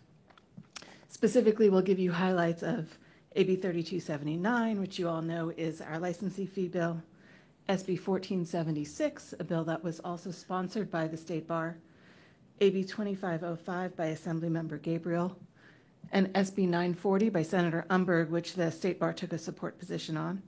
And then also, we wanted to just give you a very high-level recap of how we performed with regard to the affirmative legislative proposals and ledge priorities that that the board adopted.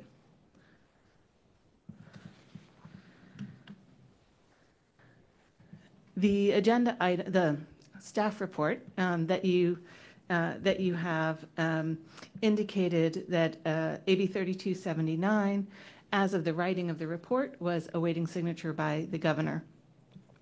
As all of the board members know, since the posting of that staff report, AB 3279 was in fact signed by the governor. The staff report details the key components of that fee bill, so I'm only going to highlight a few of them here as we look at these next couple of slides.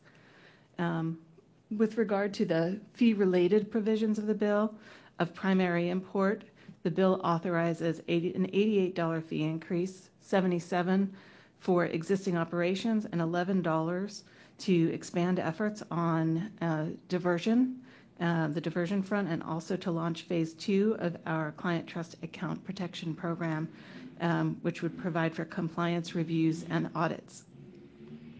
So I wanted to talk about a couple of things that are up next for us in light of these changes. And again, this is detailed.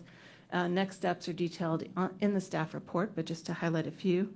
Things that we're working on now include planning to achieve the 15% vacancy level that we are funded for. And I do want to make a subtle point about this. George had used language that this 15% vacancy rate was mandated by the bill. In fact, it's not mandated. The language of the bill directs us to seek to achieve a 15% vacancy rate. The amount of funding that was provided will support that level, only that level of staff by April 1, 2027. However, if additional revenue were to land in our lap, the legislature would not mandate that we get to that 17%, that 15% vacancy rate. So I just wanted to clarify that. Another thing that we are working on now is identifying a vendor to support the new installment payment option for attorneys who are eligible for fee scaling based on income. And we are working on communications that are related to both that installment payment option as well as the change in the dates of the licensee renewal period. Among other things, with regard to the installment payment option communications, in the all licensee newsletter that is scheduled to be released next week, there will be a survey for individuals who believe that they will be eligible for the installment payment based on their level of income, to provide some information to us so we can get an understanding of the magnitude of the volume of people who might potentially be participating in it, but also as a communication tool so they can understand what is coming.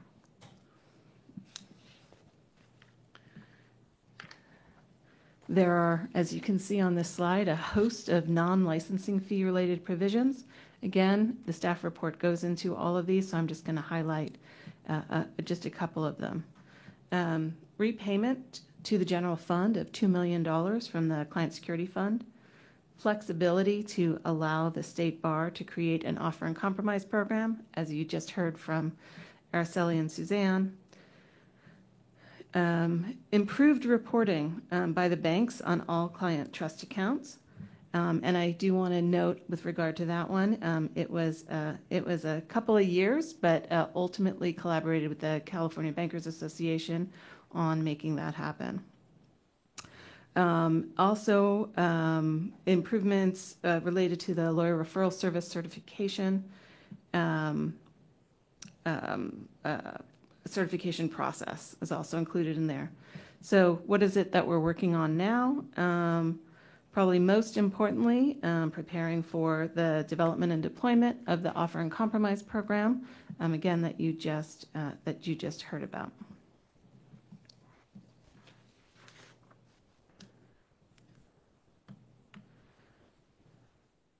We want to highlight just a few more pieces of legislation that impact the State Bar directly this year.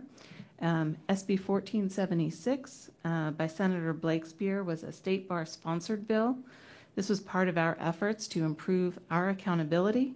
It clarifies that violation of the State Bar conflict of interest codes are violations of law and enforceable by the Fair Political Practices Committee under the Political Reform Act. So it makes clear that those conflict of interest codes are must meet the requirements of the Political Reform Act, and that violations are enforceable under the terms of the Political Reform Act. Okay, the next one is AB 2505. It's mandatory reporting of pro bono. This bill we did not take a position on, but we did not oppose either. But it will require active licensees to report on an annual basis the number of pro bono hours they perform and also reduced legal services they perform for low-income individuals, nonprofits, and public law libraries. So the way what we're doing to implement this now, it will be starting with the 2026 fee cycle. It will be part of the My State Bar profile when attorneys go in to pay their licensing fees. They will do that reporting at that time. And then finally, Senate Bill 940 by Senator Umberg has a number of provisions relating to alternative dispute resolution. One of those provisions affects the State Bar, and that is a provision that we took a support position on, that you all took a support position on, that requires the State Bar to develop a certification program for alternative dispute resolution firms, providers, and practitioners, whether they be attorneys or non-attorneys. The State Bar is also directed, and this was something that we had suggested, directed to develop certification tiers. Perhaps they would be gold, silver, bronze, or some other classification for those tiers, where the higher tiers are tied to increased levels of accountability and consumer protection. The bill specifically allows us to assess fees to cover the costs, both the startup costs as well as the ongoing costs of administering the program. We will be working with subject matter experts to establish what the requirements might be, what the appropriate requirements are for those certification tiers. Okay, and then just the next two slides, I'm not going to walk through them all, but we have, we just listed out for you, there were 20 different affirmative legislative proposals that the board approved over the course of this year, and we're happy to say 17 of them are included in the fee bill, so that is great news. On the three that are not, that's reflected with the little X's, I just wanted to share with you briefly about that. The first one is the authority to use legal services, the voluntary contributions more flexibly.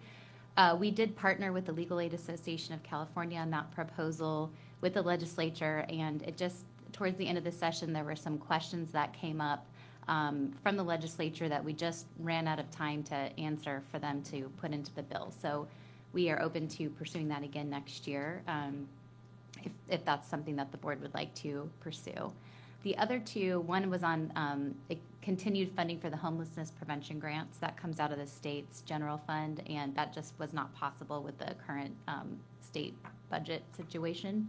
And then the last one was about the law corporation regulation. This is something that staff had proposed to you all as something that could use revision, and after further research on our part, we think we need to get a little bit more data and look at some proposed models before we move that forward with the legislature. So overall, it was a successful year for getting these proposals in. And that's all we had presented. We were happy to answer any questions about any of the provisions or any of the bills that were enacted or anything else that you might want to ask. I would note that two of you have mentioned earlier in the day that you wanted to make some comments during this item's presentation. I'll turn first to questions for Donna or Bridget.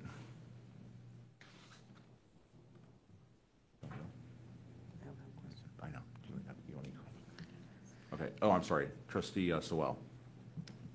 Is Lee going to say something as well? Yeah. Do you want me to say something now? Yeah, I was going to wait for you. Okay, I can go first. And I don't have any questions. I actually want to express some appreciation. I mean, this has been a multi-year effort. It's been an effort for those of us that have been around for a little while that has been exasperating at times and has been painful at times. But I just wanted to appreciate the work of the board staff in this effort.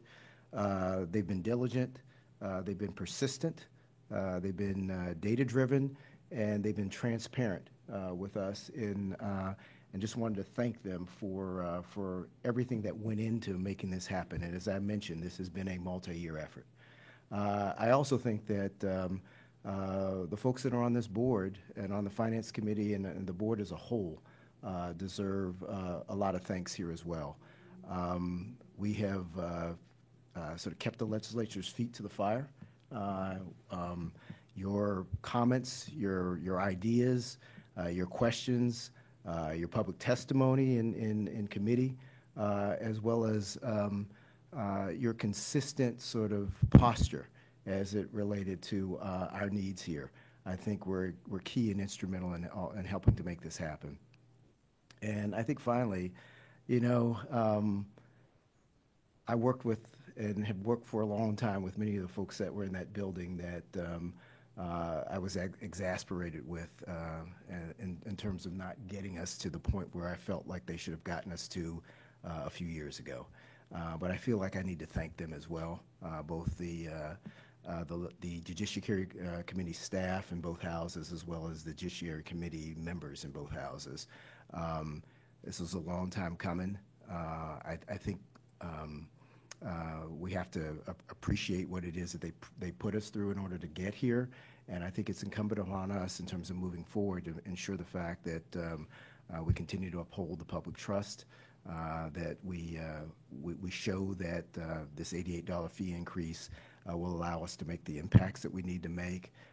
But I also think we need to ensure the fact that they know that while this helps to improve our fiscal situation, it doesn't solve all our problems. And so, but I do think it's incumbent upon us to thank them as well. So first and foremost, just want to make sure that the staff knows how much we appreciate the work that they've done to get us here.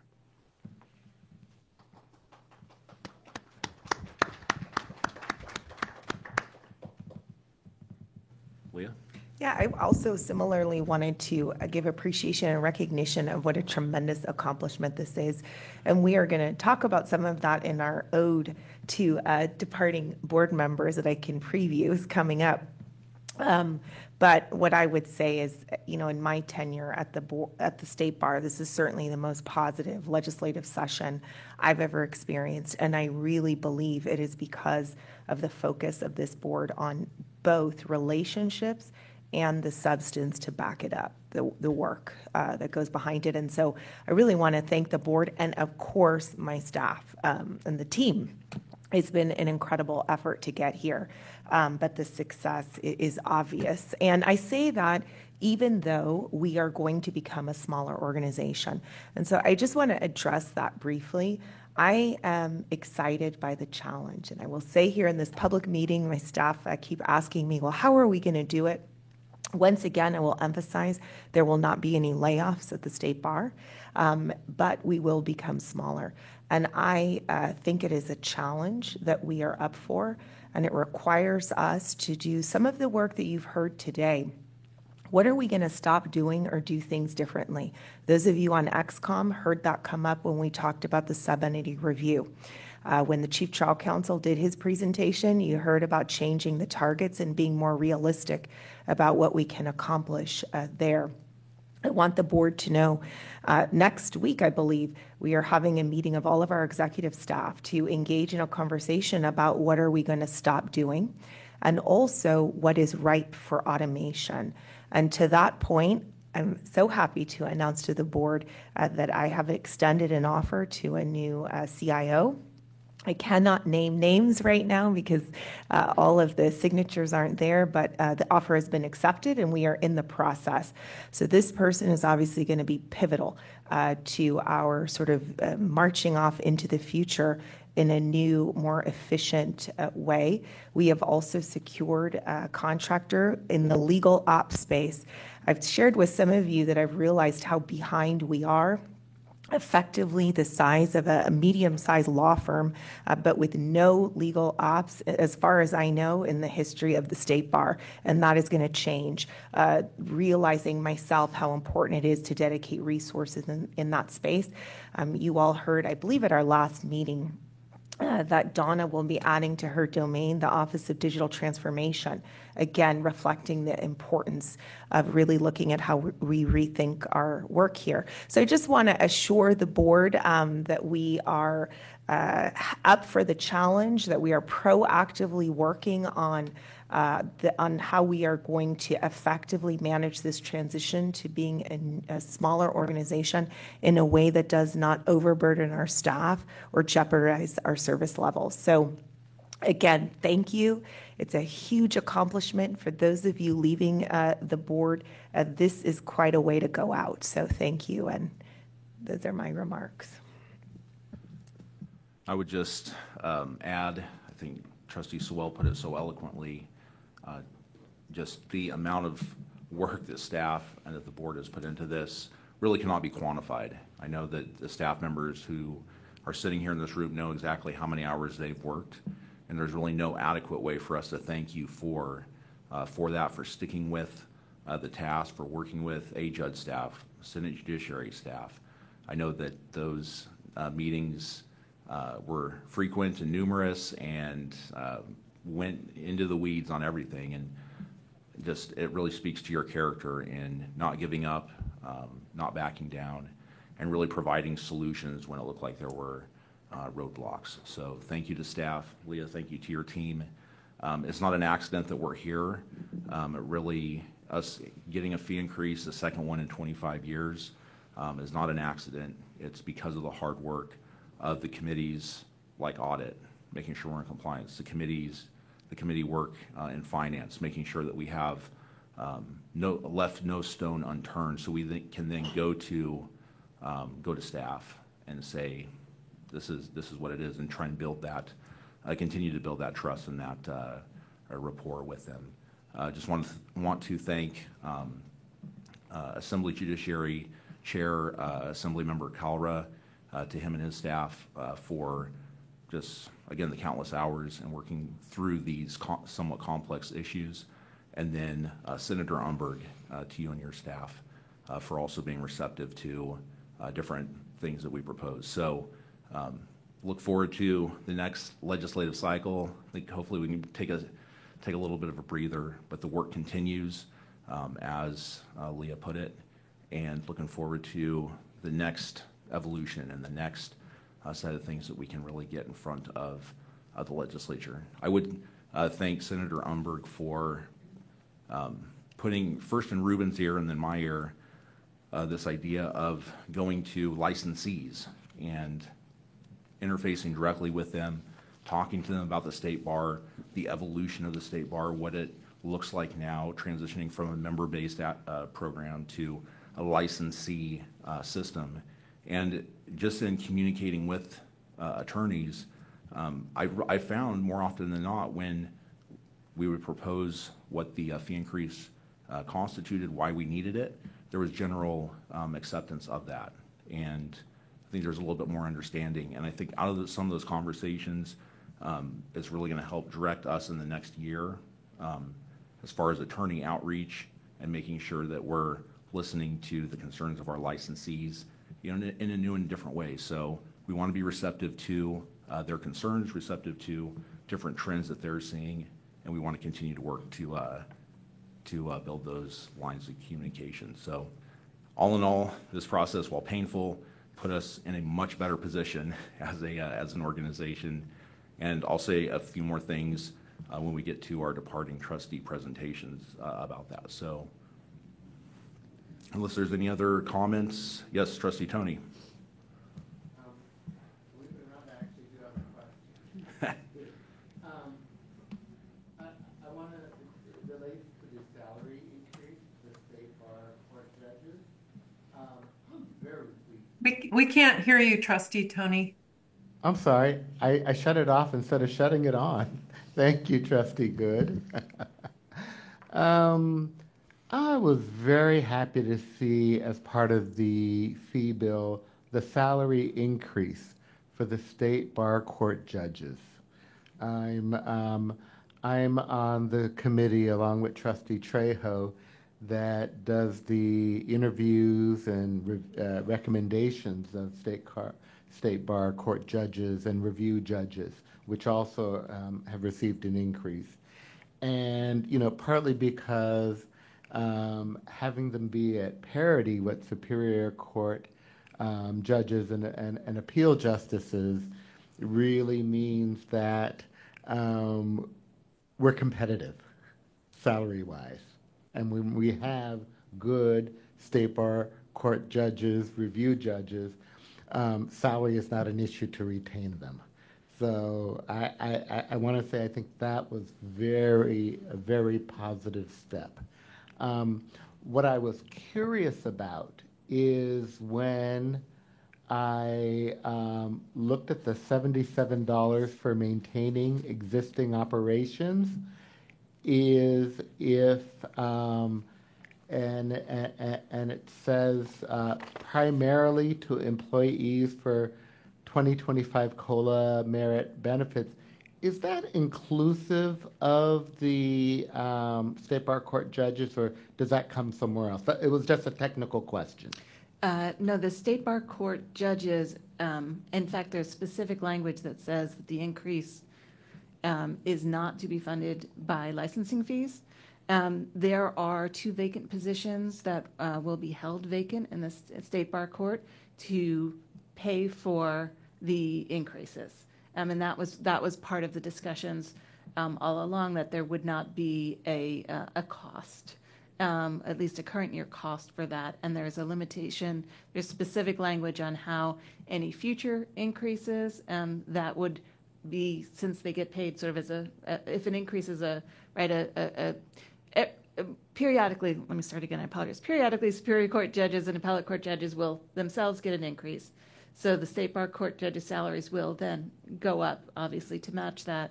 And so there's some language that specifically directs how we fund the differential between that increase in terms of what it would have been had we not changed the funding formula and what it would be now.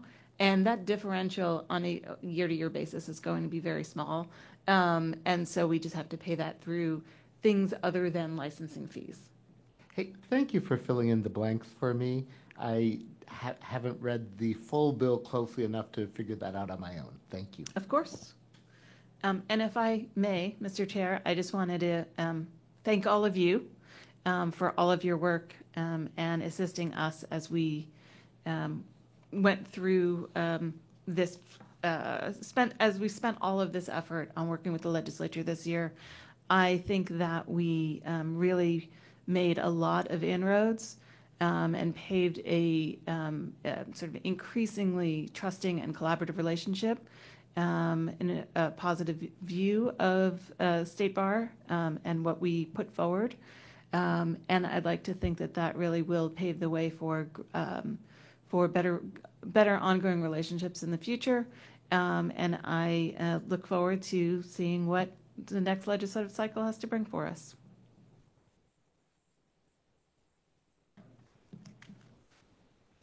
Amen to that. Any other questions or comments? All right, seeing none. Thank you both. You guys are rock stars.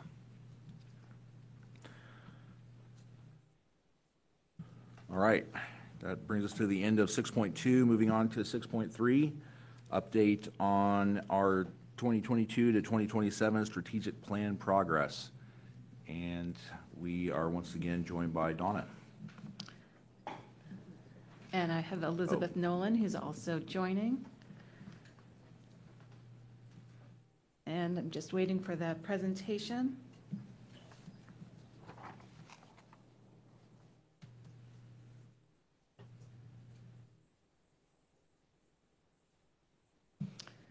So good afternoon again, Mr. Chair and members. We're here to give you a periodic progress update on implementation of the 2022 to 2027 strategic plan.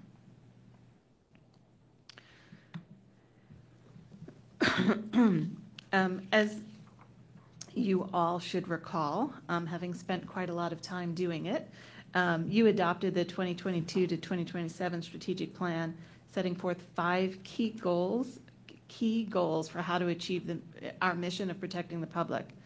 Those include strengthening the attorney discipline system, enhancing access to and inclusion in the legal system, regulating the legal profession, and engaging partners. And then most recently added that we would be protecting the public through innovative use of technology and responsible data management. To implement this strategic plan, staff have adopted 2 operational plans, one that we refer to as the Strategic Operational Plan, which sets forth activities for completion to advance each of the strategic plan goals. The operational plan ties directly to each goal, strategy, and implementation step that's specifically set forth in the 5-year strategic plan. Secondly, we adopted what we call a core operational plan, which identifies activities that are necessary to improve the bar's infrastructure, a necessary step to moving the needle on achieving the strategic plan goals. So I'll take this slide. This slide shows the various components of the 2 operational plans and demonstrates how the plans are organized. The projects and activities in each plan are, as Donna said, designed to move the needle towards achieving the goals of the strategic plan, but they align to the strategic plan through 2 distinct pathways. In the strategic operational plan, each activity aligns to an implementation step, strategy, and goal from the overall strategic plan. And within the core operational plan, projects align to operational activities and strategies that were created specifically for the core operational plan and are designed to improve our infrastructure and support success. So essentially, the operational plans are focused on activities and projects that staff implement that are aligned to achieving or supporting the strategic plan. I'm going to talk a little bit about our progress overall, looking at the plan as a whole, and then Elizabeth will turn to our progress as of end of Q3, end of September 2024, sort of where we are in terms of completion of the projects that were identified in this strategic operational plan. So overall, I just wanted to give you this quick glance at where we are in completing the 174 different activities that are set forth in the operational plan for the 5-year period of the plan. As you'll see from this slide, the vast majority of activities have been completed or are in progress, with just less than a half of the 174 identified activities as already completed, and several more that are very close to completion at this time. For a little bit more on the details, I'll note that we're nearly but not fully through Q3 of 2024, so this is a slightly early assessment.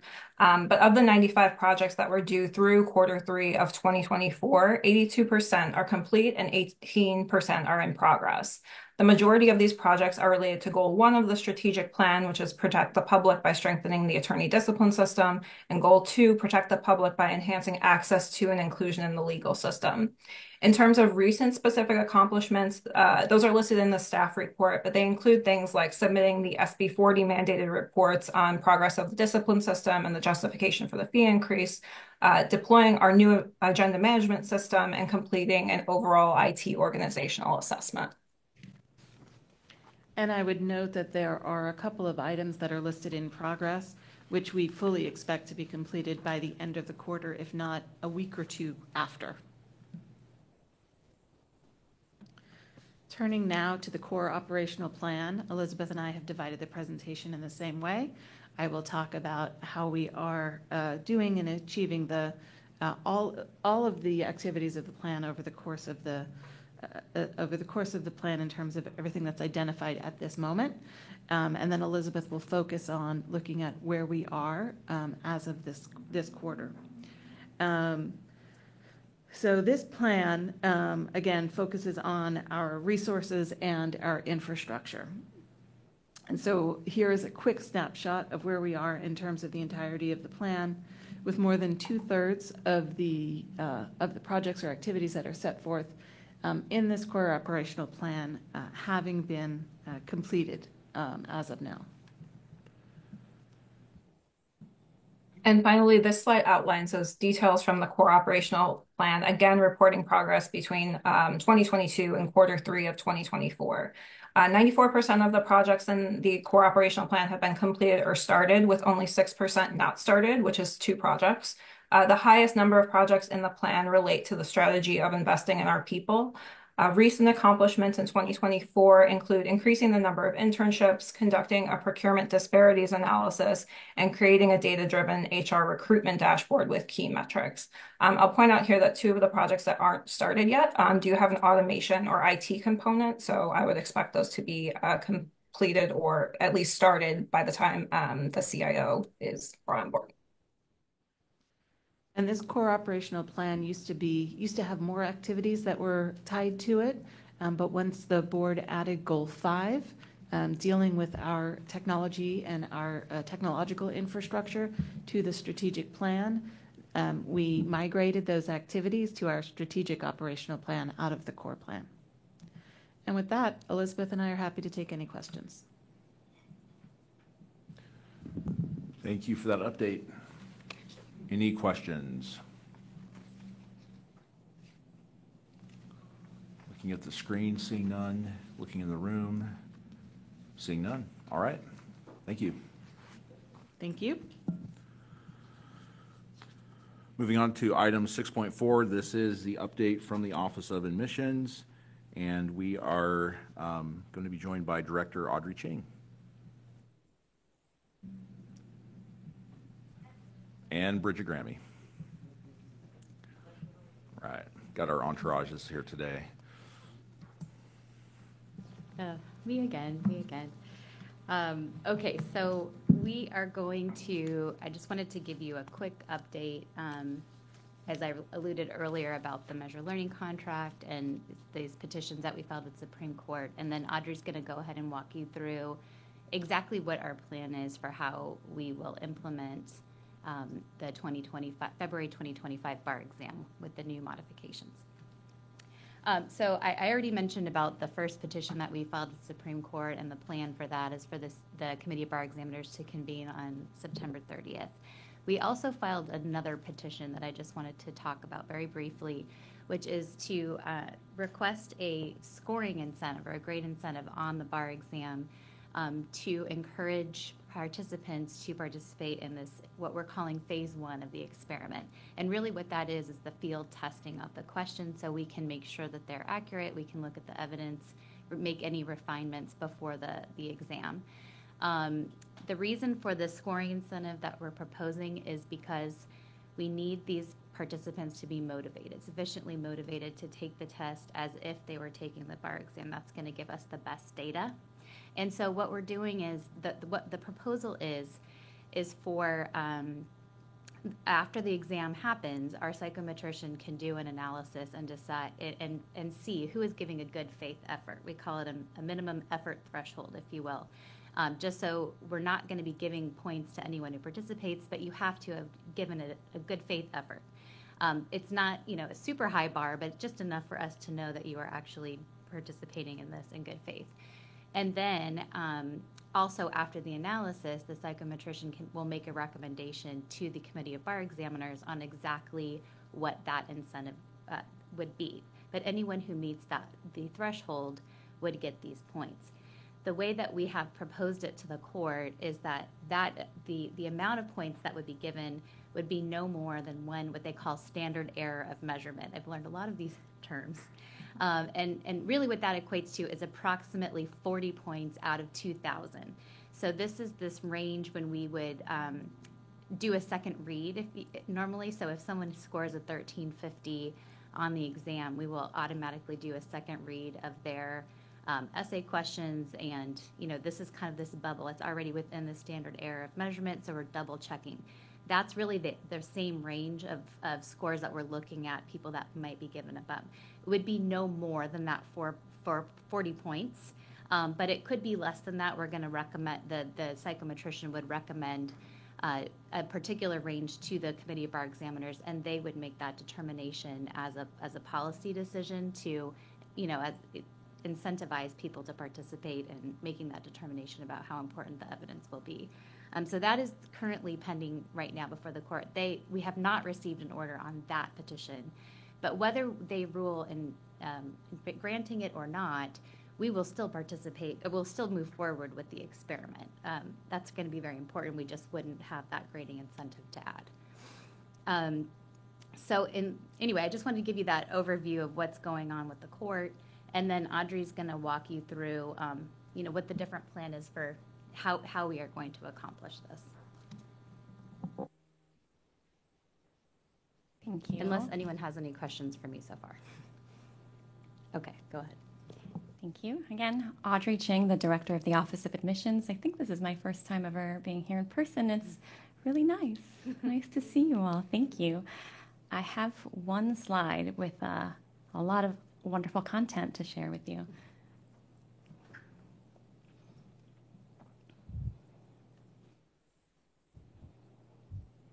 Okay, here we are, September.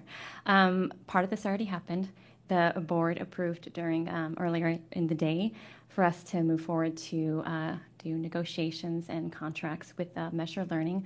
Measure Learning is the remote, which is live remote proctoring, test center, exam driver, and item bank that we will be using next year for the bar exam and the legal specialization exams. Bridget has already explained why we need a CBE meeting. This one wasn't calendared. It was just calendared for September 30th to get specific approvals that the court asked for modifications to the bar exam. This month, we're also going to have free faculty guides for the newly developed multiple choice questions available. Bridget mentioned the bar exam experiment. We put up a web page about the experiment and FAQs on September 13th. The experiment is actually going to be in two phases. The first phase testing multiple choice questions, and then a second phase adjacent to the July 2025 exam. We've actually been working on an experiment in admissions since 2022. So wanting to look eventually at the future of the bar exam. Will the future of the bar exam have an open book component? Will we have different kinds of questions that are different times, not the same kind of questions and time ranges that we do now? Remote, in person, how these different features affect applicants. But when we did it in October 2023, we did a pilot. We emailed thousands of applicants, and we had 167 sign up and take the experiment, that pilot experiment. So we did need to look at other incentives, which Bridget has explained. Offering a scoring incentive seems to be a desirable incentive for applicants. All through this timeline, you'll see this bullet, ongoing content validation of the multiple choice questions. So we're getting batches of the new multiple choice questions, and we're having content validation sessions all weekend long, several weekends throughout the rest of the year until January. So we have our psychometrician, law school faculty, recently admitted lawyers and supervisors of recently admitted lawyers looking at these multiple choice questions to see if they test for minimum competence, to see if they're in the right legal areas, to see if they have any bias, etc. So if there's edits to be made, they go back and forth to the developer, and then we get in a place to put the questions in our item bank. Okay, October. We're going to resubmit that petition to the Supreme Court. The February bar exam application will open. We're going to host Q&A sessions with law schools and applicants about any questions about the experiment or the changes to the bar exam. Again, that ongoing content validation of the multiple choice questions happening every month. And then we'll start building out the new exam platform, not just for the bar exam, but for the bar exam experiment. There's a regularly scheduled meeting of the CBE on October 11th. In November, we will have free study guides for students, for applicants available for multiple choice questions. And then we'll have that pre-test of the multiple choice questions right now calendared for November 8th on the Measure Learning platform. So a good opportunity to see the newly developed multiple choice questions and to test the platform. Again, there's a scoring incentive pending the Supreme Court. That was in all the material posted already on September 13th that it was pending. But even still, we have 2,500 folks signed up in the past 6 days for that. So that's exciting. And ongoing content validation of the multiple choice questions. December, we have a CBE meeting on Friday, December 6th, and then question selection on December 7th. So that's when our attorney members and our exam development and grading team get together and they select the written questions for the February bar exam. Ongoing content validation of the multiple choice questions, and then we begin QA for things like formatting of our questions to load them into the item bank. January, applicants can start scheduling practice exams in the new system, either going to visit test centers or doing a remote practice exam. There's a CBE meeting January 31st, ongoing content validation, and then the question bank will be finalized for February. So this didn't necessarily fit on my January slide, but we start countdown emails 6 weeks before the exam, which would technically be in January. We've been doing that every Friday since the pandemic bar exams. They are great. They're great for us because we get to every Friday put a lot of information to emails out to everyone who's applied for the bar exam. And then we send that communication out to law schools. They'll be even more important this time around because there's going to be so many changes. Obviously, we'll have lots of communication even before, 6 weeks before. But shockingly, sometimes the people who are taking the bar exam have their head down doing something else and they start really looking at information about their exam only a few weeks before. So we'll have lots of content available far in advance, and then every week, 6 weeks before on a Friday, we send out an email saying, this is what you can expect. This is where you can, go check this out on the website. Make sure your laptop meets the minimum system requirements, et cetera, et cetera. And then we have a bar exam, February 25th and 26th, unless, of course, you are approved for extra time. Any questions? All right. Any questions on that? Yes, Trustee Tony. Could we ask the board secretary to post this slide in the agenda item, the 6.5 or whichever agenda item this, because this is something I think is important and good to be part of the record. Very well done. I do like the way the slide was put together, but I want it to be part of our record of what our plans are. Thank you. Yes. Certainly. Yeah, we will do that. And are there other questions about the implementation? I think Trustee Buenaventura has a question. Yes, Mr. Chair, I did. It actually goes beyond the slides and to the next step, which is what happens if an applicant or a bar taker fails? And is there any discussion or notation on, I don't remember what the process was, but I thought way back then that there was an appeal process and there was this thing called reread. I don't know if that's still in existence now, but what happens when, I'd love it if we had some information to give the applicant, what happens if they do end up failing? What's the next step for them? So there is a second read, I think Bridget was kind of alluding to, within the 40-point range of passing the exam, but the applicant, that all happens during grading. So the applicant doesn't know if they pass, they don't know whether or not their exam went to second read. So if someone, there's a whole behind the scenes about how second read works and what happens and how many pass after second read. It's different every exam, but the applicant doesn't know. So if someone does fail, they have to retake, but there is that whole second read process. Okay, so just to clarify, there's no like an appeal of it. It's just sort of done if the graders think that it deserves a second read. It's kind of automatically done within the band. So there's the cutoff score, and then within the 40-point band, there's a second read. Got it. Thank you. Right, any questions as to this aspect of the presentation? All right, seeing none? Okay, I'm going to continue then. So I did want to raise for the board, as you may have seen, there's been some op-eds this week in the Daily Journal about this. One was criticizing, or at least calling on the Supreme Court not to offer this incentive.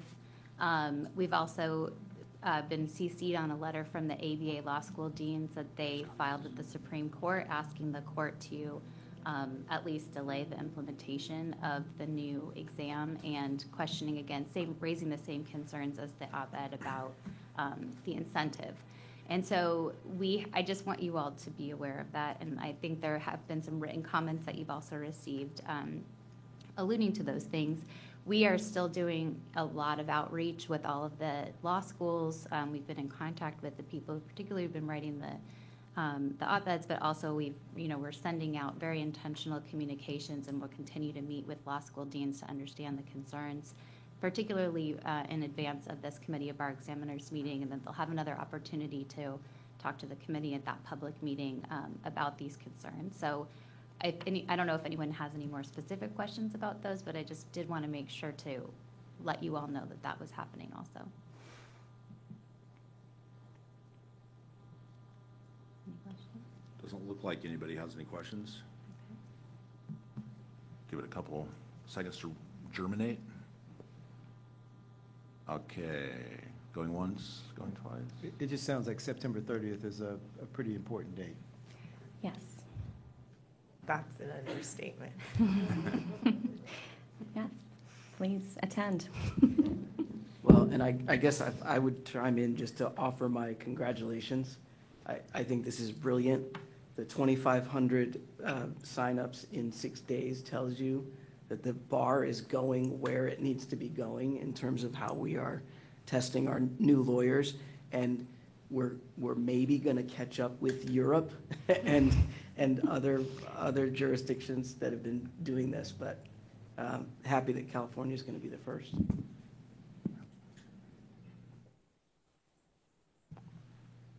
Amen. I echo that. And as a fellow liaison to the admissions department with Trustee Stevens, we look forward to working with CBE, with the Supreme Court, with anybody else we need to work with to get this thing across the goal line. So thank you for all of your work. I know it's, high stress stuff. We're from one high stress thing to another. So that should be the calling card of the State Bar. All right. Anything else on this item? All right. Great. Thank you so much. Thank you. Okay, we're going to probably do one more item here, maybe two, before we transition into a different part of our board meeting. We're going to take up item 6.5. Long day. Approval of increase to California accredited law school fees for service fee. And we are now going to be joined by Program Director Cody Hunanian. All right, welcome. Thank you, Chair, and thank you, members. I'll just provide a quick brief overview related to this proposal. So we're bringing forward a request for the board to approve an increase to the fees for services charged to California accredited law schools. And I want to note, although this fee revision was part of the recently completed admissions fee revision process, it's being presented separately because it was not explicitly identified in the March 2024 staff report and board resolution that approved the other Cal fee revisions. So just to quickly provide a reminder of the background, between September 2023 and July 2024, the board approved over 30 fee revisions for the Office of Admissions across a variety of programs, but that it also included our law school fees. As early as May 2023, staff had proposed increasing an hourly fee that's used for certain regulatory services from $275 per hour to $350 per hour for both the unaccredited law schools and the California accredited law schools. These fees are listed in Appendix A as the services of senior executive or consultant fee for the unaccredited schools, and the fee being discussed today for the CALS is referred to as the fees for service. So as you remember, in September, the board approved fee increases for the unaccredited law schools. In March and July 2024, the board approved of the CALS fees as well. But during that March 2024 staff report and the board resolution that approved those CALS fees, it did not explicitly identify that the increase to the fees for services fee was approved at that time as it had with others. So today, staff are bringing forward this fee individually, seeking approval for the increase that would align the fees for services fee with the hourly rate already approved for the unaccredited schools as was initially intended. And just one other additional piece of context to be clear, even though the fee was not identified in the March 2024 report and resolution, it was discussed previously as early as May 2023. Impacted stakeholders were made aware of the proposed fee increase as well during the revision process, and staff also contacted the CALS Law School deans several weeks ago to let them know that this item would be coming forward again independently today. So that's all the background. We are just seeking approval to revise Appendix A of the rules of the State Bar of California related to the California accredited law school fees. And that change would reflect the increase in the fees for services fee from $275 per hour to $350 per hour as intended. Thank you for that short opportunity, and I'm happy to answer any questions. All right. Thank you for that presentation. Any questions or comments? Okay, looking to the screen, I don't see any. Looking around the room, I think we're good. So if there's no questions or comments, can I have a first and a second?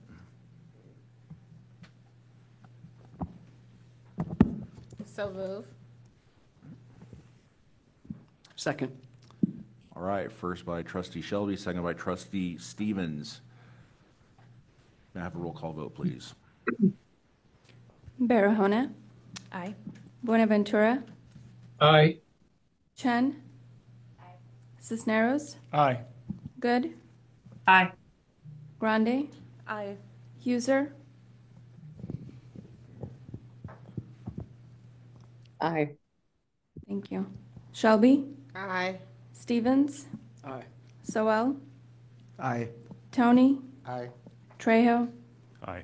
Stallings. Aye. 13 ayes, 0 nays. Motion carries. All right. Thank you, Mr. Hunani. Appreciate it. All right. The last item that we're going to take up on our business agenda will be item 6.6. That's approval of the 2024 mid-year budget variance report, including quarter two financial statements. This is projection and proposed budget amendment. And our Chief Financial Officer, Araceli Montoya Chica, again joins us. So thank you. Yes, thank you.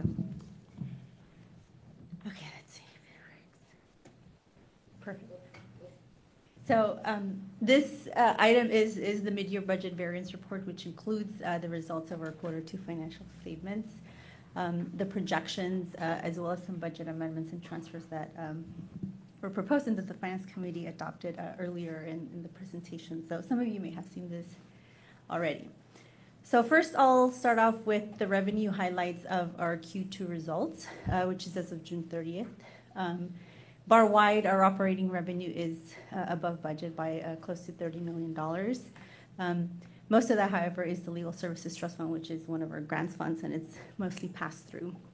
But otherwise, all of the funds that you see here make up that difference, or that surplus in revenues. So first, I'll start off with the general fund. The general fund is above budget by about $2.3 million, and that's mainly due to late compliance fees we received primarily from CTAP, but also some from Law Corp renewals and MCLE providers. Provider fees. One of the things that I do want to highlight again to the board is that our mandatory fees, which is the most significant source of revenue in the general fund, is projected to fall short of the budget. So really, if it wasn't for the late fees that we earned, the general fund revenue would probably fall below our budgeted amount. So something important for us to be mindful of, as we don't expect to have late fees for the rest in the foreseeable future. We don't anticipate getting as many as we have this year. The Equal Access Fund is slightly below budget, and that's really just due to some prior year return funds that were reallocated, so it wasn't part of their core 2024 budget. The Legal Services Trust Fund, as I mentioned, is really what makes up most of our revenue surplus bar wide. It's almost $26 million over their budget, and it's really, it says due to higher interest rates, but it's really mainly the account balances that we budgeted. I think we budgeted close to over $4 billion in account balances, and the actuals are over $5 billion, and they also earn interest, so a lot higher actual account balances than we had budgeted. The admissions fund is doing well in terms of revenue above budget. It was mostly due to just additional, or more, I should say, registered applicants that's set for the February and July bar exams. And then finally, the other funds, slightly above budget as well, and that's just due, again, to the same as in Q1, it was Justice Gap Fund that gets settlement donations, and that's really what's creating that surplus in the other funds category. So now I'll move to the expense side of our Q2 results. Bar-wide, our operating expenses are below budget by just under $8 million. Starting off with the general fund, we do have savings in the general fund of just over $3 million, and that's mainly due to three components. It's in personnel, professional services, and hardware purchases, which is really all in IT. On the personnel side, the savings there are mainly due to a reversal of an accrual that we do at the beginning of the year. So it kind of sort of artificially makes those expenses a little bit lower. But as the year goes by, it'll true up again. And there's also a CalPERS savings in there. Since we budgeted CalPERS based on a actuarial report that we obtained from CalPERS, we used an unfunded rate and applied to our current year's salaries to come up with our CalPERS unfunded accrued liability. The actuals, which are invoices we get on a monthly basis from CalPERS, they're using the same rate, but they're using salaries in arrears, and that's causing the variance. So if we maintain the same headcount, eventually that CalPERS cost would catch up to us, meaning it'll be as our salaries increase, so will this future CalPERS rate. But as Leah has mentioned, we do need to reduce our headcount, so this is likely not going to occur. On the professional services side in the general fund, the savings are primarily from some projects in IT that have been delayed or paused. We also had less referrals in the Rule 2201 program, so there's a little bit of savings from that.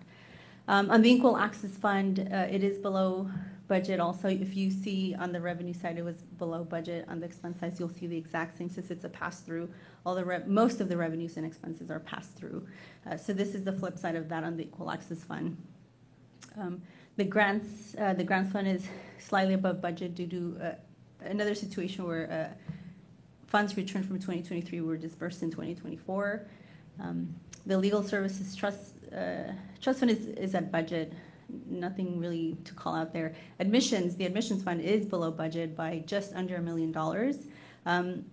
Part of the reason is just the timing of invoices that hasn't been received, so we will get those invoices in the later half of the year. However, they do have actual realized savings from the exams, since we were able to use the state bar facilities and use staff volunteers as proctors, so they did have actual savings there.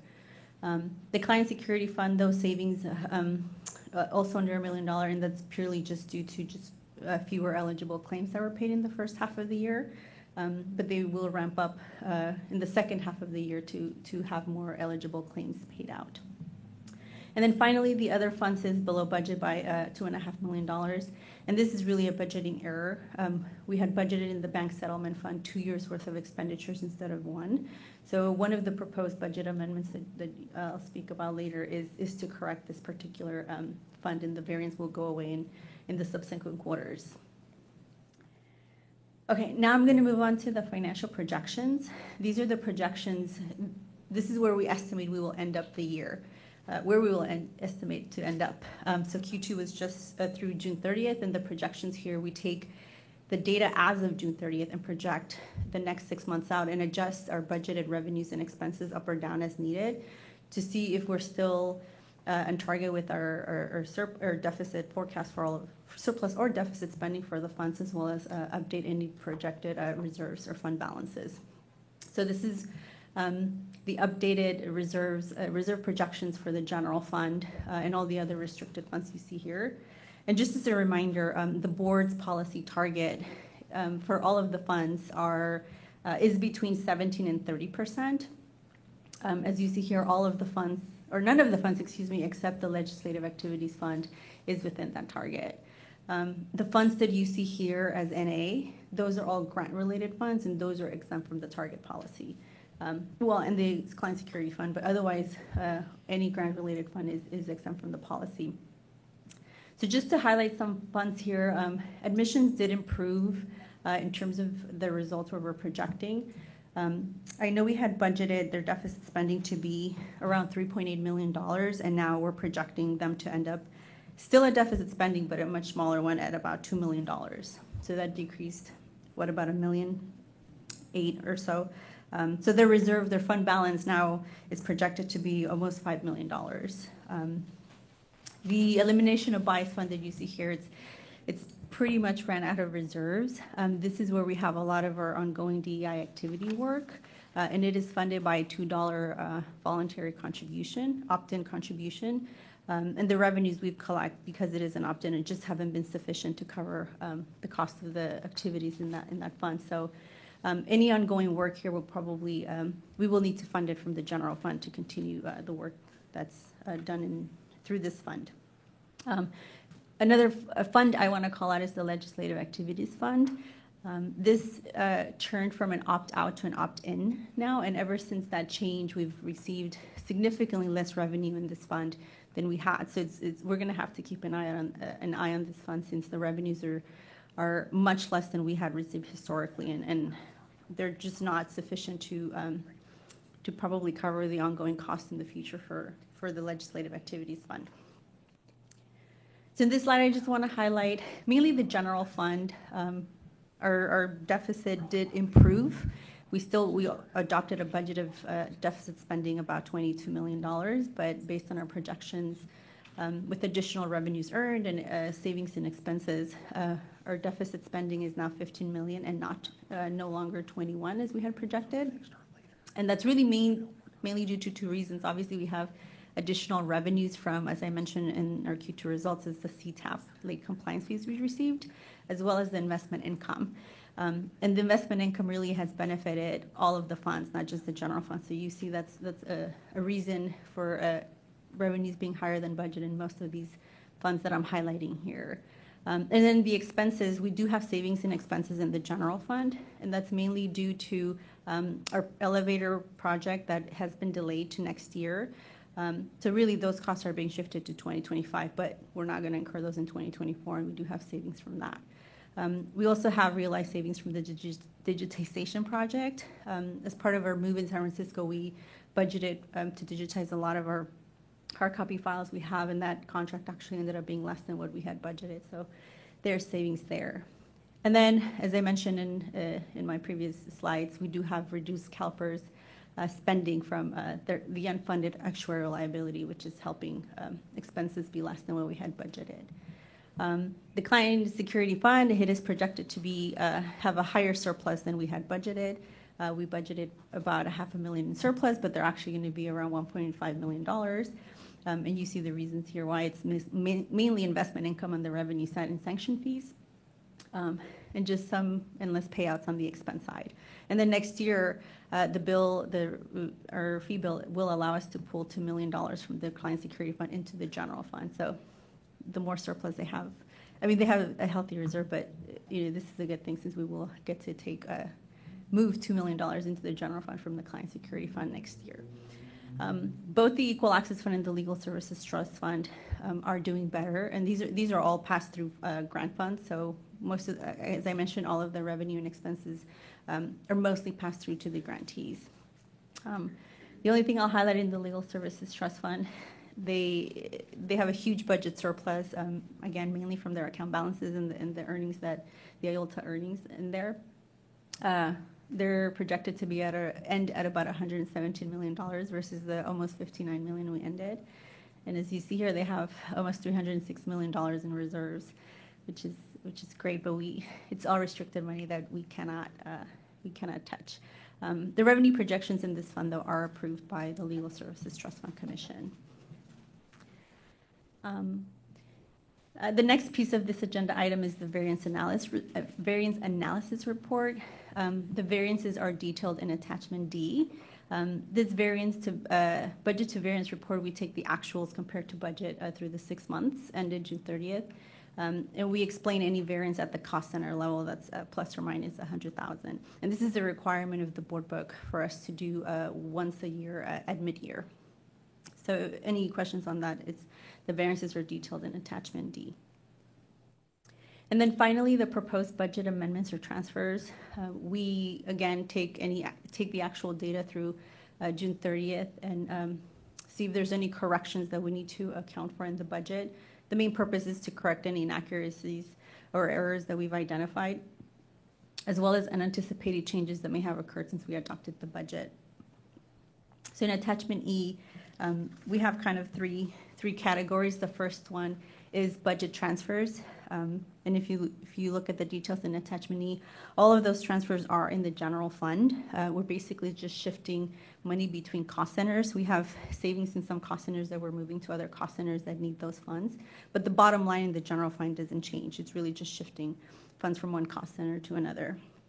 There is one transfer in the admissions fund, but again, it's purely moving funds in the cost center, not increasing or decreasing the funds.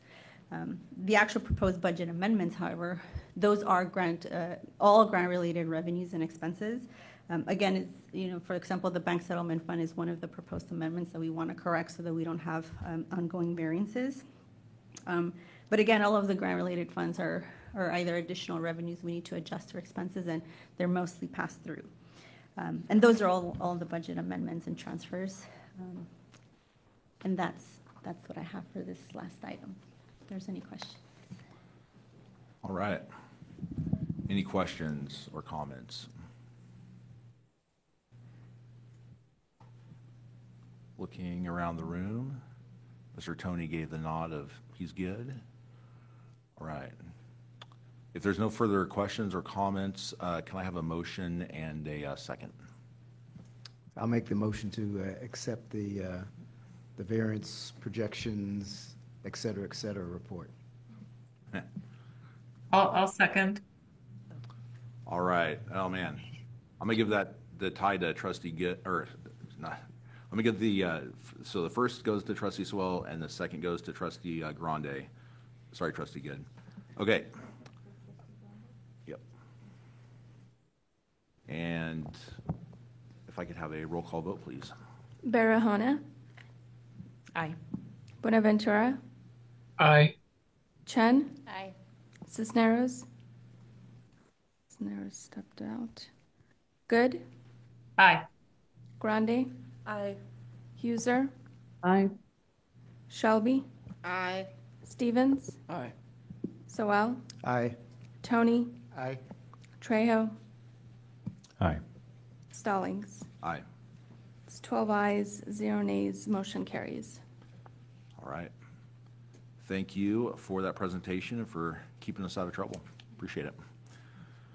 Okay, that concludes the business under under 6.1 at SEC. We do have one remaining agenda item, that's 5.1. That's going to be trailed to tomorrow. I anticipate reconvening at 9 o'clock. And we will also discuss two other items contained in what I was going to handle under the chair's report. That's a discussion regarding next year's meeting schedule, as well as approval of committee assignments. So what I'd like to do now, though, is move back into the chair's report and give the board an update and definitely some bittersweet presentations. Just briefly, as many of you know, I was reappointed by the Supreme Court to one more year as chair. I want to thank the Supreme Court for the privilege of doing that. My vice chair, Jose Cisneros, was also reappointed for another year term, and then just learned that Trustee Good was reappointed by the Supreme Court for a full 4-year term. So congratulations to Trustee Good.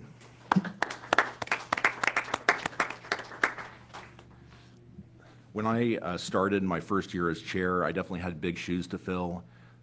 Ruben Duran, the first chair of the State Bar of California, who's actually here joining us, has been a tremendous help.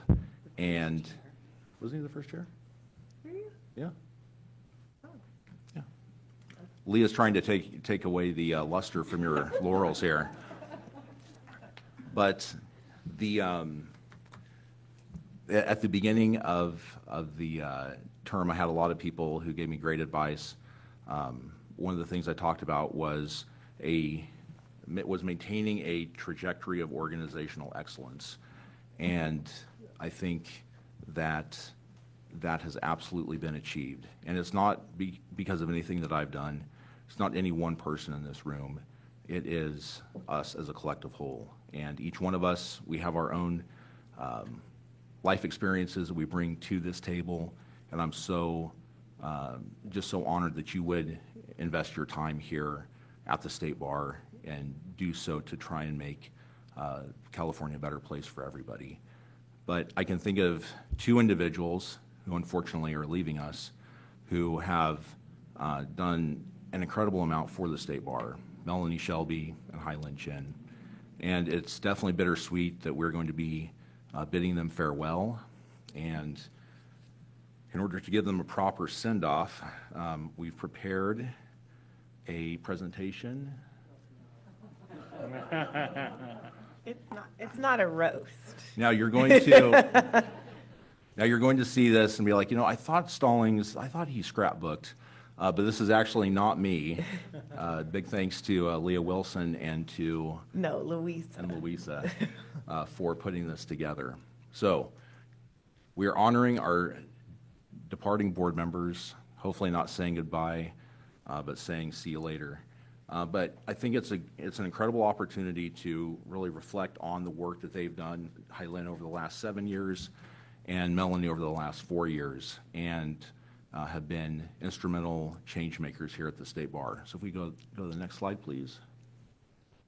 So first, Hai-Lin Chen, we've learned so much about you during your time here on the board, past work as a doula, and just that. I think that really kind of helps solidify everything that we need to know about Hai-Lin and why she stuck with the bar. But she joined the board in 2017, and that was a really pivotal time. That involved her work on the governance and the public interest task force. And out of that came a report that really fueled a lot of these major reforms and allowed us to be in a position where we're not a distracted regulator, that we are focused entirely upon public protection, and we can go to the legislature and prove that. So the Great Divorce is one term that has been used to describe the separation of the regulatory from the trade association functions, and it was a tumultuous time. And without getting too back in my day, teary-eyed or starry-eyed, it was a very, very difficult time, with a lot of divided board meetings, a lot of firmly held beliefs that were presented vociferously. And through it all, Hai-Lin was an incredible voice of reason and a voice of experience, and really kept us on track to make sure that we didn't get too far into the weeds of our own personal priorities. And so I know personally, I myself, who tended to go down those paths, really got pulled back in by Hai-Lin, so her influence cannot be overstated. Could I just make a comment? I just want to share for the board, if you can imagine a world where the officers of the board were elected, and there was so much politics on this board, and factions and groups of board members that literally did not speak to each other. It was a really untenable situation when you think about trying to move an organization forward. And somebody like Hai-Lin would never get involved in that kind of petty behavior, and really just a wonderful person to help lead us into the new State Bar. So just wanted to add that. Absolutely. Well, hold your applause, because with that came the elimination of booze and parties. And so we're going to pin that one on Hylin because she's leaving. But for the public members, you should really should look to that separation as a opportunity for non-lawyer members to be a part of the board and to bring your own experiences to governing the practice of law. And so that was absolutely a positive thing. We eliminated the board elections and then transitioned into that idea of licensees versus members. As it was very it was very difficult to change that, and Hylin definitely kept us on track. Hylin served at the highest levels of leadership. She chaired the Provisional Licensure Lawyer Working Group, and I was conflicted off of that, so I didn't get to see firsthand the amount of work and time that she put into that. But to do what she did, to lead a group when everybody was scrambling because of the pandemic, that unrest, unsure of what to do, Hylin's steady hand of leadership provided a path forward for the bar and for many, many individuals. She was a member of the Committee on Special Discipline Case Audits, and really took that key role and continued to point us in the direction of transparency and reform. She was a member of the Ad Hoc Committee on Oversight and Accountability Reforms, and one of the things she championed and testified to at our joint oversight hearing were for more stringent conflict of interest codes. Then, regarding oversight of the discipline system, she has served as a discipline liaison for many years, served on RAD when RAD was a standalone body, has championed the heightened scrutiny based on complaint history, pushed for continued monitoring for potential disparities in discipline, and played a critical role in developing strategy for high-stakes litigation and investigations. And I don't think this could be overstated as well. Hylin has been involved in litigation strategy on some of the biggest cases to affect our organization, not just in the last decade, but really in our history. And so your steady hand, your experienced hand in helping guide those is cannot be overstated, and you'll be sorely missed in many areas, but especially as a litigation liaison. So we're going to have a resolution at the end of all this for Hylin, but I think it's appropriate to give her a round of applause.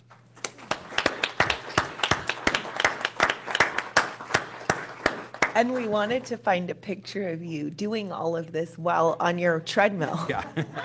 Because that really encapsulates how awesome you are. But we couldn't find one. All right. Can we go on to the next slide, please? All right. Melanie Shelby. If you have ever sat in the same room, doesn't matter if you're a Uber Eats delivery person, if you're a board member, or someone who is who's signing on to her tequila business, you've probably heard her utter optics, narrative, and relationships. And I know that in my nightmares, I sometimes hear I'm not nightmares. We'll hear those words. And in the same vein of Hylin keeping us on the right track, Melanie absolutely used her extensive experience to keep us on the right track when it came to many different areas, including the diversity aspects of the bar, being a relentless advocate for transformational change, and then our governance reforms.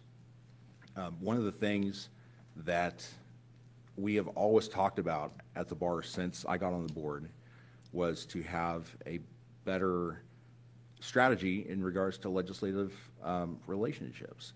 And it really took Melanie coming on the board, Mark Toney, Arnie Sewell, like those three players truly transformed our strategy and really gave staff, I think, the freedom and the ability to do what they do on a daily basis. But Melanie always used her connections to help drive our message of accountability and reform, and we're absolutely in the position we're in today because of Melanie's advocacy and optics, narrative, and relationships. So just a couple of things, a couple of bullet points on the driving diversity. I had the pleasure of serving with Melanie for a couple of years as appointment liaison, and absolutely she championed diversity at every level, and she really broadened the search and broadened staff's horizons on what was possible as far as reaching out to non-attorneys and getting non-attorneys in state bar roles so we could increase our knowledge base throughout our organization. So she helped set a new record, 164 applications in 2022, and then that included 38 from non-attorneys. And so Louisa, you know, her keyboard, her computer was burning up with applications coming in. You know, perversely, we had to review more applications as appointment liaisons, but I think that we can really trust that finished product. But Melanie really drove a lot of that outreach. She was a relentless advocate for transformational change. She has, I think, every single year has been a legislative liaison, and not only in board meetings demanded full transparency and proactive engagement with key stakeholders, but she also met with legislators, and she, in those meetings, really drove home the points that the board was, that we were trying to make here. She emphasized the importance of relationships, and not just relationships, but relationships supported by good work and accountability. She selflessly offered her expertise in relationships to advance that transformational work, and drove the audit committee to focus on the full scope of the State Bar mission. And I think one of the highlights is help to secure the State Bar's first ombudsman to boost public trust. And we've heard about the work of that office every single meeting, and that really comes back to one of those groundbreaking reforms. And she served as a member of the Committee on Special Discipline Case Audits and a member of the Ad Hoc Committee on Oversight and Accountability Reforms. Tremendous amounts of time were spent on those two projects, and I think had some of the most impact on the State Bar. So again, Melanie, I can't believe that you would want to focus your talents on the State Bar, especially when you're a non-lawyer, but we are all the better for it. So thank you for your service. We are sad to see you go, but please hear this applause ringing in your ears as you go forward. But if we get around, oh yeah, go ahead. Yeah, I would just make a few comments. I just want to say that I have really recognized and appreciated how much you have pushed us. And sometimes it's been uncomfortable, but I think it's been to our betterment. And it is, you know, an understatement to say that you impacted and shaped, I think, just going forward in perpetuity, our concept of who should participate in State Bar policymaking. And so you can certainly see that as part of your legacy, but I see a lot of it in that other bullet on section on transformational change and relationships. You really forced us to take the time to focus on the personal. And often your instincts about relationships and particular individuals were 100% right, and they've proven to be right over time. And so I just want to thank you. I see it coming up a lot. Bridget alluded to some controversy, I'll just say we're having right now on the admissions front. And I think part of that is our own fault for lack of investment in those relationships. We're moving fast, we're doing good work, but we cannot forget that foundational underpinning. And so I just want to thank you and recognize you for that. And I just say that. Thank you. Amen.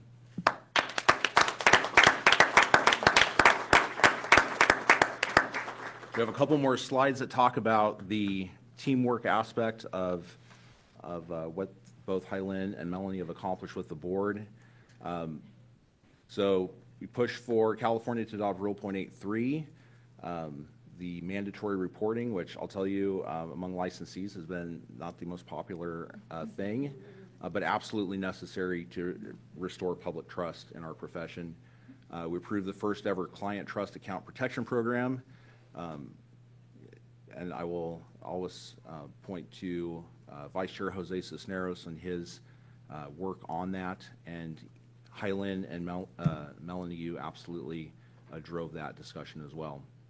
All of that drove Permanent leader, drove the reforms as far as establishing permanent leadership for the state bar. And I think every meeting we, at least every meeting I reflect upon the absolute quality of our staff, of our staff and leadership.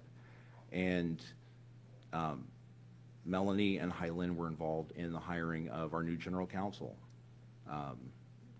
Aline and her team have been incredible to help walk us through some of these crazier aspects of the past couple of years. We secured the first confirmed chief trial counsel in over 10 years. George Cardona has been absolutely amazing in bringing change to OCTC, bringing his vast knowledge of criminal justice to our discipline system and really reforming that. And so that's, again, thanks to the leadership of Hylin and Melanie. Hired our first full-time special deputy trial counsel, and that was one of the things the legislature really, I think, is focused on, is to make sure that we have that robust check, a robust system when there's a conflict. We've replaced or hired four direct board reports in their terms. And so when you talk about organizational transformation, that I think is probably the biggest thing that they can point to. So the jury's still out on this, but we've advanced groundbreaking proposals for new ways of admitting lawyers to the practice of law. And they have both consistently focused on fairness through overseeing the inclusion of race and ethnicity data in the ADR for the first time, reducing the discipline costs to make the system more fair for those we regulate, and then supporting expungement of certain disciplinary records. And then, last but not least, rolling out that whistleblower and whistleblower retaliation program. So again, just a few of the accomplishments that have happened under their leadership. If we go to the next slide, please. This ultimately leads to the dynamic duo. And the note that they're leaving on is one of just a high one. It's a time where I can't think of a time since I've been on the state bar where we came out of a legislative session encouraged and enthused about the direction we're going. And like Leah said in her comments, there's going to be challenges, but we're going to rise to those challenges, just like we did in confronting the Girardi controversy and our shortcomings. And the only way that we had any sort of gravitas with the legislature is because of the accountability reforms pushed by Hylin and by Melanie. And not only that, appearing at the Joint Legislative Oversight Committee meeting, I was vice chair at the time. I did not testify. Former chair Ruben Duran testified, as did Hylin and Melanie, and it was powerful. And I left feeling that I now knew what we needed to do as an organization, and that was to continue the reforms that both Hylin and Melanie talked about. So your perseverance paid off. As a reward, Melanie, you don't have to pay any licensing fees. Hylin gets to pay $88 more, so I guess that's your thank you gift. But really, this has been the most positive legislative cycle in history. Did you want to add anything on this?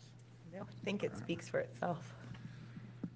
All right, before we get to resolutions, I want to open up the floor for anybody else who wishes to comment on Hylin or Melanie. But before I do that, I would take a moment of personal privilege and recognize Ruben Duran, our former chair. He snuck up on us. He wanted to catch me slipping. And it's always a pleasure to have you back in the building. And the other trustees will also say that you're sorely missed. So please, welcome. Very kind of you to say, Mr. Chair. Good afternoon.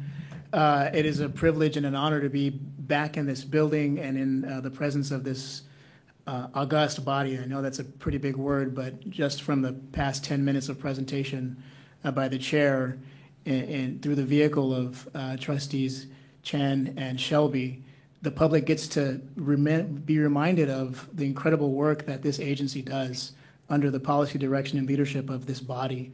It was an absolute privilege for me to serve it for a few years. And Chair Stallings mentioned a word in terms of the time that the two of you have spent in service to this organization of investment.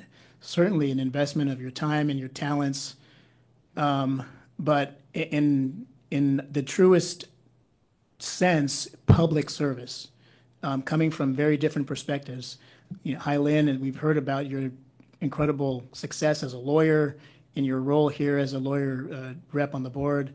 Melanie, this incredible success that you have in the private sector through the many roles that you've had, that you've shared with many of us over the years, have informed your decision-making and your input to this body in ways that Brandon has very, I think, eloquently talked about, but in ways that remain to be seen. In other words, Ms. Wilson's word legacy is absolutely true. The work that both of you have done will leave an incredible legacy. I just wanted to offer my personal thanks as a grateful licensee of the organization, to have the privilege of practicing in the state.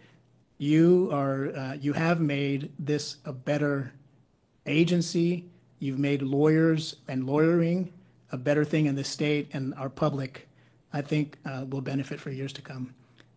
The particularly powerful role that you played for me as I sat on this body was, each of you in your own way, as powerful women of color, really touched me at the most important times, and not always when you thought it would be. The conversations were varied, and you didn't always lead with that.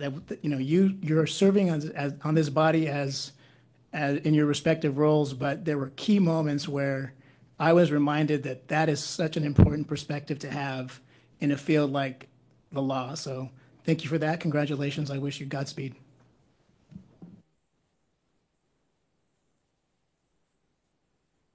Thank you, Mr. Duran.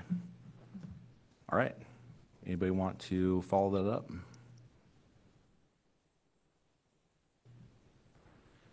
There will be other opportunities to toast their success, I'm sure. Did you? Oh, yes. Okay. No, I mean, Chair and Leah and everybody, former Chair, Mr. Duran, you all said it all pretty much. I just know I personally have been thrilled to have the opportunity to become friends with both of you, a colleague with both of you, get to know both of you, and learn from both of you. So thank you very much for your time here, and you'll be missed. Trustee Sewell. I think it was just interesting to see the presentation and so the compilation of all the accomplishments that have occurred here at the board with Melanie and Hylin as helping to lead those efforts. I think I'm probably the only person on the board right now that actually can say that I served on a committee with both of them, and that was the committee that Chair Duran created, which was the ad hoc committee on oversight and accountability programs. And somehow I was called to be the chair of that committee, but I never really felt like at all I was ever the chair of that committee.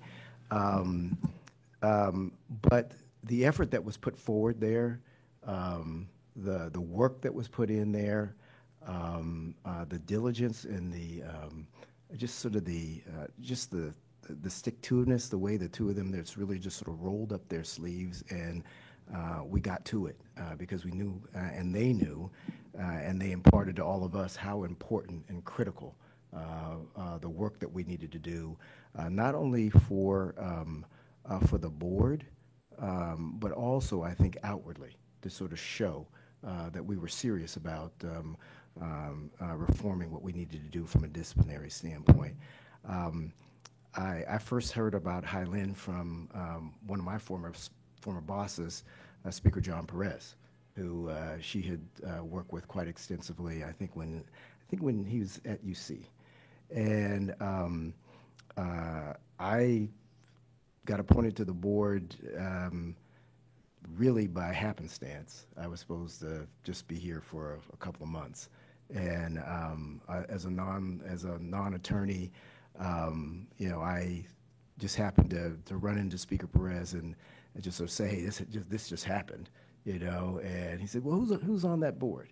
And I started running through some of the folks that I just looked at my phone, and he goes, you're going to be okay. He goes, Hylene's on that board. And he goes, she's first rate. He said that she's exceedingly insightful, and she'll be a real guide to you in terms of thinking about things, not only from the perspective of a non-attorney or non-attorney, but also will give you a real clear perspective as how attorneys think. And so,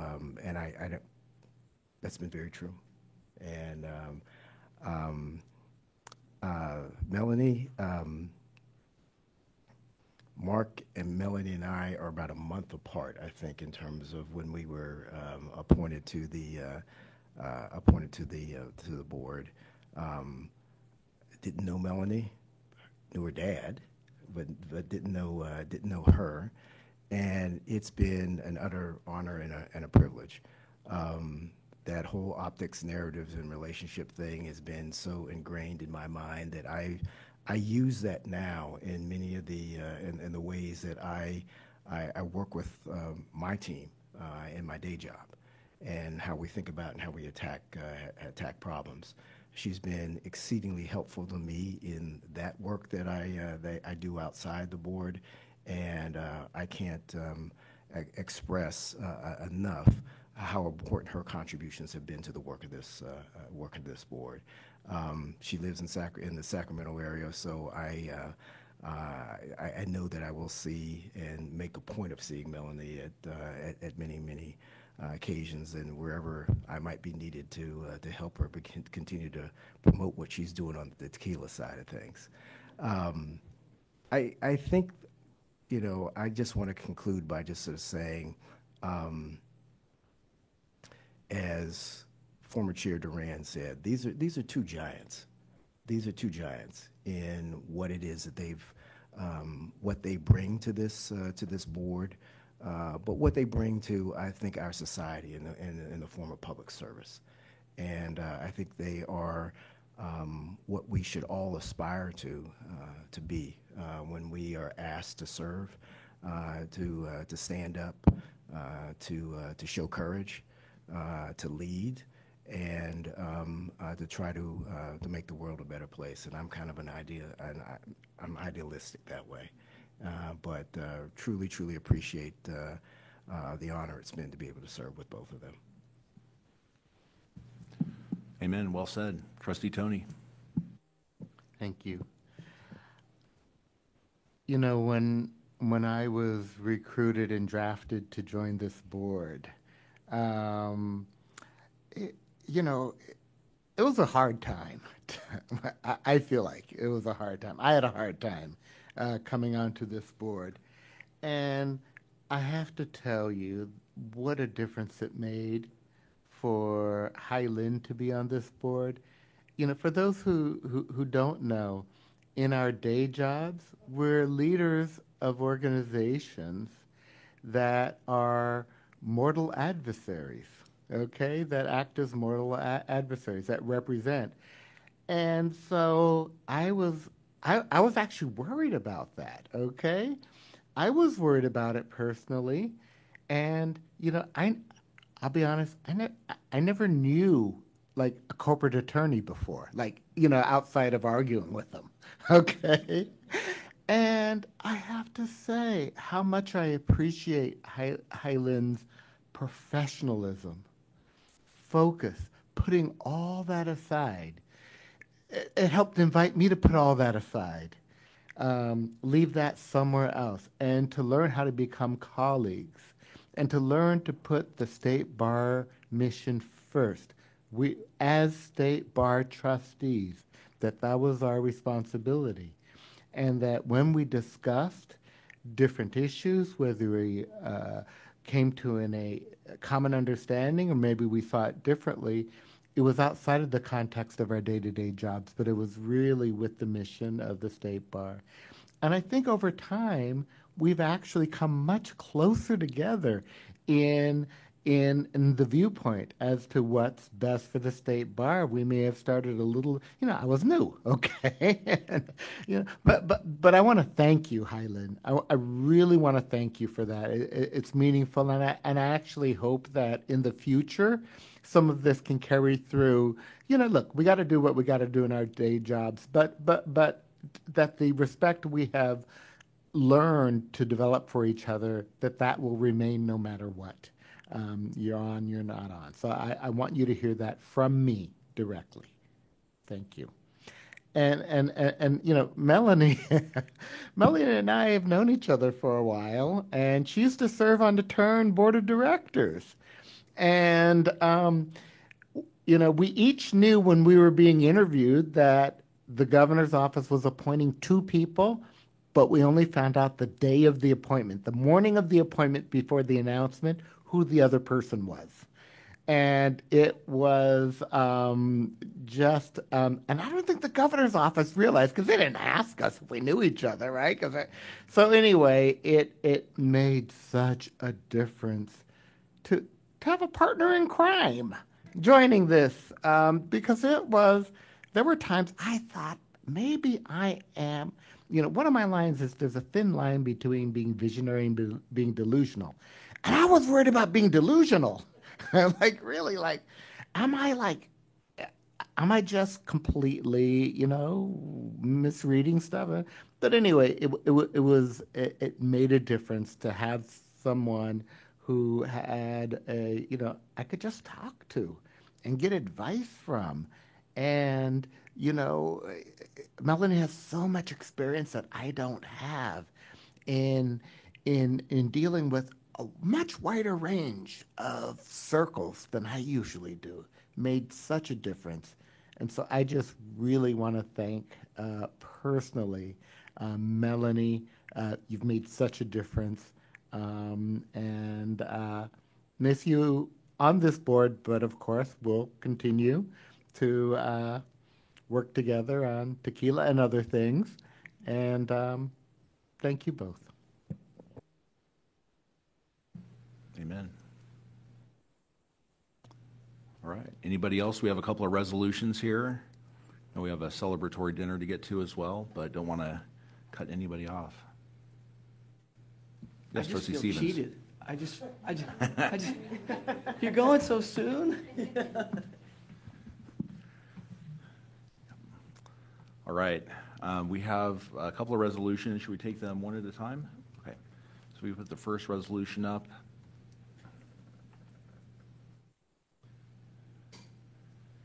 All right. And just as long as the cool artwork makes its way into the minutes, I think that will definitely highlight it. Thanks.